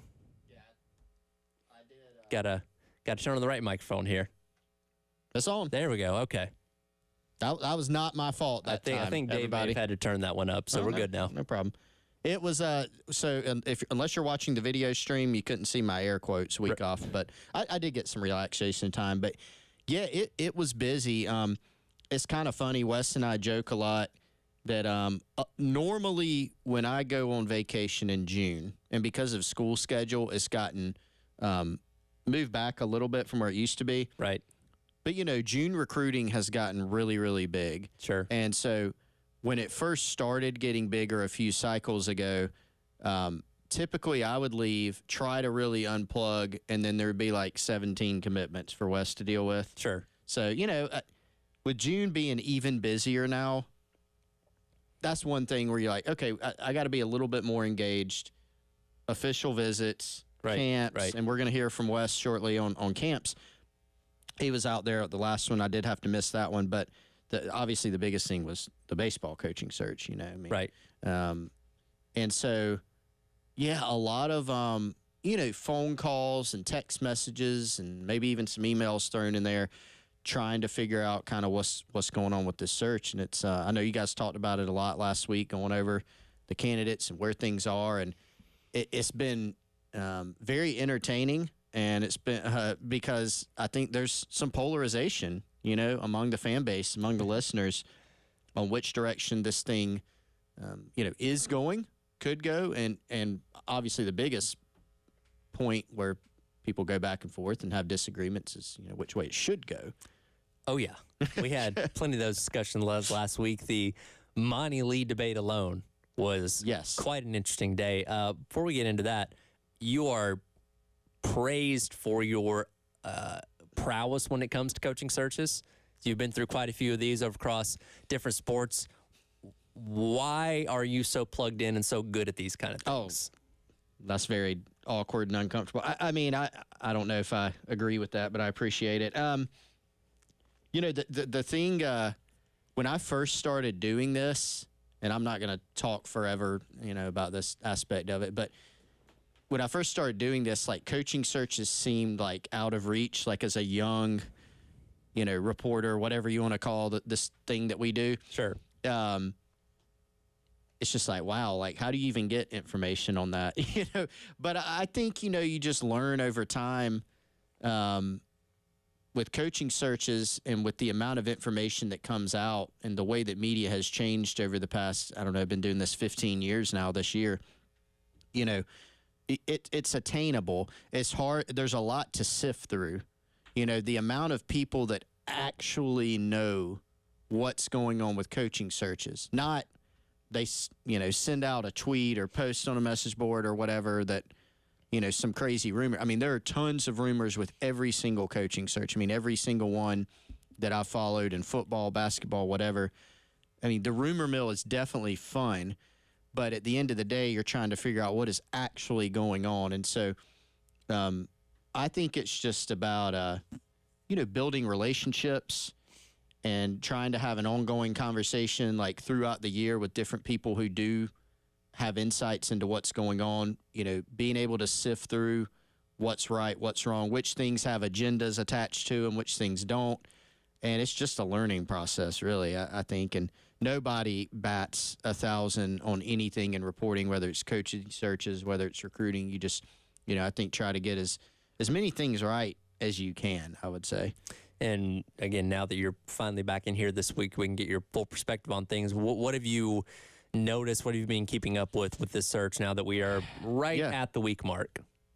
Well, I'm glad you pointed out the timeline. I've seen a lot of discussion on the timeline over the past few days, especially on the Insiders Forum with our members on Gamecock Central. A lot of questions about it, a lot of discussion. And I think one one thing, kind of a common point I've seen is people going, "Ooh, like we haven't heard anything in a while. Is that a bad sign? Or yes, it's definitely a bad sign. Or what's kind of going on?" I think the last like substantial update that we put out was on the 7th. What would that have been, Friday? Yep. Yeah. And so people were, okay, well, we haven't heard anything in 48 hours, 72 hours. Like, is there anything going on? Has something gone wrong? And I more chalk it up to, I think the process has still just been ongoing, and there's not a firm answer yet. I do think that South Carolina ideally has wanted to wrap this thing up as soon as possible. You know, I've heard Monday or the beginning of this week as a target at times in some of my conversations. That's always you kind of hesitate to speak in absolutes with timelines, because if it doesn't hit it, something's gone wrong. I think it's always like, if possible. And look, Tyler, we're here 11:06 Eastern on Monday. It's entirely possible something does happen today with the baseball search. What I do think is that the field, here kind of the list of things I've learned, and there's still a lot to learn. I'm very confident that this search is farther along than I've been able to figure out sitting here right now. There's some things I'm still trying to figure out as we sit here right now. I do think the field has narrowed a good bit. We reported Friday that Dan McDonald from Louisville was out.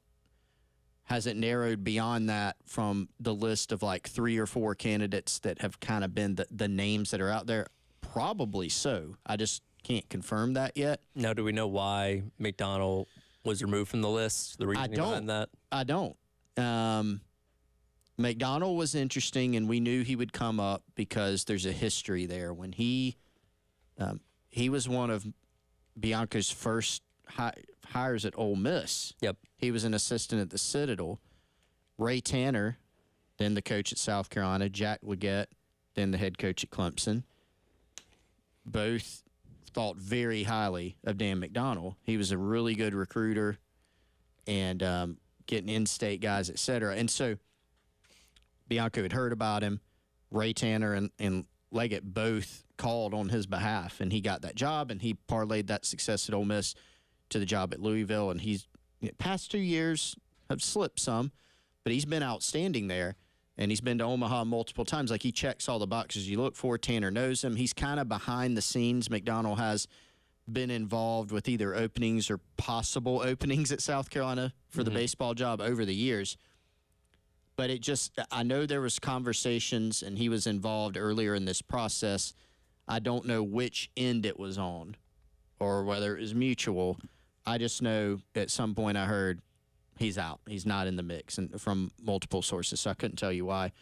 But I think the other thing that I've learned is that it really seems like South Carolina has only been looking seriously at sitting head coaches, with the exception of Monty Lee, who has been a head coach in the past at 2 different schools, at College of Charleston and at Clemson. And so it seems like Lee and a few other guys who've been head coaches and have had success as a head coach, those have seemed to be the main guys. And sitting here right now at 11:09 as I continue rambling, I don't know yet which direction it's going to go. But it sounds like they're maybe less likely to go a Landon Powell, Josh Elander type of route, which Landon Powell is a head coach, but at a Division II level. Yes.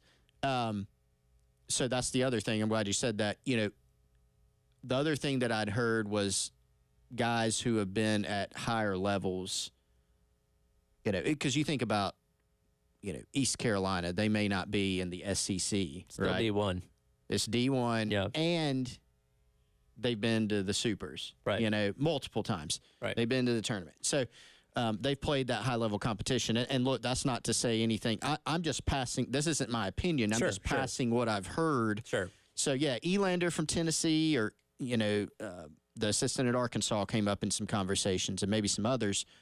It just seems like South Carolina's been more focused, again, unless something's changed, but this is what we heard from the outset.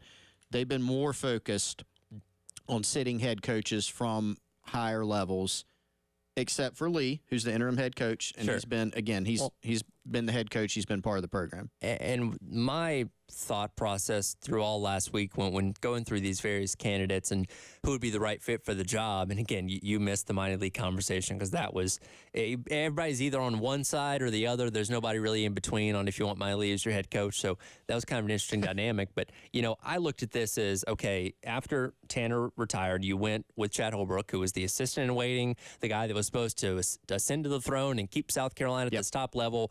Didn't work out. So you move on from him. Then you go out there and you hire Coach Kingston, who'd had decent success at South Florida, but wasn't blowing people away. But you go with the mid-major guy that was having okay success, move him in. That didn't work out either. So I feel like after having those two type of hires, you really have to go that route with somebody that's a little bit more of a sure thing. And look, anybody can come in here and bomb. Anybody can come in here and be successful. It's not a guarantee they're going to come in here and take the team to Omaha or the College World or win the College World Series or anything like that. But you have a better shot at success hiring somebody that's been there before and has done that at another place as opposed to somebody that isn't quite as proven. Sure.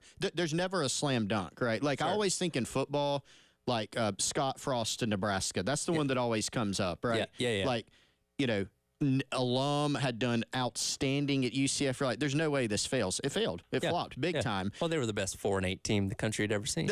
That's right. So, I mean, it's tough to tell, but certainly I think a lot of people have been looking at this thing going, this is a big-time job. Get somebody who's proven, who's done it. And I understand that aspect of it. I think, Tyler, when you look back at the last two hires, Holbrook, I had somebody tell me this who was involved in some of those processes, and so I'll just pass along what I was told.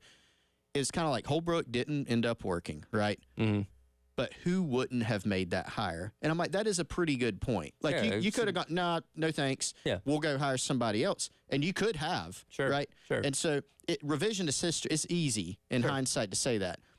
I think the one that you point to more as that didn't make as much sense, we do have some hindsight now, but even at the time, Kingston maybe didn't make as much sense, right? Because, I mean, Ray Tanner tried to hire Kevin O'Sullivan and had him. They just happened to win the World Series. Like, I've heard even more 5 years, more than 5, 6, 7 years later now, he would have been the guy. Like, it was happening, and then they go on that run. And honestly, Tyler, there were some other guys that you could have hired. Now, in hindsight, you go, man, if you could have hired that guy. Right. But it is what it is. And so now now it's 2024. Now you got to get it right. Well, I've been constantly refreshing my Twitter timeline for the better part of a week because, again, there's no set timetable for when this happens. It could happen in 5 minutes. It could happen at the end of this week. We don't really know, but keeping an eye on it and your insight and updates last week have been very, very helpful as we continue to wait and see who the next head coach for South Carolina is going to be. Big weekend on the camp and recruiting front. Wes Mitchell was out there on Friday for another edition of the Shane Beamer football camp. We'll check in with him coming up next and see what he saw and recap the weekend commitments as well. He's got a couple welcome homes from Beamer yesterday, too. That's all coming up. It is the Gamecock Central Takeover Hour presented by Firehouse Subs here on the Game.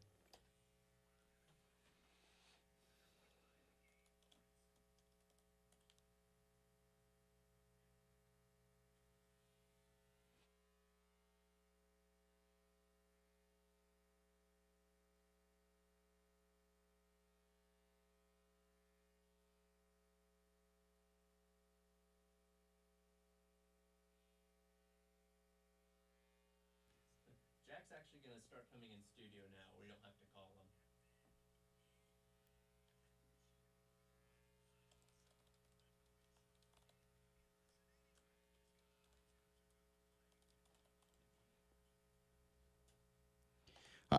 I want to tell you about one of our outstanding partners here on the Gamecock Central Takeover Hour, and that is, of course, our friends at Integrated Media. Michael and Nathan do an amazing job. I've trusted them to come out to my home. Wes Mitchell's trusted them to come out to his home, and they can come to your home and help you upgrade anything that you may need from an audiovisual standpoint. Maybe it's something as simple as just mounting a television. Maybe you got a bunch of different devices around your TV, and you're like, man, these wires are everywhere. I've seen some pictures online of people who have these awesome setups. You don't even see any wires. Yes, they can do those types of things for you. They can do that. They can do security and cameras, Sonos wireless speakers, upgrade your internet signal so that there's no dead spots in your home, or do a complete smart home solution. They can do it all. They've got a shop right up in Chapin showroom. They can source the equipment for you, and they can come out and install it. IntegratedMediaInc.com or 803-948-8327.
Welcome back in. Gamecock Central Takeover Hour presented by Firehouse Subs. Tyler Head and Chris Clark here in the Herndon Chevrolet Studios. I guess it'll be a couple more days before we get the full house back in here, as Chris was out all last week. Wes out for first couple days of this week, but he is joining us now on the Love Chevrolet phone lines to talk a busy, busy weekend that was for Gamecock football. Of course, lots of official visits going on this weekend. A few commits we'll get to in a second. But, Wes, you started off the weekend out at another Shane Beamer football camp on Friday. Anything of particular worth noting that you got to see out there? Yeah, and I got to first give a little shout-out to our boy, former intern Joe, for helping me out on Friday.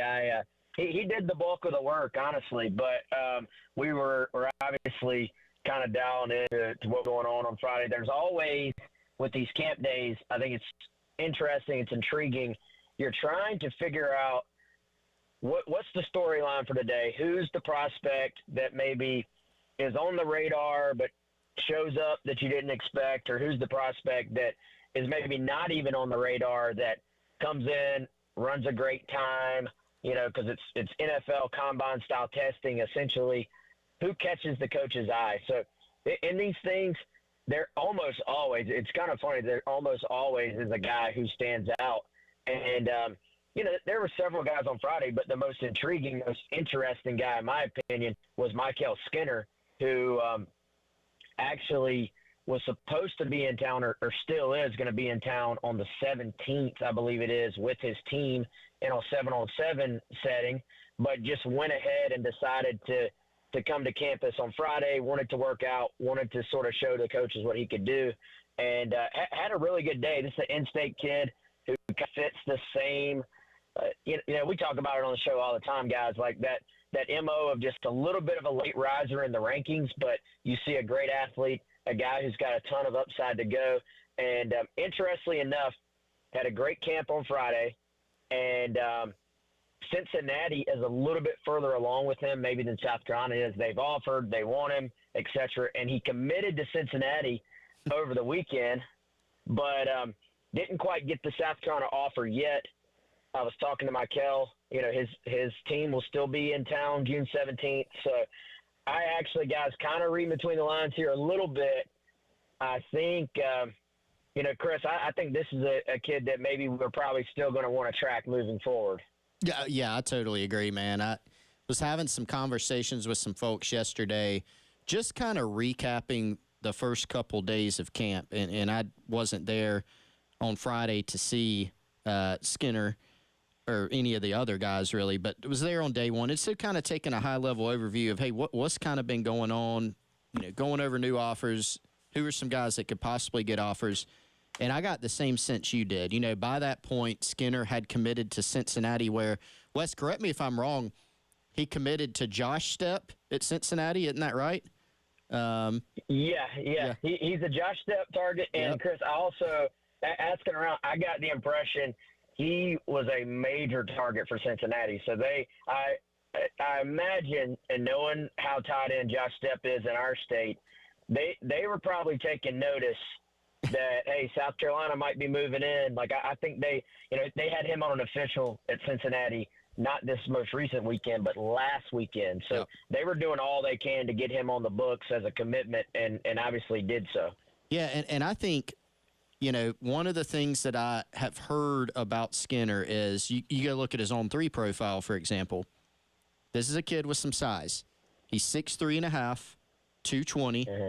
He's listed as a tight end on On3, right? So it's kind of, I think that's one of the reasons that maybe some of the big Power 4 schools, maybe even South Carolina, right? You're looking at him figuring out, okay, is he a receiver? Is he a tight end for us? How does that fit in? The interesting thing to me, two things, number one, will he end up, getting an offer from South Carolina, obviously, and then what do they think he is? At some point, does the staff just say, look, we haven't really solved that. Maybe we don't know yet if he's going to be a wide receiver or grow into a tight end, but we like him, let's offer him, let's figure it out. And then if they do that, then you're looking at a situation, Wes, where you'd have to flip him from Cincinnati since he's already committed, and there's kind of a long-standing relationship there. Yeah, and guys, I don't think he ran at South Carolina on Friday, but just from what I was told, looked outstanding physically, like was one of those guys that basically when you saw him, you're like, okay, that's how a prospect is supposed to look. He is a bit of a tweener, but at the I was sent some numbers. I think this is from Under Armour. 4.53 in the 40. I think his confirmed size was exactly like 6'3.5", 217. So that's right around what he's listed at. 4.37 in the shuttle, and then a nearly 35-inch vertical. So those are, and Under Armour, I think, busts out the electronic timing with these things as well. So those are some really, really good times. And, you look at Charles Power, who we obviously talk about our crush on him all the time as being a guy who seems ahead of the curve in terms of rankings. he has him all the way up there with an 89 rating from On3, which for those who don't follow it super closely, that is the highest of 3 stars. So that's one notch below a 4-star guy.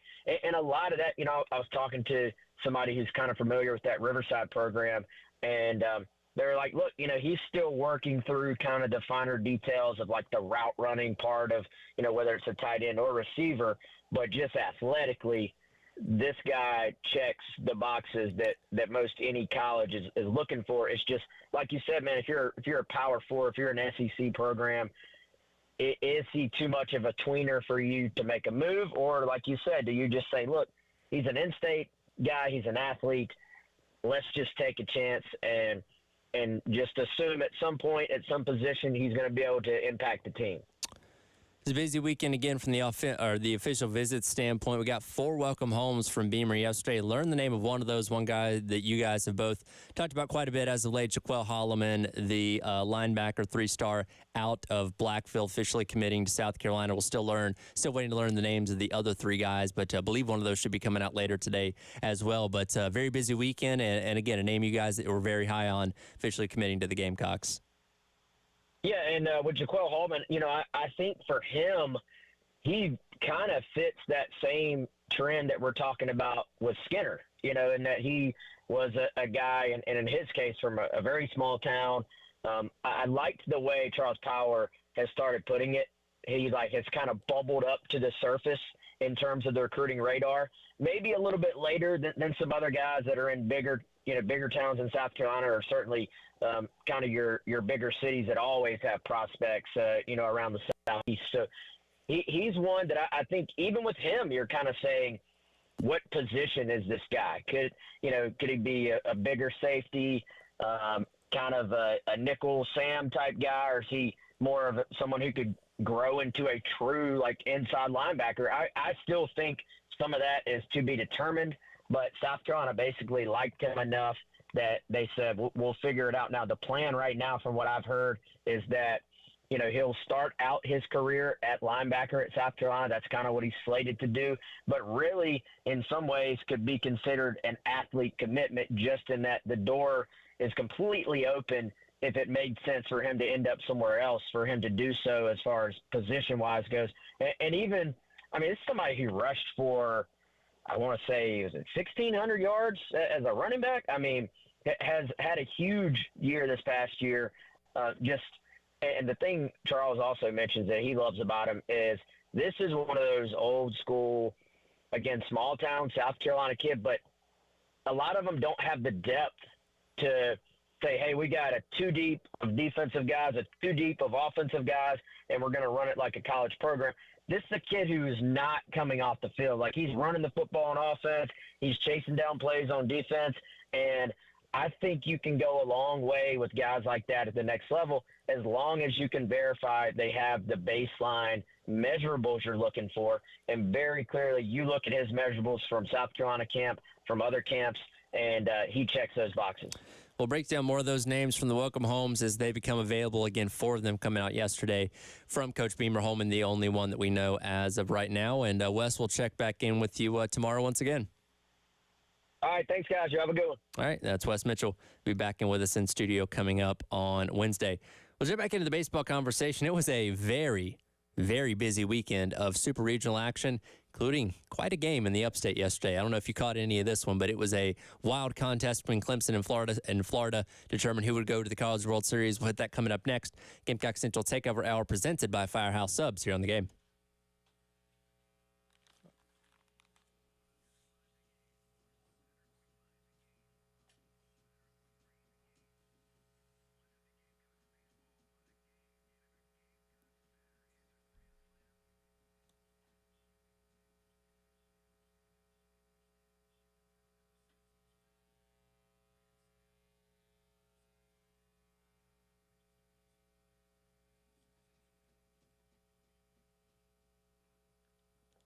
$11:29 here on The Game, and I don't know about y'all, get pretty hungry.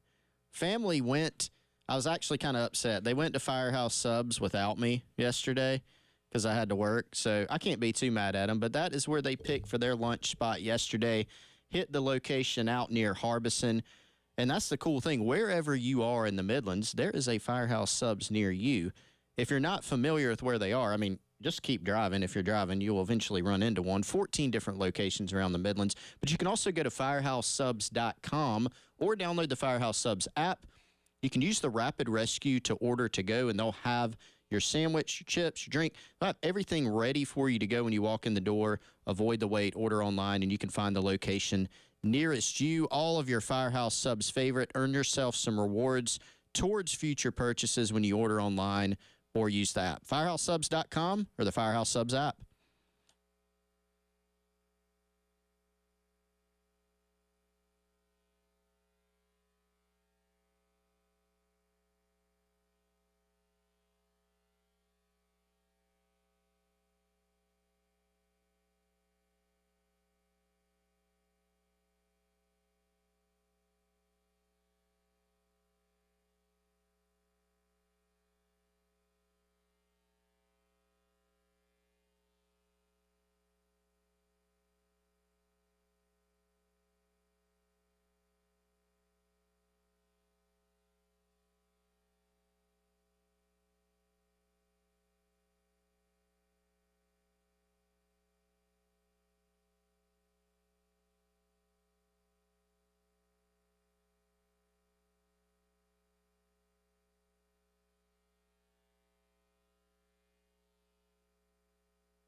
Through May 10th, but because of an injury, he's in the lineup, and he has been a game changer. This one's out to center field. It is deep.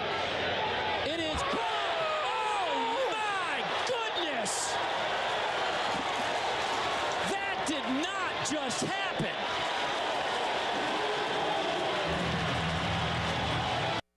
Welcome back in. Gamecock Central Takeover Hour presented by Firehouse Subs. It's called yesterday on ESPN. Cam Canarella with an amazing catch at that point to save the game for Clemson. Florida would go on to win in 13 innings, advance to the College World Series with the 11-10 victory up the road in Clemson. But, you know, from a purely neutral perspective, and I get it, most people here are probably sitting at home cheering for the Gators. What a game. It was a phenomenal game. 5 hours. Well, and, I thought they made a great point in actually game one of that series. Florida had gotten an insurance run to go up by 3, and one of the broadcasters had noted, normally teams, you got a bloop and a blast in you, sure, to cut it down.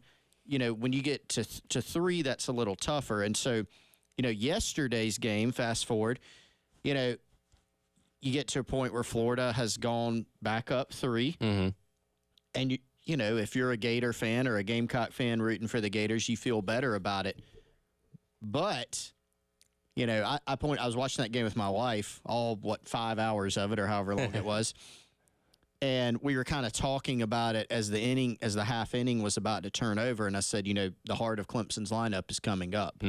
And sure enough, a couple guys got on. And I said, here comes their alpha, Cam Canarella. And he took, first pitch and just absolutely cranked it out of there.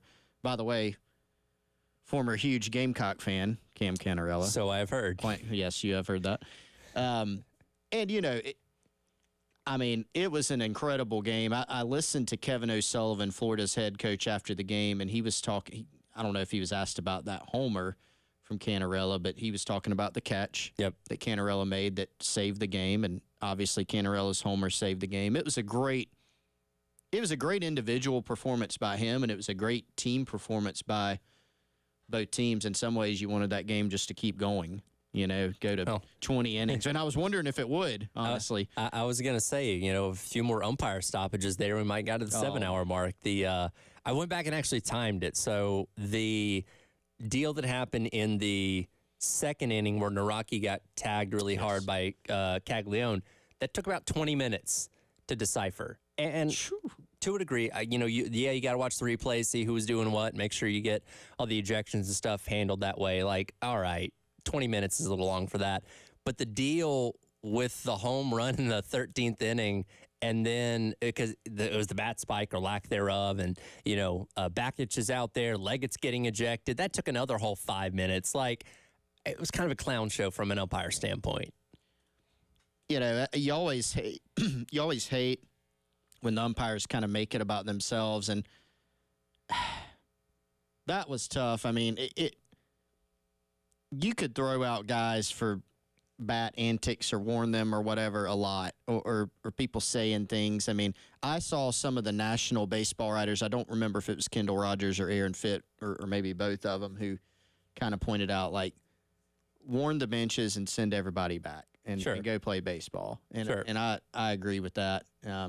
It's also, it's also been hard. The broadcast team was very frustrated by just not having information. Yeah, what is actually going on? Our job is to convey the information. We have no clue. They're trying to fill 20 minutes of not knowing. And I forget who the dugout reporter was for the TV broadcast, but, she's down there talking to the head umpire, trying to get anything to relay back to them. And that is frustrating. It's Dave Neal, and I forget who the other guy was on the broadcast, but they're like, we're trying to tell you something which we don't know. We don't know what they're looking at, what they're talking about, because they go talk to Bakich, they go talk to Sullivan, huddle back up. They go talk to Bakich again, go talk to Sullivan, huddle back up, and it's like, what are we doing? What are you talking? What's taking so long? Like the decision, did you throw the guy out? Did you not? The first baseman, Bakich, some people said it was to fire up the team and to prove a point, and maybe it was both of those. Sure. But I think it was also literally like, if you're going to throw a player out, did the player even know? Because the way he reacted, I don't even know if he knew at that point. Bakich pointed, he said, 3. He did the 3 symbol, which is the player's number, come back out on the field, and he said, you can hear the audio. He said, you tell him. He told the umpire, I'm not going to throw him out. Was like, it was almost like he was trying to tell him, like, you have to tell your player he's gone. It's like, no, you're the umpire. You tell him to get out of here or whatever it is. And then, again, Bakich got ejected at the end of the game. And Jack Leggett. And they're both suspended, which they'll have to serve next season for whatever their opening series of the year is going to be. A lot happened. And Bakich couldn't talk in the post game. Right. So we couldn't even get his thoughts. Yeah, it was kind of, maybe the upside, the good part of this is maybe they will take a look at some changes. And you know how we put in a pitch clock and things like that to speed up the game? Everything is about speeding up the game. Can we have an ump clock? Exactly. You don't need 15 minutes to sort that out. 20 minutes. No, I thought it was 15. It's ridiculous. And some of the challenges too, like some things at first glance you can tell if it's an out or not. Like we don't need 4 or 5 minutes to looking at this 12 different ways. Like we could definitely serve to speed up the game. And it's funny because Major League Baseball has just completely surpassed college baseball with the speed of the game now. Or Major League Baseball, was creeping up to the 3.5, 4 hour mark and put in pitch clock and boom, games are cut in half, or cutting, down to 2.5 hours. And college baseball, for whatever reason, maybe it's because the pitching is not as good, it's still around that 3+ hour mark. Here's this would not actually speed up the game. It would slow it down. But I did want to get your take on this, Tyler, because my wife and I were actually having a conversation about this. So Jack Caglione was walked intentionally, I think, 3 times in the game. Yes. He got hit by a pitch, walked intentionally 3 times. Should a team be limited with the amount of times you can intentionally walk a player? One single player? Yes. Like imagine if Caglione came up and the limit was you can only intentionally walk that guy twice. And now you've got to pitch to him. Now you could say, we'll just pitch around him. Sure. You're just slowing down the game. Sure. But you still have to make the pitches. You do. Right? You could throw a ball in the dirt. Right. And it scoots past. Right. That to me just adds a kind of another little, if you're trying to make the game more interesting, in my opinion, it's more interesting when when a pitcher actually has to pitch the ball and a batter has to stand in the box if you limit that. Now, that's not typical. It's not. There are probably, 2 guys in the country, maybe like 5 guys, like Charlie Condon would be one where you might intentionally walk him 3 times in a game. But that was just, I don't know, that was a fascinating thought. I might be more intrigued by if as a team you've limited to a number of intentional walks per game. You get 5 a game. Maybe not even 5. Maybe you probably wouldn't need that many. 3-ish or something like that. And you have to strategize when you're going to use those. I would probably be on board with something more like that because, again, you don't run into the Cagliones and the Condons and stuff every single game. But that is an intriguing thought. I don't hate that. I personally, I know this can be controversial, I wouldn't hate the runner on second rule in extra innings in college baseball. I think it's served a pretty interesting purpose in Major League Baseball, especially for speeding up extra innings. I wouldn't hate it in college. I know some people are divided on that. I wouldn't hate it. I don't like it. I like how you have to go in and earn everything you get. Yeah. I kind of like that. That's fair. I mean, people are split on it, but I wouldn't be opposed to it because, again, it has served its purpose in Major League Baseball when used.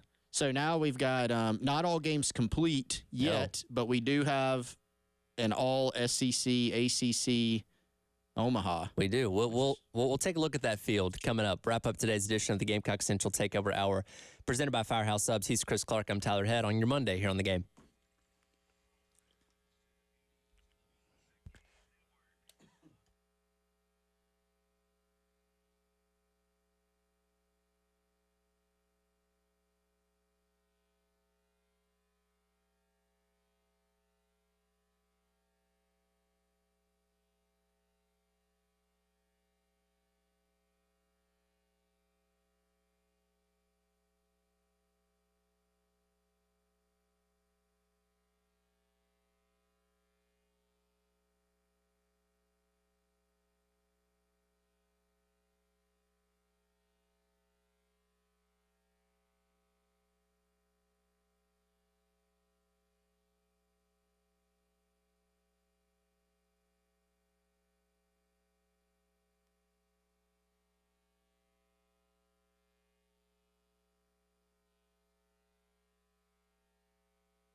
Welcome back in. Gamecock Central Takeover Hour presented by Firehouse Subs. Tyler and Chris along with you for a few more minutes here. As Chris mentioned there before the break, 7 of the 8 spots finalized for the Men's College World Series, with most teams punching their tickets over the weekend, including Florida in that 13-inning thriller against Clemson last night. The lone game that remains, 2 teams that South Carolina are very familiar with, Georgia and NC State squaring off tonight in Athens, 7 o'clock first pitch on ESPN. Both teams enjoyed similar victories over the weekend. NC State exploded in the second inning on Saturday, routed Georgia 18-1 in game number 1. Georgia took them to this woodshed yesterday, 11-2. So something's got to give. I feel like we're in for a 2-1 pitcher's duel or something along the lines tonight to determine who goes to Omaha. That would be funny, wouldn't it? It would be. 14-inning game is 1-0. Baseball's one of those weird kind of games like that. I tend to think we get a lot of offense from both teams. Probably. It's been one or the other in games 1 and 2. Maybe today's the one we get a 12-11 type of game. Maybe so. But you look, I mean, NC State's good. Mm-hmm. Georgia's obviously very good too. But NC State's got an ace pitcher. They've got an offense. They can hit. Of course, South Carolina was actually knocked out by James Madison in the Raleigh Regional, but it's not like they had an easy draw. Sure. They could have gotten an easier draw had they done a bit more, obviously, in the regular season. I think they did end up improving, their standing. But the NC State team is obviously a very good team, as all of them are. I mean, man, I look around. Sometimes there's a team where you go, that really looks like the team that's just going to be very difficult to beat. I think the way, like, LSU was playing, you look back at that and you go, man, they're going to be – I feel like you could pick out several teams. The field has narrowed, yes, but I feel like you could pick out several that you go, I wouldn't be a surprise if they just went and won the whole thing. Yeah, and obviously Tennessee's the number 1 team, took care of Evansville this weekend, though Evansville did get one of those games, but they ended their Cinderella run. I mean, Florida State, just with the onslaught of offense they had against UConn and what they're bringing to the table. As you mentioned, this is a SEC versus ACC College World Series. Again, Florida State and Georgia, one of those teams representing each one of those conferences. So, the 2 best conferences in college baseball going to be on full display in Omaha coming up later this week. But I agree with you. I mean, you look at the story of Kentucky getting there. Florida, a team that was on the verge of not even making the tournament, and some people think they didn't deserve to be in the tournament. Now they're in. North Carolina, Texas A&M. A lot of teams that South Carolina has seen this season are going to be playing in Omaha at the end of this week. Yeah, a lot of teams the Gamecock saw. And that certainly made them battle-tested going in, but it just didn't go their way. And a lot of those other teams, of course, still playing. But I think, man, you look at the SEC, I think that illustrates, right, a couple different things. Number one, just the strength of how good so many coaches have talked about it. The ACC obviously deserves a lot of credit, too, because they put, it's all SEC and ACC teams. But just for the Southeastern Conference, how strong it was this year. Florida really scuffled and struggled at times. They barely had a winning record, going into the tournament. Overall, they go in. Now they're in Omaha. And I think, another thing, Kevin O'Sullivan was in a little bit of, as much as someone like him with his track record could be, a little bit of hot water during the season. I got a text over the weekend, like, how would this Florida team go like 28-27 or whatever they were? And you're like, I don't know. Right. But it's about having that baseline of talent and then getting hot at the right time. Yep. And I think Florida has both of those things. I mean, every time they have made it to a super under O'Sullivan, they have advanced to Omaha. And they just kind of have a knack for it. But super talented team. They have arms. They have power. They can hit. They can run. I mean, they do a lot of things really well. Not going to be a surprise if they're last team standing, to be quite honest. Well, and it's funny, when you go back to the last week of the regular season, they were taking on Georgia, needing to find a way to win that series. They took 2 out of 3 in Athens, got bounced in the first game of the SEC tournament against Vanderbilt, but that series win against Georgia was just enough to get them in. And again, they've gone through and made the most of it, and again, played the thrilling game against Clemson yesterday. And again, when you get a team like that that's been there before and done that before, you never know what they're capable of. I think watching these games over the weekend too, the Supers are about to, here shortly be watching games in Omaha. I think for Gamecock fans, Clemson not advancing to Omaha, maybe that relieves some of the sting for you. Sure. But, man, just watching, you're just going, this South Carolina baseball program really needs to get back to Omaha. Yeah. I mean, to be able to do it 3 seasons in a row in 2010, 11, and 12 and win those first 2, that's not typical. It's not going to be typical for any school. Yeah. No matter who you hire here at South Carolina, no matter that's not an expectation. We're going to make it to Omaha and win the title. Sure. 2 years in a row and almost the third. But the standard should be get back there sometimes. Yeah. And that's what folks want. And I think for me, just watching it this weekend, it really just hit home what South Carolina baseball has not only can be, but has been in the past. Well, and I think it illustrates how many teams within this league have passed you by. And I brought the statistics last week that, like 9 teams have made the tournament since Carolina has last been in the College World Series. With 7 teams have made the College World Series ahead of them. 8 teams have made more supers than them. Like, a lot of statistics put South Carolina in the bottom half of the SEC in postseason success since last going to the College World Series back in 2012, where they were runners-up. And then you look at Tennessee and what they're doing with Vitello, and Georgia has the chance to go in their first year with Wes Johnson. Mingione getting Kentucky to the College World Series. Obviously A&M playing really well. Like you just have these programs that Carolina was leaps and bounds better than a decade ago that have just surpassed them. And again, who do you hire to bring South Carolina back to those same heights? Well, Wes has pointed this out on several times on the show here. A lot of that was other teams around the country did start pouring more resources into baseball. Now, that's not any type of excuse, but they did. Like Tennessee was not good at baseball. Right. They decided to go hire one of the top assistants in the country and devote a lot more resources to it, and voila, they've gotten a lot better. These things typically do not happen by accident. For South Carolina, we went through it earlier. Mm-hmm. Once Tanner stepped away from the dugout, you made a coaching change. It didn't work out at the end of the day. You made a couple supers. That didn't work. You made another coaching hire. That one didn't work. You got to a couple supers, but you haven't been back to Omaha since 2012, and that's ultimately what you want. So next hire, big one, it's key. Well, 23 hours from now, we'll see if we have a new head coach, and we'll break it down if we do. If not, we'll continue to speculate on what that could end up being. That'll do it for today's edition of the Gamecock Central Takeover Hour, presented by Firehouse Subs. Halftime show with Terry Ford up next here in the game.